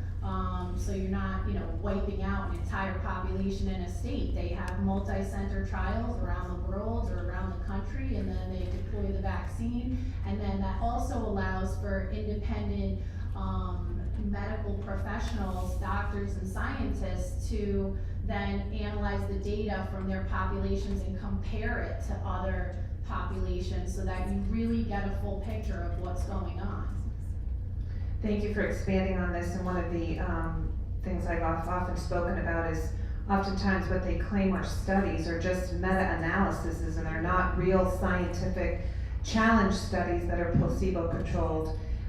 So it's interesting to hear from you, and thank you for elaborating on that. It's important to mention that in a clinical trial, you are a volunteer. And this is not a volunteer situation. They're making people choose between eating and living and working and feeding their kids or losing their job for not getting a jab. And it's criminal. It's criminal to do that. I mean, this is the United States of America. We should not be allowing this. And I know that you guys are gonna work hard to go back to your peers and your colleagues and try to, advocate on behalf of everybody that was here today. But I think people need to be asking more questions about the science and asking why there isn't in Connecticut with Yale down the street and UConn and access to the medical centers that we have within a 90-mile radius. Why hasn't anybody asked for a placebo-controlled double-blind study? Why do we not have an actual collection of adverse events for those deployed vaccines so that we can accurately look at it and not rely on the 1% of adverse events that are being reported to bears? Thank you, Amy. Thank you so much for your testimony. Thank you, Mr. Chair. Thank you. Representative Piscopo. Thank you, Mr. Chairman. And you mentioned that as the vaccine was rolled out, it was in our most vulnerable. It went to our most vulnerable patients first. Correct. Actually, the CEO of Pfizer himself didn't even take the vaccine. I'm not sure if anybody's aware of that. He said he wanted to wait in line. And I can tell you from knowing people in the industry that know him, that's a lie. That's a lie. But sorry, go ahead. No, thank you. That's good information. And I think it defies logic that then there's the most vulnerable, but doesn't it defy logic that we're giving it to those that can handle, if you will, handle it, like our young from 12 to 20, and now it's 5 to 12 that are at the verge of being approved. Can you comment on that? It just doesn't seem logical to give it to our. Correct. One of the first things that made me start to dig a little bit deeper was the fact that they were rolling this out in even more so than children, the most vulnerable population, to be giving it to the elderly first is a disgrace. It's a disgrace. To give a vaccine that we don't know if it deploys in a human, if it's going to exacerbate the problem, and they already have compromised immune systems just based on their age alone. To deploy it to them first and work our way backwards before we have data it's absurd. It's completely absurd. And now we're about to do it to children. So who wants to volunteer? And if you go back, you can listen to excerpts from our own president and his members of the Democratic Party when Trump was president saying, who's gonna take this vaccine? Who's gonna sign up for it? Nobody's gonna wanna do it. And now we're gonna deploy it for the first time ever in our children, and we don't have any data to support that it's not going to harm them, and that it's not gonna cause infertility or neurological problems that are irreversible, that we don't have a cure for. So this should be voluntarily done. If you believe that your child is safe, or that your child is in has some sort of condition that you feel it's a last-ditch effort and you'd like them to get the vaccine because you feel it's the only thing that's out there that could prevent them from dying from COVID, those are the people that should be willingly signing up. But to deploy this vaccine on a large scale, meaning every school-aged child across the country, before we have clinical data in our own state where we can conduct trials better than anyone in the world, let those people go sign up. Let them bring their kid to Yale and get the injection. Let them follow up every 3 weeks. Why should we have to do it, every single one of us? I have 4 children. I'm not putting them out there like lab rats before there's data, and nobody's gonna convince me to do it. But I'm the voice of parents all over the state and all over this country that have not thought about this because they hear this word, science, follow the science says this and the science says that. Where is it? Where are the studies? Where are the printed studies published and peer-reviewed in journals, in medical journals, right up the pike, Harvard Medical Journal? I mean, we have the institutions within 90 miles of our state, and not one legislator, aside from the people here and Rob Sampson that I know of, has asked why we don't have a clinical trial in Connecticut. Thank you, Amy. Thank you, Mr. Chairman. Thank you. Representative Fierro. Thank you, Mr. Chairman. I have a question to follow up on your comments and your conversation with Francesca Provenzano, who's a section chief at the Connecticut State Department of Public Health. Could you elaborate more on your conversation and what it is that she said? I called her because in my town in Cheshire, we were scheduled to have on the same night coinciding a football game and the Cheshire Fall Festival within a property of about 100 acres in Cheshire, which was going to bring in tens of thousands of people to Cheshire, Connecticut. On that night, and during that week, Cheshire was considered to be in the red, which if you guys remember, there was a system, red, orange, yellow, where if you were in the red, you should not be even leaving your house. You should be home and you should only be sending one person to get groceries. There should be no public hearings, no school, nobody going to work, nothing unnecessary. We were in the red. Our case rate was in the red. So I called and said, how can this be? How can we be having 2 events on the same public property, bringing tens of thousands of people to our city, and everyone's just brushing this under the rug? She told me they no longer follow that. They no longer follow that red, yellow, orange. It's up to the municipality to decide that. And then we had a discussion about mask mandates. And she said that it's up to the municipality. The municipality can decide if they want to enforce it. That the Department of Public Health has absolutely zero authority to do that. Same with vaccines. She said it's up to the individual. That's what she told me. And she told me the only way that this is all taking place is under the guise of Governor Ned Lamont's executive emergency orders. And that barring those emergency orders, we would not be even having this discussion. And that's where the word tyranny comes into play. This is a democratic government. There were portions of the day yesterday where we were in fear that this meeting was gonna get shut down by the Democrats. If they heard that enough people were gonna come and testify.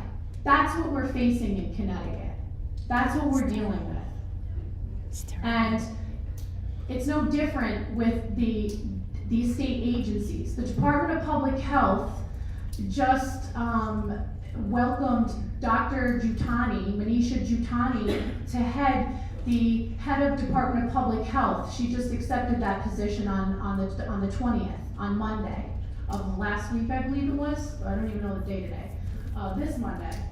So two days ago, she took over. Now, prior to her, Dr. Deidre Gifford, during a pandemic, was running two state agencies, Department of Public Health and Department of Social Services. Have you ever heard of such a thing in your life? Nope. During a pandemic, we had she's either Superwoman or one of those agencies wasn't getting the job done. But Dr. Jutani took over, and she's an infectious disease specialist from Yale. So I would implore every single one of you and anyone else that sits on the side of the coin that you're on to talk to her and find out what her position is, because she was indoors during a universal mask mandate by the governor, taking pictures with everybody with dozens of people in the room with no masks. So they say one thing and they do another, because they know the truth is that this is a farce. It's a medical farce. And I don't know why they want everyone to get the vaccine. I can only imagine that it's a control tactic, but it's not efficacious. It wanes almost as quickly as it gets your immunity up. The immunity is gone. That's why you have to have so many booster shots. So if we're going to deploy this in children, what are our children going to look like by the time they're 18? They're going to look like heroin addicts with how many dozens and dozens of shots are they going to be getting, in booster after booster after booster?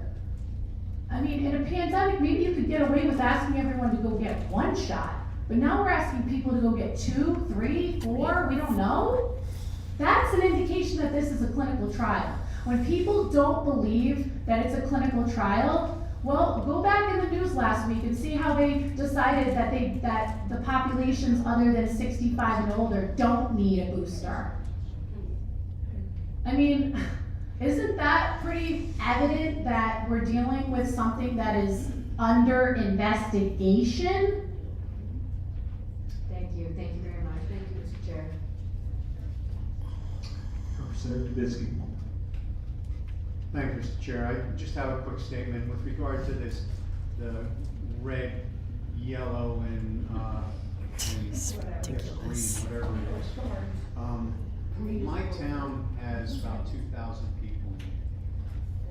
If a single person tests positive, even if they don't get sick, there's one single positive test in town, my town turns red. That's exactly right. We've been saying that. Even if that person never leaves their house, never gets sick, one single test, and the entire town is considered red. Correct. In my town, it's case rates over 15, I believe. So 15 per 100,000 people. And that's just a positive test. That's not hospitalizations, and that's not deaths. So. And we're still talking about this PCR test, which the CDC has already said they're pulling at the end of the year, which is. It expires just on New Year's Eve, sir. Right, so in a couple of months, they're not gonna use that test anymore because it's unreliable. yet we're still making public policy based on it. Right. They're gonna be replacing that with the multiplex assay test, which is supposed to differentiate between coronavirus and influenza A or B. So when people talk about how last year there was no influenza cases, everyone that is in disagreement runs around and says, oh, that's not true, that's not true, that's not true, the PCR didn't rate everything as coronavirus. Then show me the data for influenza last year. Nobody can do it. So everything was tagged coronavirus in the interest of public safety last year. Thank you, I appreciate it. Thank you, Mr. Chairman. Thank you. Any additional questions? Thank you very much, Ms. Borden, for coming and sharing your story and a lot of great information. Thank you very Wow. much. Excellent.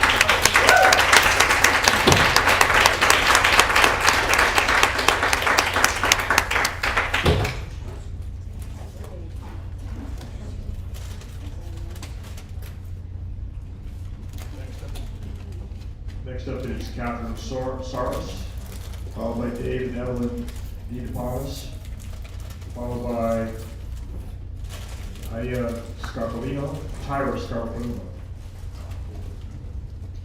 Saros.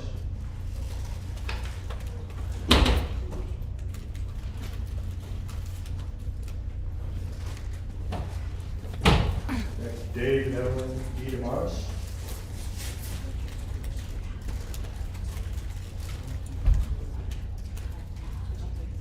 Tyra Scarpolino, followed by Jen Van Gorder at the time. Scarpolino, you're up. Yes, hello, my name is Tyra Scarpolino. Very quick, I love this state. I'm born and raised here. I'm originally from Dublin, Connecticut. I think that's me, right, Mr. Wilson? Hello. I live in East Haven now, and I'm a nurse. I'm an ER nurse. I've been an ER nurse for 10 years. Hartford Healthcare. My employment with them officially ended on September 13th. I was granted a religious exemption, but I'm not testing every week for something. I kept myself very healthy and available through round 1 of COVID, and I'm quite insulted by this mandate. This mandate comes from weak leadership, sans the company here that I'm talking about, Lamont. Weakness is a luxury our state cannot afford right now. I was able to witness the effects of this ill leadership while working through round 1 of COVID in a busy emergency department, where we were told to provide for ourselves. We bought our own N95 masks, our own hair bouffants. I had 2 for every shift, so it was like buying stocks in them. We bought our own gowns, our own shoe covers. Everything else was kept under lock and key. So when you showed up for your shift, you signed out that you received your PPE, and if you needed something else throughout the night, your charge nurse would berate you if you asked for a new one. I actually saw a nurse drop her mask and ask for a new one, and she was called to the office for misusing PPE. What? I actually also saw a doctor who had used a surgical mask so many times.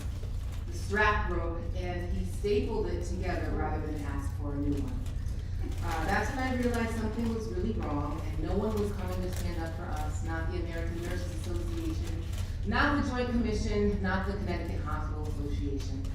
They're all in bed with Ned Lamont. They're all stuck in their pockets. They don't care about our health. They don't care about our unsafe staffing ratios. Has anyone been to an emergency room lately? It's a mess. They don't care about how many patients are boarding in your ERs. They don't care about your subpar PPE. They don't care that your morale is at an all-time low. And they don't care that there's a small army of us who are ready to walk out. But you know what? They will care, because all those suit-wearing nurses who haven't done patient bedside care in years, they're gonna have to roll up their sleeves and get their hands dirty. And this is if we continue to tolerate weak leadership. Now, we the people are done. We're done with this unethical dictatorship. Ned Lamont is going to single-handedly turn the state into California. He's going to ruin your businesses. He's going to destroy your livelihoods. We need to be strong. We cannot cave. We are taught that healthcare is not one size fits all. We are taught that we have a God-given right to refuse a medication. That is our final right of medication administration. And I believe that signing up going into healthcare does not negate that right. And I want to agree with you, Colleen, was it? Yes. Our patient is wearing thin. Our patient is wearing thin. Now, Joe Biden can say his patient's wearing thin, but you know what? Ours is thinner. And we have been waiting so patiently and so quietly and so lawfully, it's like a steam pop, like she said. So I implore all of you, thank you again so much for hearing us out. I'm sad there's not more nurses here. I actually work with Peter, the other nurse, the neuro ICU nurse. We both got jobs for a naturopathic oncologist, and she is not requiring us to get the vaccine. So I also applied for a Florida nursing license. I hate to leave the state, but I don't know what's happening, so I did apply for a Florida nursing license, and I may be traveling. So thank you all for hearing us, and we appreciate you having us here today.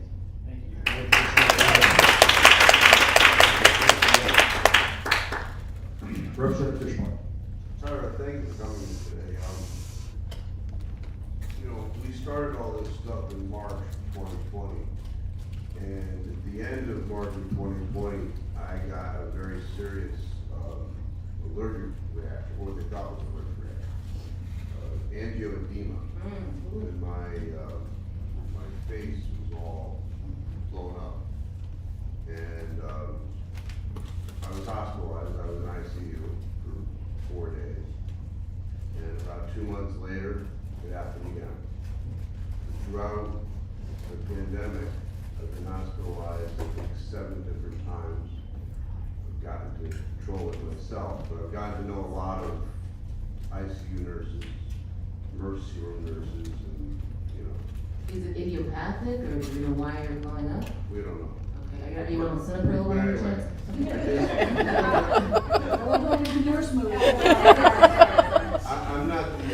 I'm not a touchy-feely person, right? But I can tell you that nurses that work in hospitals are a different kind of person. That's right. And I've come to appreciate that. I just want to Thank you. It's unfortunate that Thank you. this results in one of those very caring persons not being able to give that care. So, thank you for coming. Thank you, we appreciate it, but I just want to say, please tell your coworkers to be strong. We cannot be forced, we cannot be coerced, we cannot be incentivized or ostracized. You've got to keep your coworkers strong because they're about to cave. That's right.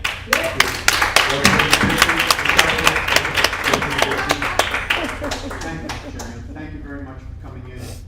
We've heard over and over today and in the past that the unions and the associations are not supporting their membership. You just mentioned that the Nurses Association is not supporting you. What do you attribute that to? I attribute it to mainstream media calling us this a plague of the unvaccinated. I attribute it to people not respecting the fact that we can do our own research. Just because it didn't come out of Fauci's mouth or Walensky's mouth doesn't mean it's not true. Right. I've been listening to, I don't know if you've ever heard Dr. Zelenko out of Israel, and I fear for Israel right now. I fear for Seychelles, I fear for Israel. I think what this comes from is mainstream's acceptance of this vaccine, and they want to shun us. They want to see us suffer. They want to see us lose our jobs. It's almost like a power struggle, but I think they want to represent the majority. And because the majority has taken the shot, that's who the unions are out to represent. They don't care about us. Department of Mental Health Addiction Services, they just found out 2 days ago where to submit their religious exemptions. I mean, if the union really cared about us, they would have had this in place when the mandate was released. The unions don't care. They don't care about us. Well, thank you. I appreciate your coming in. Thank you, Mr. Chairman. Thank you. Representative Wilson. Just really quickly, thank you so much for coming in. I'm sorry I didn't meet you before you left Bethlehem. Thank you. My mom's still there. She's like the only black lady there, so. She's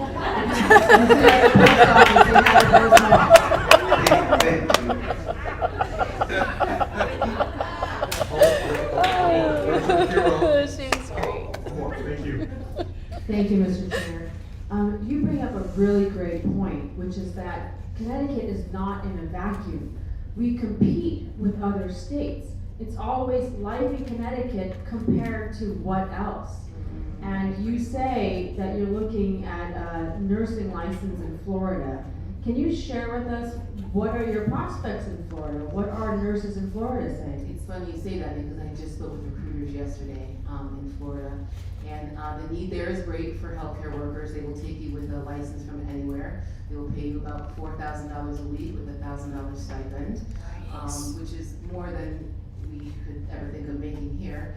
However, it's the state and municipal hospitals in Florida that are not requiring the vaccine at this time. Private institutions can do whatever they want, but per Ron DeSantis' orders now, I'm eligible to work in state and municipal hospitals. If they do require a vaccine and we find a match, I would have to do the religious exemption and test weekly if that was the hospital policy. But there are more prospects in states like Texas and Florida and Montana for nurses right now. Arizona. Right, and I think many people could find better economic opportunities elsewhere, but it's not always easy for people to get up and leave. So we're often pushed into very difficult choices. Is it easy for you to consider I'm this so move? glad you said that. I actually would be leaving my husband 3 days a week. I'd be flying out of Tweed, New Haven, down to Tampa to work 3 12-hour shifts in a row, then get on a plane in the morning after my last shift to fly back to New Haven to spend like 3 tired, sleepy days with my husband. So yeah, it's gonna be horrible, but to keep both of us shot free, if that's what I have to do, I'm gonna do it. And is your husband doesn't have a job where he could just move with you to Florida? No, he works for Connecticut Mental Health Center, DMIS, and they are requiring it with no transparency. So I actually more worried about him, you know, I'm worried about his job. I'm like, do what you need to do, I'll go to work, you know? Thank you so much for your testimony. I mean, each of these testimonies is, really paints the real picture of what's happening to people in Connecticut. And, thank you so much for coming out. Thank you for having me, appreciate it. But wait, there's more. I appreciate it. Thank you, Mr. Chair, and thank you so much for your testimony. I can't let you get off without saying thank you for your service, nurse to nurse. I appreciate that you came here today. Thank you. Thank you for being here as a nurse as well. You see things from a different perspective. Well, and I've worked in the acute care in the hospital as well for over a decade, taking care of the Craig Fishbeins and, you know, those difficult patients. So I can appreciate the stories about wearing out and you know, feeling worn thin. So thank you so much. Thanks for having me. Thank you very much. Next up is Jen Van Gordon. Lynn Rossi.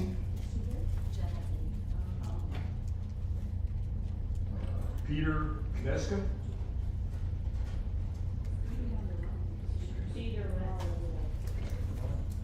That's me. Who here has not given testimony yet? Go right over. Back, there. Are people still in the overflow? Yeah. Other people still. Are there still people there? Okay. Can I take my husband's space? I'm a number 35. Sure. Thank you so We're much. right next. I think some people had to leave to pick up their kids. Could you give your name and? My name is Kristen Ritchie and I live in Southington. Thank you all for this opportunity. 1 in 8 couples in America struggle with infertility. 1 in 4 women experience miscarriage. I'm in both of these statistics 5 times over. 6 years of my life were devoted to trying to conceive. I work with world-renowned doctors known for their cutting-edge treatment protocols, surgical techniques, and success rates. I'm a volunteer for Resolve, the National Infertility Association, and I'm an active advocate in the infertility community. I'm here today because there are many women like me in Connecticut. Women who struggle to conceive and who have suffered pregnancy losses, who are being forced to take a vaccine with no long-term data available about its safety in pregnant women or their unborn babies. Preliminary findings of mRNA COVID-19 vaccine safety in pregnant persons was published by the New York Journal of Medicine in April 2021 and available on the CDC website, and it is a data compilation, not a proper trial of a control group. It states that data are limited on the vaccine vaccine safety in pregnancy in the very first sentence of the article. In order to know whether the vaccine has any effect on miscarriage risk and risk of long-term impacts to children born, a randomized control trial must be conducted and the pregnancy outcomes followed from both groups continuing on years past birth. This could not possibly have been done given the EUA vaccines are less than a year old. The IVF treatment process is complex. Reproductive endocrinologists and immunologists and patients decide together on various medication uses and dosages for each cycle specifically. There are so many variables to conception and maintaining a healthy pregnancy, and it is a great risk to add any outside variables in. In my case, after multiple pregnancy losses and ruling out other causes, it became apparent that my body was rejecting embryos due to an immune response similar to that which can occur with organ transplants. My treatments included immunoglobulin infusions, sometimes for 16 hours a week, multiple injections and dozens of pills per day, as well as stat blood draws almost daily to monitor and control various hormone levels, intracellular cytokine levels, NK cell activity, white blood cell counts, and more. Had I been forced to take a vaccine of any kind during my IVF treatment or pregnancy, I would certainly have not had success, since vaccines by design create an immune response and patients like me have lost perfectly healthy chromosomally normal embryos due to immune system spikes. In May 2021, the CDC issued a statement recommending that pregnant people receive the COVID-19 vaccine. Dr. Walensky stated, quote, "We know that this is a deeply personal decision, and I encourage people to talk to their doctors or primary care providers to determine what is best for them and for their baby." To repeat, even the CDC director said that patients and their providers should determine what is best for mothers and babies. The government nor an employer have a role in this decision. As time goes on, I continue to be deeply impacted by my pregnancy losses, and I still agonize over what I may have done wrong or could have prevented. A woman who desperately wants to be a mother instinctively questions and blames herself. Now layer on a mandated vaccine. If a woman takes this vaccine so she does not lose her job, and subsequently her IVF cycle fails or she loses her pregnancy, she will never stop blaming herself whether or not the vaccine was the cause for loss. This will haunt her forever. Emotionally, of course, and financially as well, since the average cost of an IVF cycle is $20,000. In Connecticut, a woman can choose to terminate a pregnancy without legal or employment repercussions. But currently, she cannot choose to increase the likelihood of a live birth by declining a vaccine without proven safety. The state of Connecticut only supports a mother's right to choose when that choice is to end a baby's life, not to continue it. This egregious disregard for human life is reprehensible. To Governor Lamont, you are adding risk and potentially taking away dreams of motherhood from many women. Connecticut is not in a state of emergency, and it is unconstitutional to mandate a medical intervention of any kind. All lives matter, including those of unborn babies. If you could summarize that. Thank you very much. Any questions? Representative Bisky. Thank you, Mr. Chair. Thank you for coming in. I can only guess the pain that you've gone through over the years. One of the things that we have heard quite a bit is that a lot of doctors are being pressured to both advise that patients take the vaccine and also to avoid prescribing any type of therapeutics that might be helpful. In your situation, were you able to find medical help? Were you able to find doctors who would support you and work with you to avoid having to take this while you're trying to get pregnant? So luckily, I have a son now who is 10 months old. So I'm not having to face this, but I have many friends who are right now, and that's why I'm here today representing them. They don't want to speak out for fear of their employers hearing them. But for the most part, what I'm hearing is no, these reproductive endocrinologists are not signing medical exemptions for them. So many of them have to choose to take a risk, or most of them will choose to walk away from their job because a baby is much more important. Thank you. Appreciate it. Thank you for coming in. Thank you, Mr. Chair. Any Representative Fusco. Thank you, Mr. Chairman. So I do happen to know what you've been through, so I want to thank you for having the courage to come here and testify, share your perspective with us. And for the record, you're fabulous. You're fabulous, for the record, you're fabulous. Thank you. Any additional questions? Thank you very much for your showing.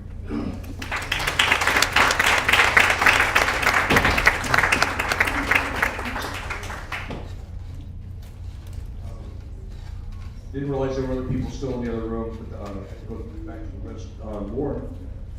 After this, we'll go back, Lauren Wiggins, followed by Pamela Blocker.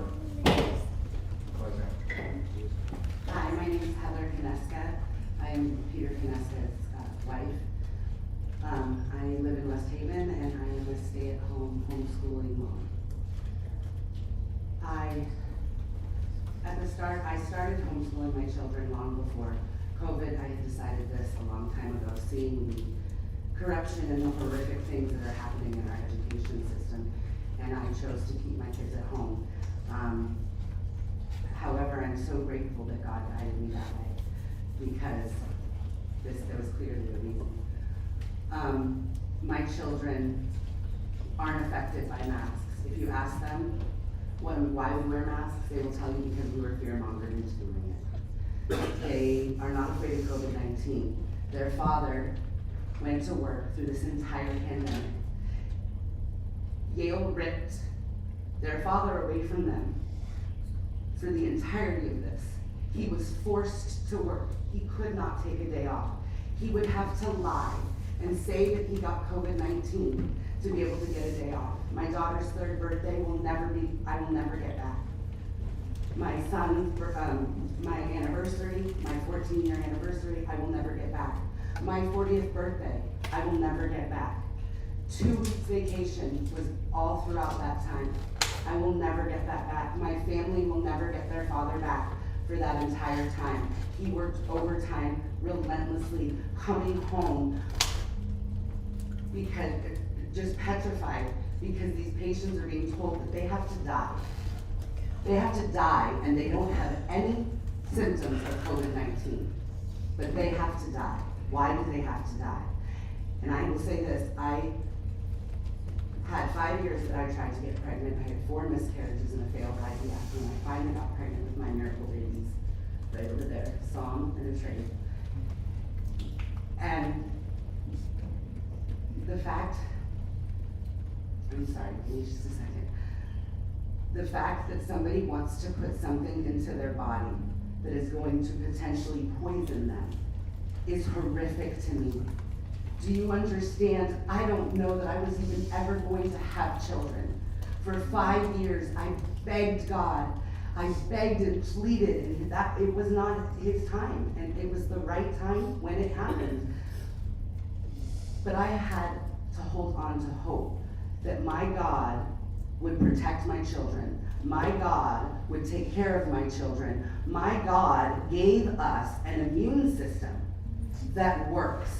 And if it doesn't, if he gave us an immune system that works, and if it's not broke, don't fix it. Why are we trying to fix something that is not broken? Our children are not sickly. If your child is sickly and you want to get them the vaccine, more power to you. But how in the world could you live with yourself if you gave your child this vaccine and something horrific happened? How could you live with yourself? I don't understand. And this is completely against every last bit of our rights. God created this country, we created this country under the consecration of God and to fear his wrath. You don't have to be a Christian. God gives us the power to choose. You don't have to choose God. He chooses you, but you don't have to choose God. And you can still reside in this country. But if you don't want to live under God's law, then get out, as far as I'm concerned. You're not welcome. All in all,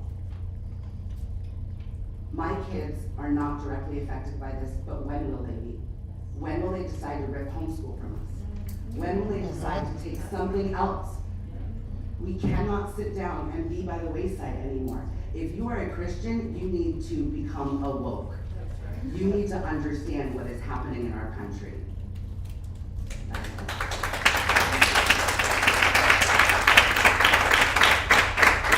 Thank you, Mr. Preston. Any questions? Thank you very much for coming and sharing your story. Thank you. Lauren Williams.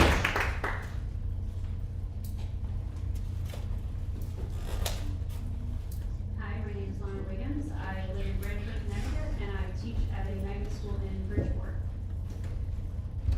This is my 16th year teaching public school here in Connecticut. March 13, 2020, I was thrown as the unknown of remote learning in a worldwide pandemic. Yet I did it, and I did it well.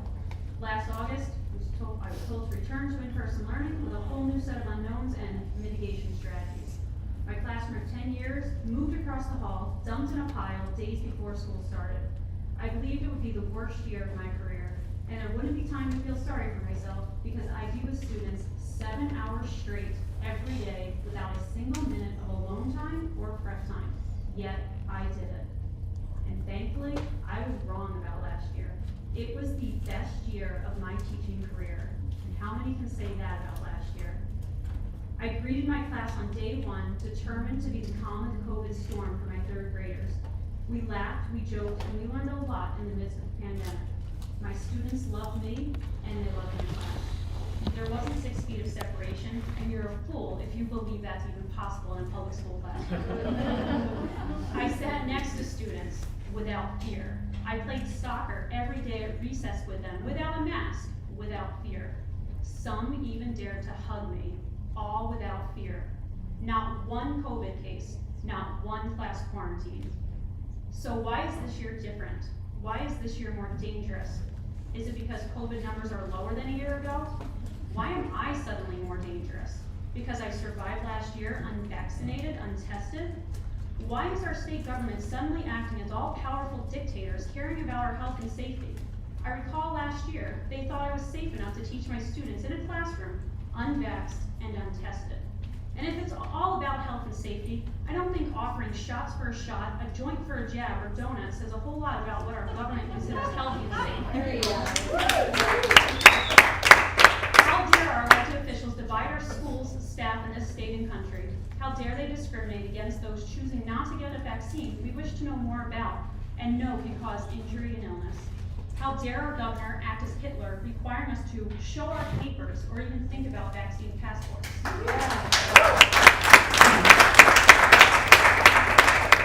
From my least stressful year to the most stressful. Expected to prepare lessons while fighting for my constitutional rights. To be ready to teach while figuring out where and when to get tested and the cost on my precious time. Mandated upon me, a healthy, asymptomatic individual, because the governor deems me the unsafe, unvaccinated one. Last year considered a hero, this year a zero. My career in jeopardy because one man thinks he holds all the power. And Bob Duff, if you're listening, this is for you. You should join my third graders on Constitution Day to be reminded that our capital is exactly that, our capital.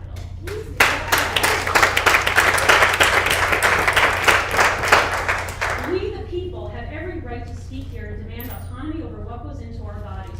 This is where change happens. A little history lesson for you, Mr. Duff and Lamont. It was a vocal minority in 1775 who had had enough and whose patience had worn thin and fought back against tyranny. You are truly mistaken and clearly out of touch with your constituents if you think we're just going to choose vaccination over job loss. Your sentiments are the very definition of tyranny. You don't get to tell me, force me, or coerce me into putting something into my body that I don't want. There is a God, and Mr. Duff and Mr. Lamont, you are far from anything resembling my God.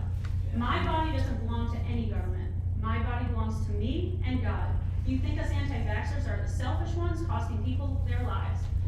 You are. Stop wasting taxpayer dollars on unnecessary weekly medical tests that only make our jobs more difficult. What country and state am I living in where a healthy person needs to take a medical test to prove they're healthy in order to go to work and make a living? You've clearly abused your powers as an elected leader when you feel you can take away an American's right to life, liberty, and the pursuit of happiness with your mandate. You clearly don't care about losing the very teachers this state and our students need to teach our youth what makes this country great. That's on Mr. Lamont and those who support these mandates, because I'll choose my constitutional rights over their mandates every time.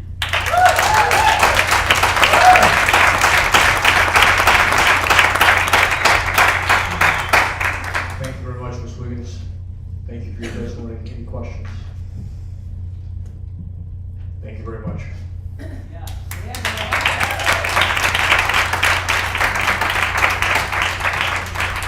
Next up is Pamela Blocker. Followed by Lisa Blanchett, Kristen Volpe. My name is Pamela Bolacker, and I'm from Newington, Connecticut. Thank you for taking the time today to listen to my personal experience with this governor's executive order. A brief background on myself. Excuse me.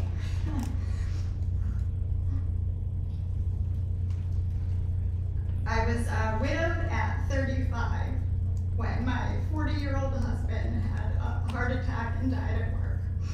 Our 3 children were then aged 10, 13, and 17 at the time. I mustered up all my strength, and by the grace of God, was able to raise these 3 kids into wonderful, responsible, tax-paying adults, now aged 23, 26, and 29. A few years after my husband's passing, I went back to school, graduated with a 4.0, and began a career with Capital Region Education Council. I began working at CREC River Street Autism Program in Hartford as an as an associate instructor. I love my job and I love the students.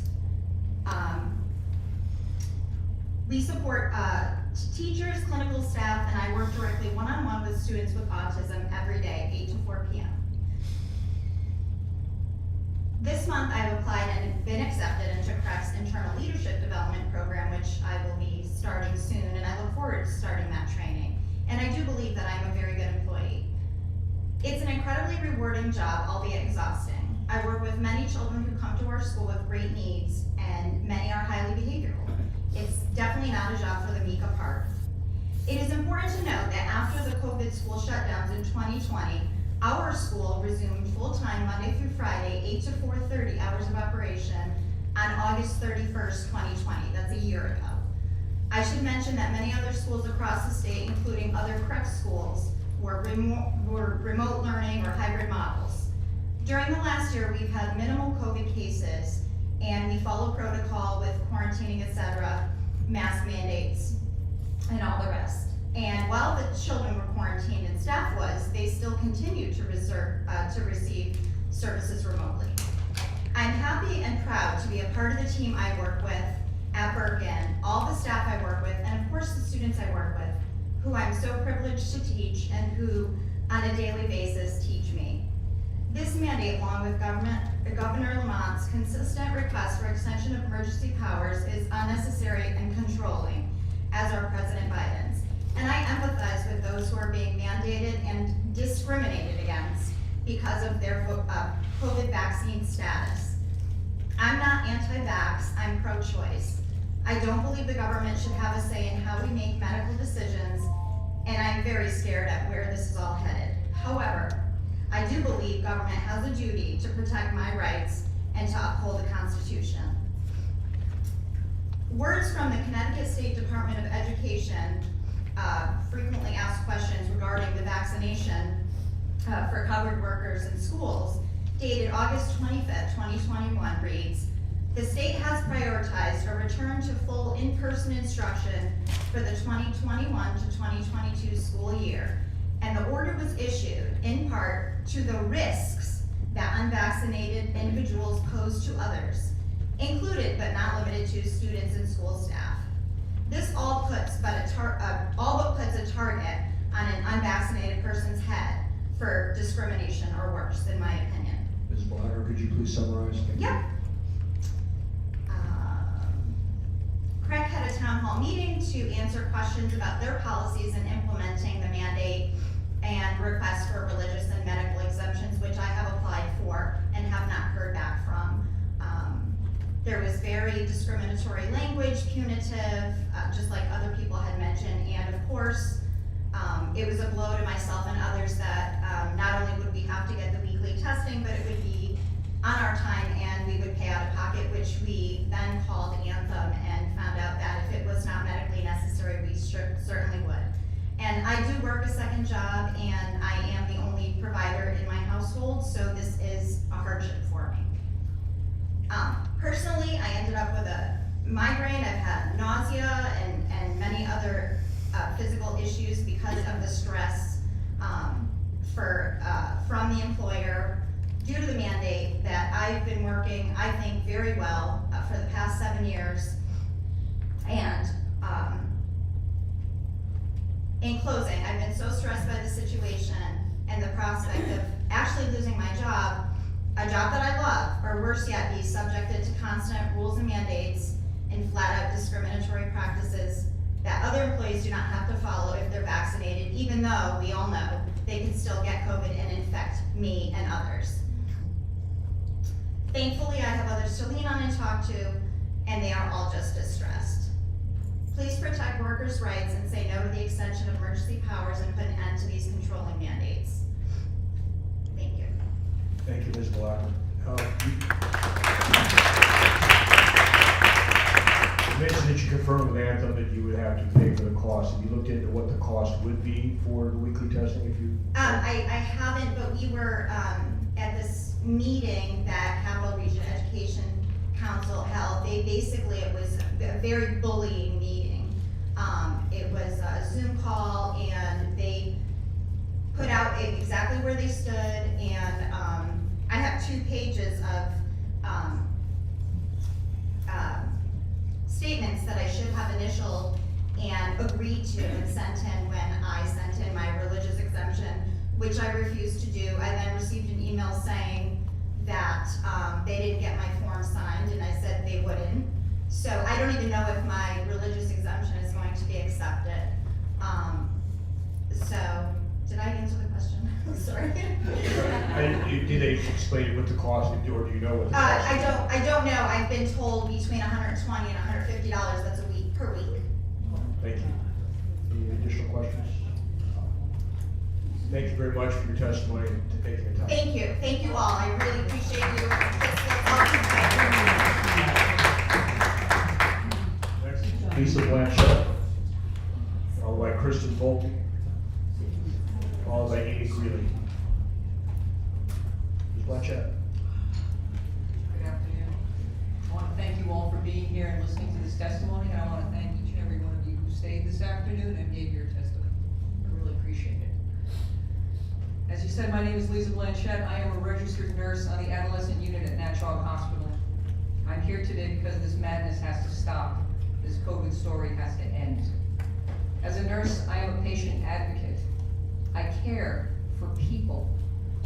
And I've watched in horror as we have isolated patients who are symptomatic with a runny nose or a sore throat, yet testing negative for COVID.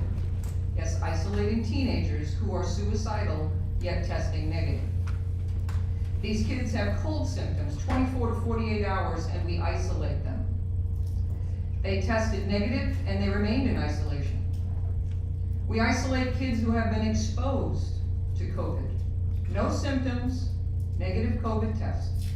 I'm told it's protocol. Whose protocol? And why does the protocol keep changing? Where is the science? Where is the science that says it is beneficial to isolate children who are struggling with depression, anxiety, and suicidal thoughts? We must stop this madness. We must end the mandate. We must end this emergency. Hartford Healthcare is mandating the COVID vaccination for all of its employees. I use the term vaccination loosely. It is not a vaccine. The CDC has changed the definition of vaccine to accommodate this shot, this drug that they developed for this virus, this drug that is still in clinical trial, this drug that has not been approved by the FDA. This experimental vaccine is being mandated because an emergency was declared. Where is the emergency? We are 20+ months into this. Where is the emergency? Isn't it interesting that the Biden administration is not requiring this vaccine for its staff? Nor is Pfizer, nor is Moderna, and there are many more. Thank you. I do not want to be part of this experiment. I do not consent, and I will not comply.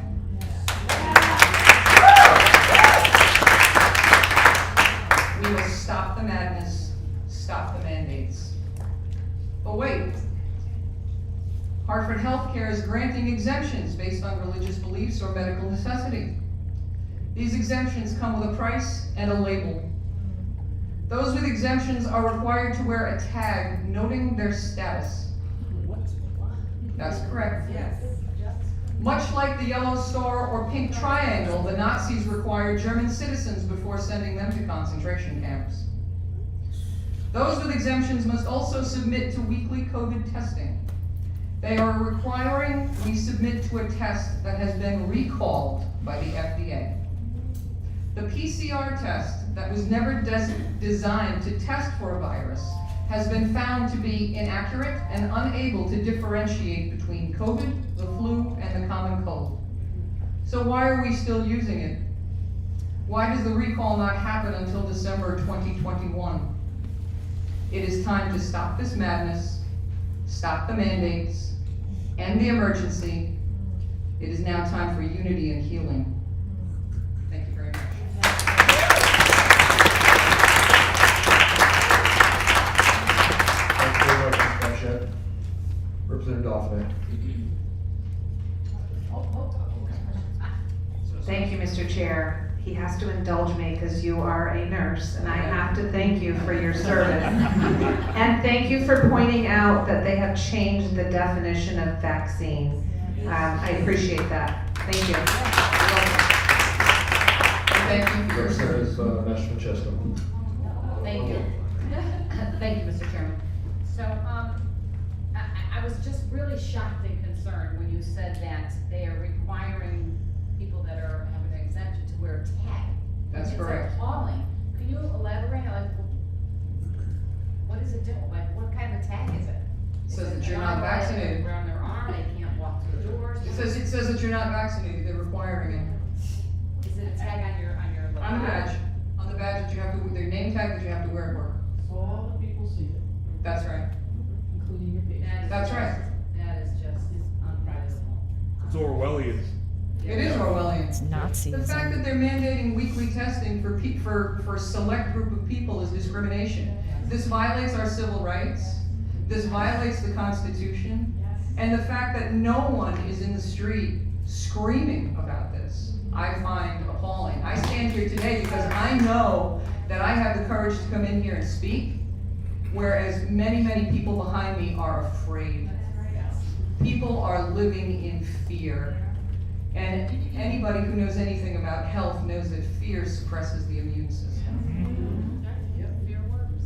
I agree. People are afraid to speak out. I think there's a lot more people out there that have the view that we do. That, listen, there's people out there that have taken the shot and still feel that the government or the businesses should not be mandating. Yes. Absolutely, but they're also afraid to speak out. But they're very much afraid to speak out, and that's a real concern. Sadly, though, in society today, there's only so much we can do, right? We're speaking out, we're there, we're gonna vote, we're gonna advocate to our colleagues to take the same position that we do. But at the end of the day, it's in the hands of the people. And until enough people speak out, and get mad enough, and say enough is enough, unfortunately, this could continue. It could go on and on. It's really concerning that they have people walking around the hospital with badges. Yes, there are people that are looking in the hospitals now. My colleagues tell me when they walk down the hall, one of the things that they notice is that people's eyes are going to the tag to see if they're vaccinated or not. It's And if disgusting. somebody takes the tag off, what happens?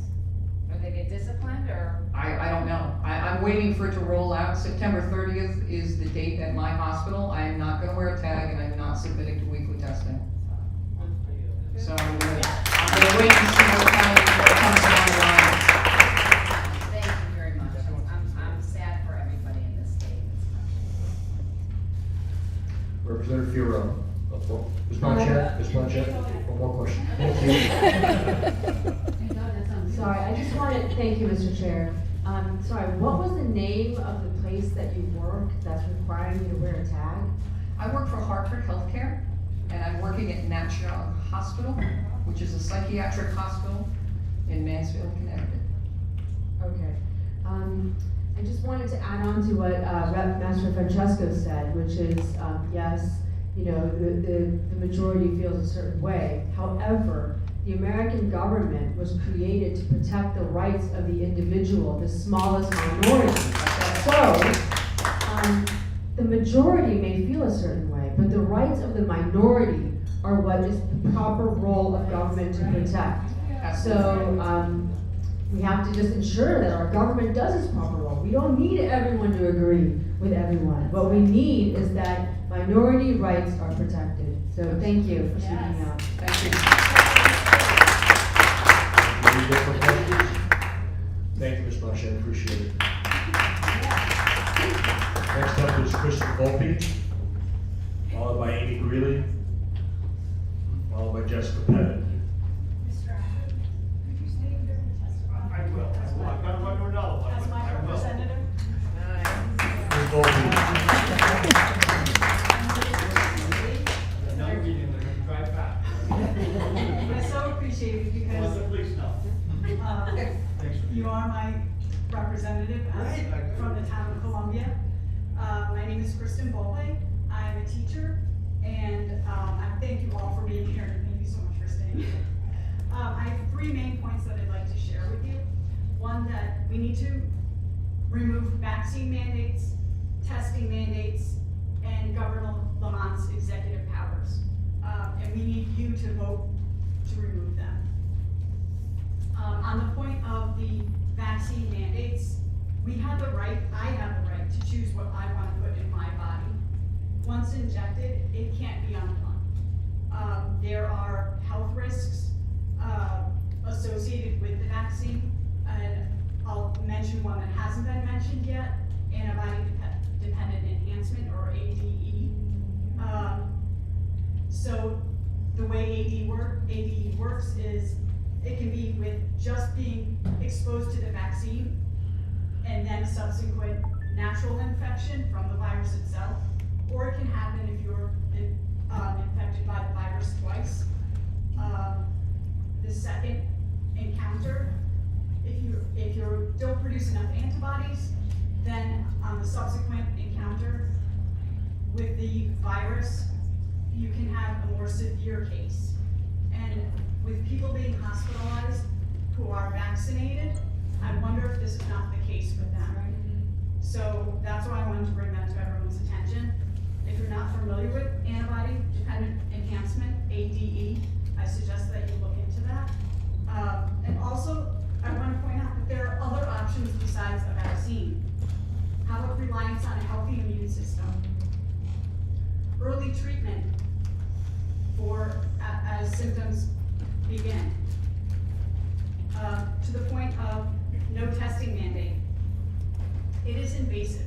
We're putting a nasal swab that, as others have mentioned, contain a carcinogen, ethylene oxide, and having to do it on a weekly basis. What are the long-term effects of that? I have to put a carcinogen in my nose against my mucous membranes. How is that going to affect me? But there are other options. We could do maybe a weekly screening that's uninvasive, or even if they wanted to do it daily. But there are other options besides the ones that are being presented. It shouldn't take a medical or a religious exemption to avoid these options. And I worry, when is the testing option going to be taken away from us?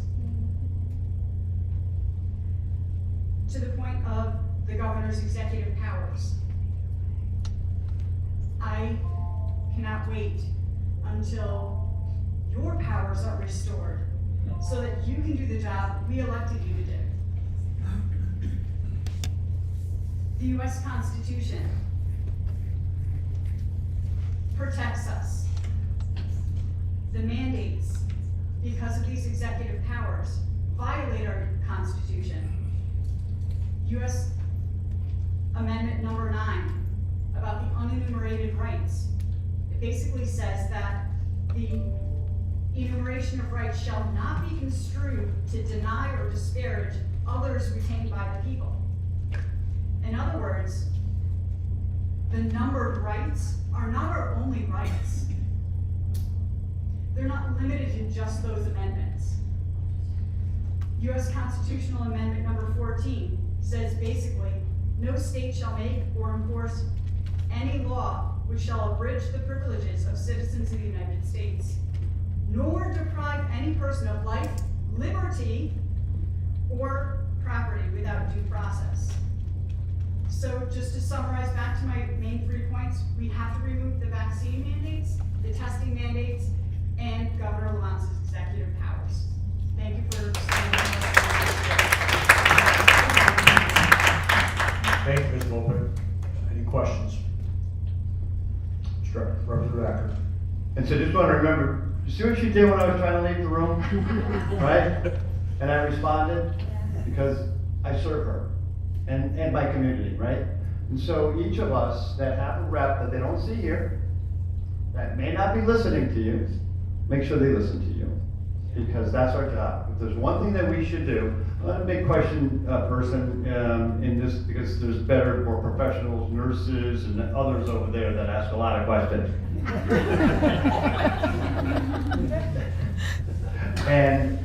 But be responsive to your constituents. We may not always agree, but if I don't hear from you, I'll never know where my position or your position is. I mean, I know my position, but not yours. So make sure that we're on the same position on this, right? Wholeheartedly. But make sure that those that represent you, you have two. You have a House rep and a senator. Make sure that they're hearing you, okay? And if not, make sure they hear you next November. So, Thank you, my supporters, for staying. I appreciate it. Representative Fishbaum. Thank you, good afternoon, and thank you for coming here today. I just want to be a little clear. You have 3 goals: get rid of vaccine mandates, get rid of other mandates, get rid of the executive powers. Just so that you and whomever is watching this, you essentially would be able to attain all 3 goals by hitting the last one, right? Yes. So getting rid of the executive powers would restore the legislative process. And the legislature may decide through the constitutionally provided process to have a vaccine mandate. But so be it, if that is what the legislature decides. I would more than likely vote against that, but I want to be part of the process because that's what my constituents elected me to do. So just to be clear, you get right to the goal line by getting rid of the executive powers. Correct. So it's, okay. We're like mine. And hopefully by having our representatives back in a place where they can do their job, which is to represent our ideas, then our ideas can then be the ones that are voted for and supported. Representative Wilson. And let's not forget that process includes public hearings just like this, opening the building and let the people speak. Thank you. Any additional questions or comments? Thank you, Ms. Volpe. Thank you for coming and sharing your story. I appreciate it. Next is Amy Greeley, followed by Jessica Pettit, followed by Jeff Betty.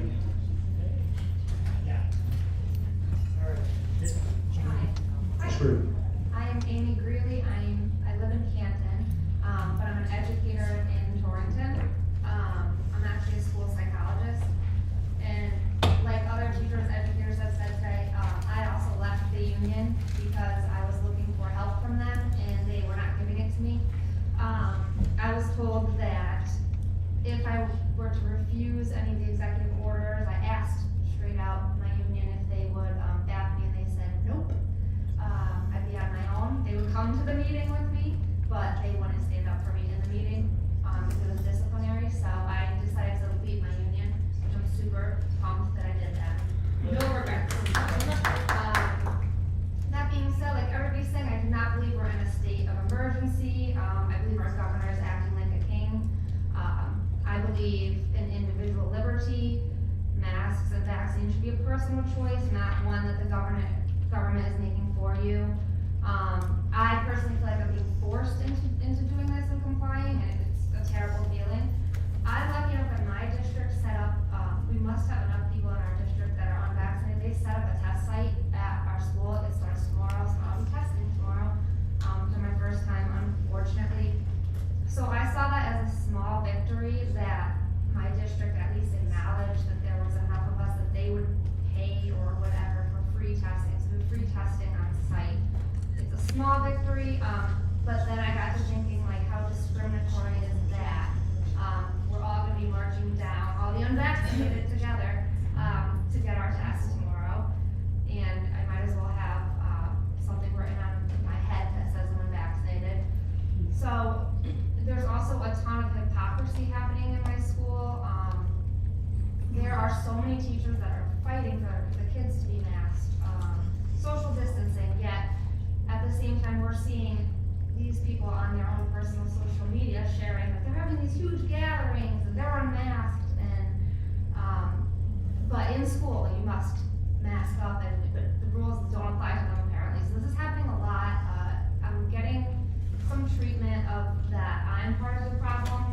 I've been told that because I own it. I'm unvaccinated. I don't care. I'll tell anybody who asks. But because of that, people are expressing their concern with that to me. And I want to give a little example of kind of what's going on. In our district, there was a teacher who was exposed to her child who tested positive for COVID. This teacher is being told that they don't have to quarantine because they are vaccinated. So we have a teacher who's living with their son, exposed day after day to the son, who's coming into the building, but they're vaccinated. So then they can potentially be spreading it to everybody else. If I was in that position, I would be on a mandatory quarantine for 10 days. So there's a lot of hypocrisy going on. It doesn't really make sense. I don't, there's a lot of the trust the science, but no one's really looking at the science. So anyway, I'm standing up against the medical mandates, not only for myself, but my kids. I have 2 little boys. I want to be able to make my own medical decisions about them. I fear that if we don't stop it here, then it's going to move right on to them. And I feel that we're sacrificing our children for the fear of adults. And this is not okay, and the medical mandates must end. Thank you.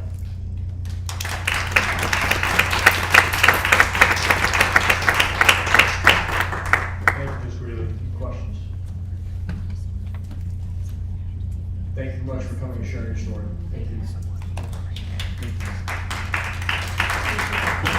Next is Jessica Pettit, followed by Jeff Betty, followed by Anthony Morse. Thank you all for being here to listen to us and see me. My name is Jessica Pettit. I'm a lifelong resident of Connecticut. I live in Burlington. I have been a registered nurse for almost 11 years. I am no stranger to vaccine mandates, as for much of my nursing career, I have had to submit a religious exemption for the flu vaccine. And I just wanted to add a comment on the color badges for unvaccinated employees. That is true, and it has been true since they mandated the flu vaccine. I have always had a different badge that I've had to wear.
you, President Doffman, I'll come back. Thank you, Mr. Chair. I have to say thank you for your service, nurse and nurse, but thank you for being here, Mr. Chair. Thank you. Any additional questions? Representative Fishbein. Hi, thank you for coming down. You were speaking really fast, I know you're probably nervous, so that's fine. But my understanding is that you are currently working remote. And your employer is still requiring that you get tested. That's correct. And their reasoning for that is just in case you have a power outage, that you'll have to go and work in person? Yeah, if I ever needed to go on site. There was also,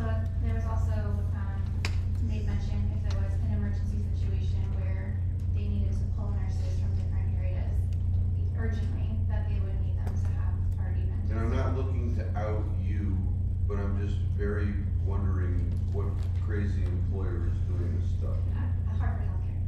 Oh, once again. Because it would, it would make sense to me, and I think to you as well, if some emergency happened, that the gatekeeper to you going on site would be, if they choose, whether or not you're vaccinated, or whether or not you're tested, or you've tested the day before, or something like that, right? That would make sense, but Yeah, or a rapid test. I guess that's part of the problem. There's no logic, there's no consistency. Okay, all right, well, I understand a little more than confusion. Thank you. Thank you. And follow up to the question of that, do you know if anybody has asked directly why that is, or what the basis of that is, or are you just getting, this is what the way it's going to be? For the testing, for the remote people that are not present on campus, working from home? That's what I was told by my director when I asked why a remote worker would still need to test the was if there was ever an emergency situation or I needed to come in urgently, I would have to have a negative test. Okay. Thank you very much. Any additional questions? Representative Hayes. Oh, no, sorry, Representative Liskey. Thank you, Representative France. Thank you for testifying about something that actually, I have a direct question from a constituent of mine who also works at home and has worked at home for 6 months, and she too is facing a get vaccinated or be terminated order. I share Representative Fishbein's wonder as to how that interpretation took place and what basis it has in any law. And then as I say that, I question the fact that this mandate is actually not a matter of law, it's a matter of imposition, because it's not constitutional to have the government issue a mandate such as this. So instead, our federal government seems to have adopted a strategy of coercion with employers, which is something that troubles me quite a lot. So I'm not certain, ma'am, that I have a question of you. What I instead have is, respect for the fact that you're here to speak up about this for, what is probably tens of thousands of people in the state of Connecticut. This is not an isolated situation. So I would ask some of the more legally competent minds in this group if they would like to opine on the basis of regulating the vaccination status of somebody who works at home for no other reason than to say that they're vaccinated by the employer.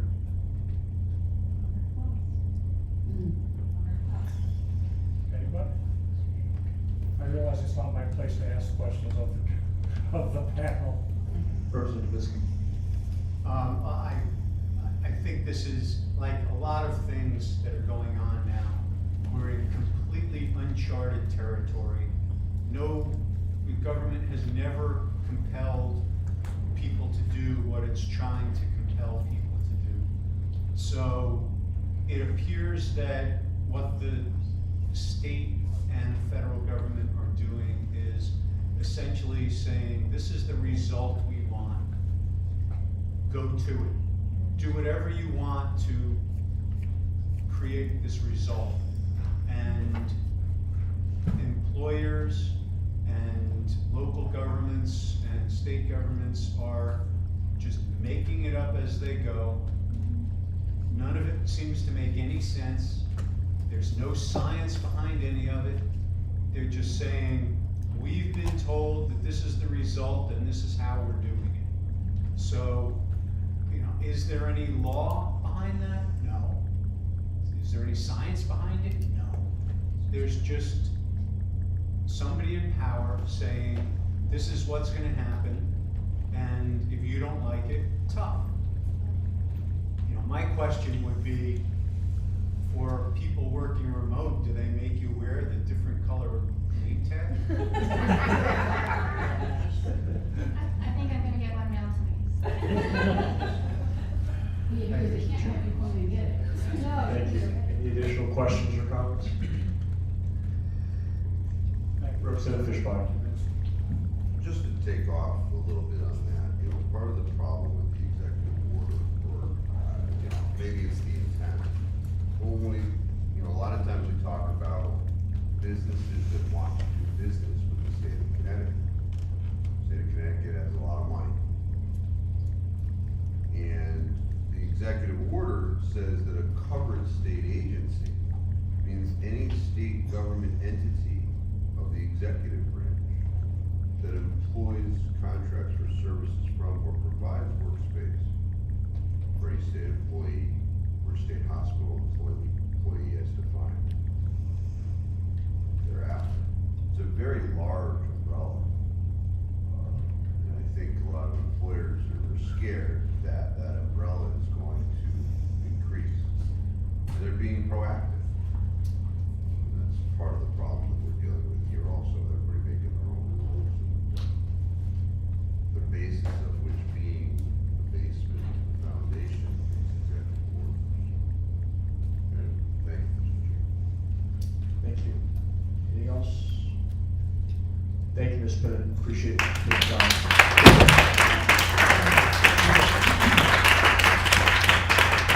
Dr. Jack Betty. Followed by Anthony Morse. And then Chris Joseph. Mr. Betty. Yes. My name is Jeff Betty. Just want to say thank you very much to everybody here today, taking your time, and all the people that showed up here as well. It's been going on about 5 hours now, and I heard a lot of excellent testimony, and also a lot of props to you guys for what you're representing. I think we all feel a lot better knowing that there's some representatives here trying to represent everybody and everybody's opinions. I've been a public school educator for 20 years. I took a break last year to navigate my young family through the pandemic, and we did remote learning from home. I'm also an adjunct professor at Naugatuck Valley Community College, Waterbury and Danbury. I've been doing that for about 13 years. However, I also took a break from that job when on the day I was supposed to go for our first meeting, received an email that said they needed my vaccination status by tomorrow, and then they sent the contract an hour later. And again, it was the same game plan. It was religious exemptions and weekly testing or vaccination. That point I decided I'm gonna wait. I'm not gonna sign up a contract for this semester. And unfortunately for that program, they're missing, some excellent teaching this semester. I was always one of the highest retention rates at that college. My classes were almost always full to capacity. And I have students emailing me and texting me now, "Where are you? We can't believe it. Please come back." But, I'm not going to give in to this madness. I'm not going to just put my head in the sand and just say, everything's fine. Let's just do this and get it on. I'm taking a stand. And that's the way I'm looking at it. I'm also here today representing my wife, my sister-in-law, and a group of teacher friends that teach in Bridgeport, Waterbury, Woodbury, and New Milford. Teachers were notified on August 19th, a week before school started, that they would have these mandated vaccines. This came as a shock and surprise to myself and many others. We were suddenly thrust into a position of having to make serious medical decisions in a short window of time. This also raised a lot of red flags among the teaching community. Brought up such questions as to why this was done only a few days before school would start. If the governor was truly concerned about teachers' health, why didn't he mandate the vaccines in June? On August 19th, the mandate came out, and this was before the FDA approval. Seems like the timing was done to coerce people into making serious medical decisions under duress. Now teachers are scrambling, asking questions to human resources. These officials have no answers. Union leaders aren't there to represent anybody. They can't answer any of the questions as well, like what type of test do I get? Where do I get the testing? How does it have to be done? The school year is starting out for many in a stressful and chaotic fashion. This is a serious lack of leadership by the governor and those in the legislature that support his executive orders. Only now is more guidance coming in drips and drabs as if these mandates and decisions are being made on the fly. If Lamont were the CEO of a company, he would be fired and the company would be going bankrupt. This lack of leadership and clear vision can only be accounted for by two things. A, either incompetence, or B, corruption. And I'm going with B, corruption. Governor Lamont and the majority of the Democratic caucus in this legislature are not representing the concerns of the people. If this were truly about health, there would have been a clear plan with guidelines implemented to allow teachers and administrators time to decide and implement action over the summer break to allow for a smooth transition. Instead, we have a blanket mandate forced upon the teaching community, undue stress on teachers and professors, which then in turn affects the quality of education in our great state. Clearly, Governor Lamont and the Democratic leadership in this legislature have lost their way, are leading from behind, and have no clear vision for the course of education here in Connecticut. I'm asking all legislators to vote no or abstain from voting on extending the emergency powers on September 30th and get back to leading from the front and focusing on the education of our children. Mr. Betty, could you summarize, please? That was it right there.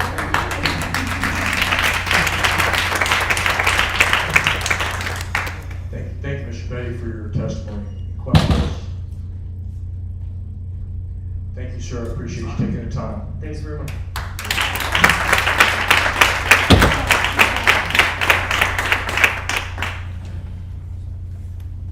Next up is Anthony Morse, followed by Chris Joseph and Stephen Barrett.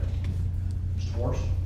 Hello. I always start off by lightening my own tension by saying that I'm nervous, so I am nervous. But thank you for being out here still. I know the phones are starting to come out a little bit more, and I know it's a little bit past your dinner time, but thank you for being here. So I'm Anthony Morse, and I am a social studies teacher who, after 4 years of Connecticut's incredibly competitive social studies market, I finally found full-time employment.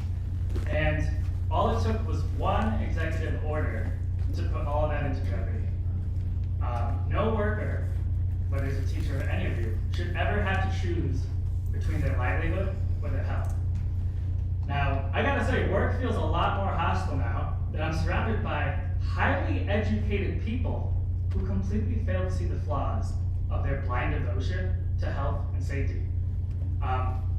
Many teachers start talking publicly about how they love to blame the pandemic on the unvaccinated. And that makes me feel uncomfortable, but I looked at the Title IX harassment training that I had to do 2 hours of, and I'm not protected by that. Nothing about medical harassment, nothing about personal choice harassment, none. Our union president recently emailed us saying that they considered our viewpoints, but the clear majority of our members are not asking us to push back against the legislature. And while I have the union here, they just sent us an email saying that there are campaigns out there to take control over our curriculum and co-opt the work around equity and inclusivity that the districts are doing. As a result, we are seeing attacks on teachers, unions, and boards of education. In an effort to prepare ourselves for this debate, we're holding a virtual workshop on how to combat those that are seeking to suppress our work. So do not stay quiet. Fight them. By the way, the testing is not only a complete waste of my time, but it's also unreliable because Florida is one of the only states that actually require the testing facilities to disclose the cycle threshold count of the tests. Other state governors, such as that of Washington, started off with the weekly testing option, but after some time they deemed that they weren't getting the vaccination numbers they wanted, so they stopped that. So now I have to wait for Lamont to do the same. On social media, parents love to attack the unvaccinated teachers, saying that we're a danger to their kids. Yet I am happy to jump in front of bullets to protect your kids, and you're gonna call me a danger to your kid? Our state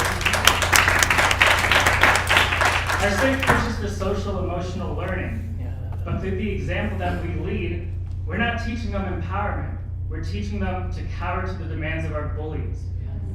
If we truly fear the virus, then we should test every single teacher and student. But since we are okay with not testing 95% of our potentially infected people, then I think everybody deep down realizes that we're not afraid of COVID-19. We're afraid of our government.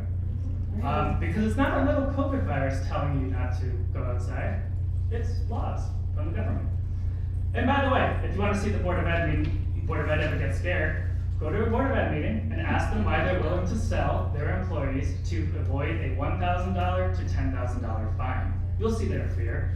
Some good news though, even though most teachers are vaccinated, there are a lot of them that are against the mandates. And in fact, even more of them are starting to become against the boosters. More people are starting to realize that something is not right. Sit down with them, have a conversation with them. There are more people that are suspicious of these mandates than what they're willing to publicly say, but they are there with you. Let them see that it was never COVID or microbes that impended on their life. It was the laws. If each person in this room is actually able just to convince even one person to speak out against these mandates, we can stop pushing away these excellent teachers, nurses, and workers. Thank you.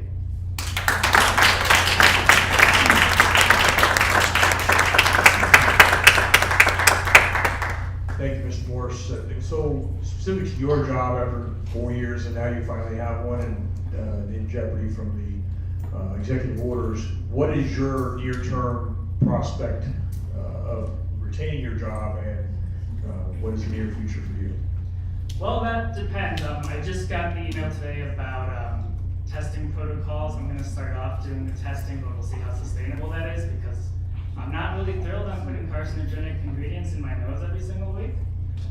So if that doesn't work out, I guess I'll have to mow some lawns. So if people need their lawn mowed and tutored, please let me know. Thank you, Ms. Morris. Any additional questions? Thank you for taking the time to come out and share your story. Thank you.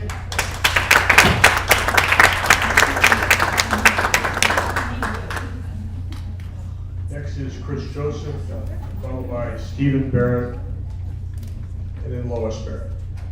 Mr. Joseph. Hello.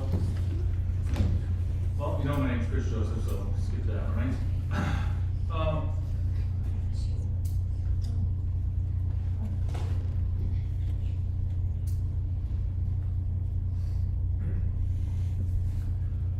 I'm here, I guess, because I think that Connecticut's employers should be considering the value of having a control group as opposed to having all of their employees vaccinated.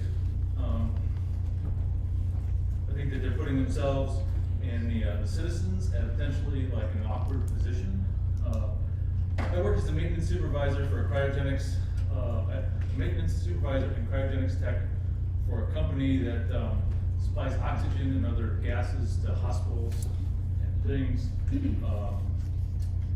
And as I look around my coworkers, I wonder what would happen if there was something that went wrong with vaccination with that group of people.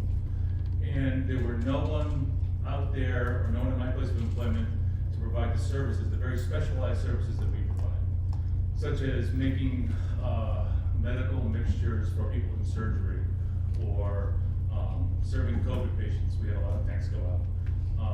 So I concern myself with that and the potential for shedding. I read an article, a CDC article that talked about how people after they receive the vaccination, they can, or vaccines in general, they can shed.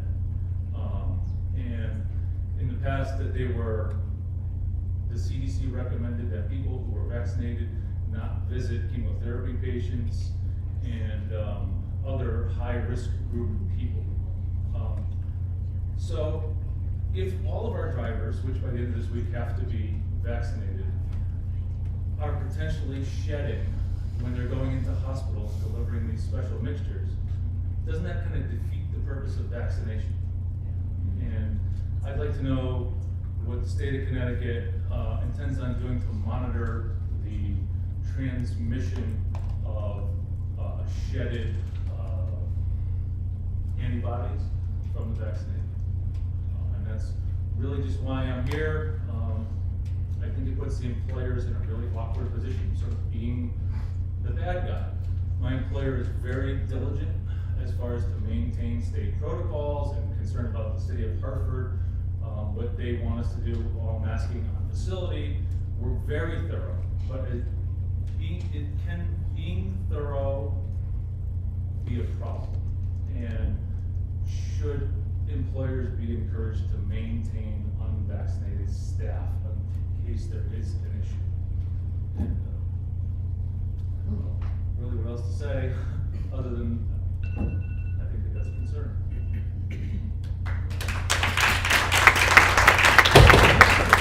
Thank you, Mr. Joseph. And specific to your job, is there near-term effect of your employment on the mandate, the extension of the powers, or anything like that for your particular job? Currently, that's a strange question. Currently, the drivers, the delivery personnel, have been mandated to have it by this Friday. But one of those drivers shared their documentation, which they've been asked to fill out for religious exemptions, which my employer can deny at his own will. You know, it's not, there's no automatic accepting of a religious exemption. But the document said all employees, so that can't, I can't help but wonder, when am I next? Or when are the salespeople next? And our lab technicians, there are not many people that know how to mix medical gases. And again, I maintain the facility that stores these gases. And there's no one in our area that does what I do. And when I'm not available, my employer hires a company from Pennsylvania at the tune of $400 an hour to come out and to do what I do. So if I'm not there, what happens? Or the lab techs? I know that both of the head mixing techs in our lab are currently unvaccinated, and that is mandated. Neither one of them, for religious reasons, will be there. So I really hope that this doesn't go mandatory across the board for many reasons. Thank you, Mr. Joseph. Any additional questions, comments? Thank you very much for taking your time sharing your story.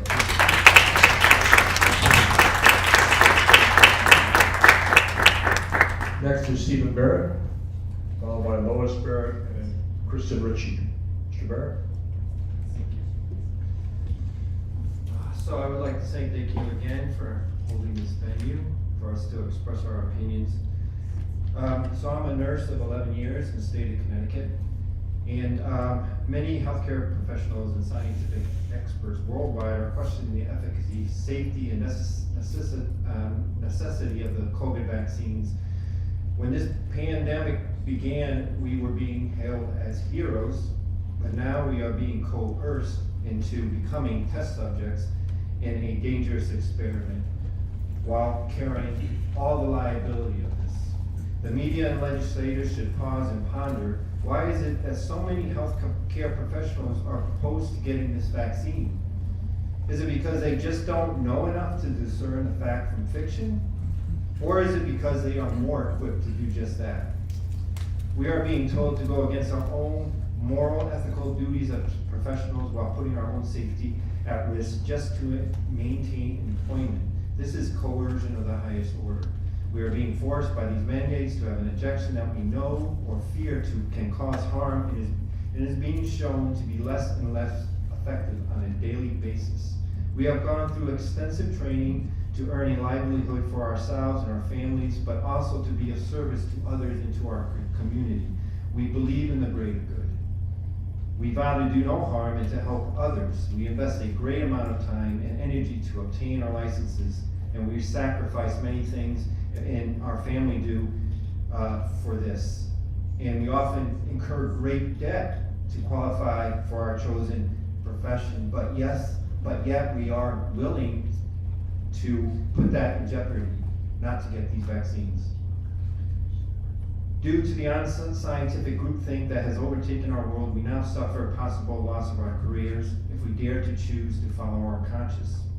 It is just wrong that the state is demanding that we now go against our spiritual, ethical, moral, and professional beliefs to get a vaccine that they know now have serious side effects for many people and for which the long-term side effects are totally not unknown. This is just wrong. This is a gross misuse of government power. Legislators, you may ask yourselves again, why would these healthcare professionals risk so much? Maybe because they question the wisdom of injecting the RNA or DNA of a virus that has been genetically modified, then encapsulated with nanotechnology so it can enter your own body cells. The genetically modified foreign RNA and DNA then hack into your body's cellular protein manufacturing system to produce an altered spike protein. This is the same spike protein that is causing the long-term symptoms, hospitalizations, and death from COVID. And it is also causing the same for people that are reacting to the vaccine. In fact, as of September 19th, the VAERS website has reported a total of over 700,000 adverse events after injection from one vaccine. Almost 15,000 deaths have been reported, and many more hospitalizations and visits to the doctors. Are all these caused by the vaccine? Truthfully, we just don't know because nobody's looking into it. One group in London did investigate 250 deaths and found that 86 could not have been caused by anything other than the vaccine.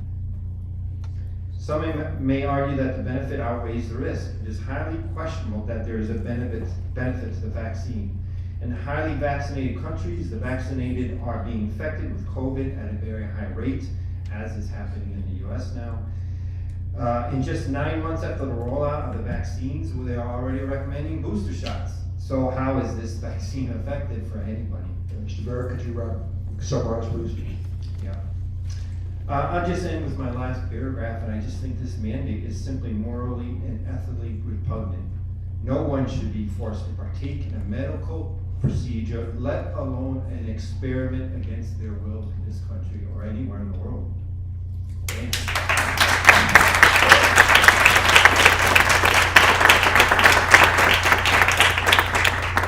Thank you, Mr. Barrett.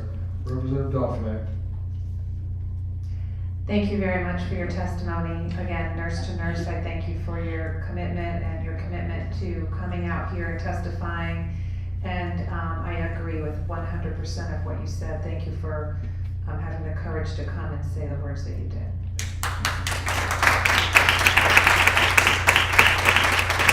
Any additional questions or comments? Thank you, Mr. Barrett. Next is Lois Barrett, followed by Kristen Ritchie, followed by Daniela Tompos. Good afternoon. Are you ready for me? Okay. Hi, my name is Lois Barrett, my husband, and I'm very proud of him. And I have a few things I'd like to share. Throughout the day, I've heard some wonderful information, part of which I would have shared, but I'm glad everybody else did instead. I want to just say a few things. One is I did read the FDA approval on Comirnaty, the Pfizer vaccine, and I'm not sure if everyone is aware of it, but after reading that, it is absolutely clear that Comirnaty, which is the approved Pfizer vaccine, is not available at this point. And the Pfizer BioNTech vaccine that is available and that is being forced on people now is available, and it is still emergency use authorization. Okay, so let me so that's important, an important piece. And also the ingredients of Comirnaty have been redacted. A number of the ingredients. There are secret ingredients that no one gets to know. How is that? How do we get forced into taking full responsibility, full liability for our acceptance of a drug? We don't even know what's in it. We're not being told what's in it. We're not being told what the side effects can be, although we're finding out through whistleblowers. How does anybody justify that? Oh yeah, you've got to take this vaccine, and by the way, no one else is going to take responsibility for it if it kills you or if it maims you and makes you sick for the rest of your life. No, that's all on you. In fact, you've got to sign this. You've got to sign this disclaimer. I beg your pardon, Mr. Lamont, but no, hell no, we will not. I will not. And I also read the Pfizer trial application, about 90 pages. And I believe it was page 69, actually, that described the shedding that someone earlier spoke about. They know all about it. They warn the trial conductors, the people who are actually conducting the original trials, and they warn them, especially of pregnancy. And get this, they warned that someone who breathed in the air or touches someone who has been vaccinated, if an unvaccinated person touches them and then goes and makes love to their significant other and that person gets pregnant, that is something that needs to be tracked, because that can cause problems for the fetus. How's that? So I don't know how many of you have read this, but I highly recommend that you do look for it. It's the Pfizer trial application describing vaccine shedding. And a friend of mine who I recently here today, I was going to share about her story of leaving a very good job because of exactly that, and having symptoms because of, well, not the exact scenario I just described, but she'll get to that. So there are a number of things that are very important for people to read, and a lot of times people say, oh, that's a conspiracy theory. Really? Go read the documents. That's what I've done. And there's no conspiracy theory. Well, there is a conspiracy, but it's not just a theory. There is no emergency. In fact, based on the CDC's infection fatality rate of 0.26%, that means just over 1/4% death rate. Well, that's terrible, isn't it? Yeah, it's terrible for those people who did die. But doesn't have to be made so terrible for all the rest of us.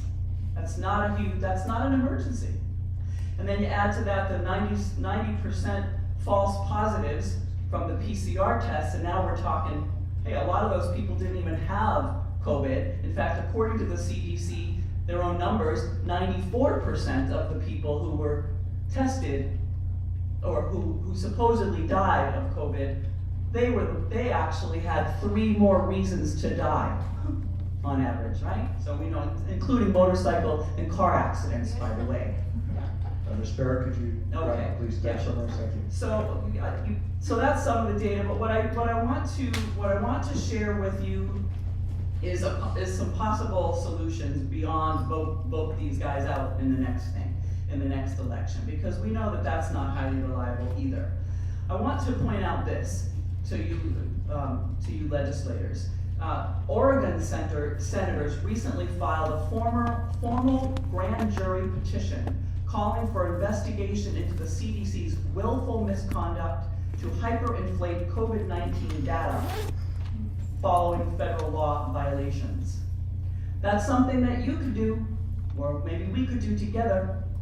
And then there's also something you need to know about. Oh, and by the way, that you can find out more about that at standforhealthfreedom.com. Standforhealthfreedom.com. There was 62,000 Americans who signed the petition, and they are they're the formal complainants for that grand jury investigation, is my understanding. Also, based on the 14th Amendment, you should know that Section 3 of the 14th Amendment says that any public official who violates his oath vacates his office, and that this is a self-executing law, meaning that it needs no legislation, warrant, judge, etc. Connecticut Statute 541F expresses the same principle, and Section 4 of the 14th Amendment says that they cannot collect public monies if they violate their oaths. They have violated their oaths, because their job, and when you take an oath of office, you are promising to protect us, protect our guaranteed rights. That's what the law is all about, right? That's what your jobs is all about. And I know you know this, and I'm hoping some other people will see this who are not keeping their oaths. They are violating our rights by allowing this to happen, and by allowing Ned Lamont to continue with his draconian emergency powers. They are killing people. The unvaccinated are not killing people. The legislators and the lawmakers and the leaders and the education board directors and all these people who are going along with this charade, they are killing people. Make no mistake. Thank you very much.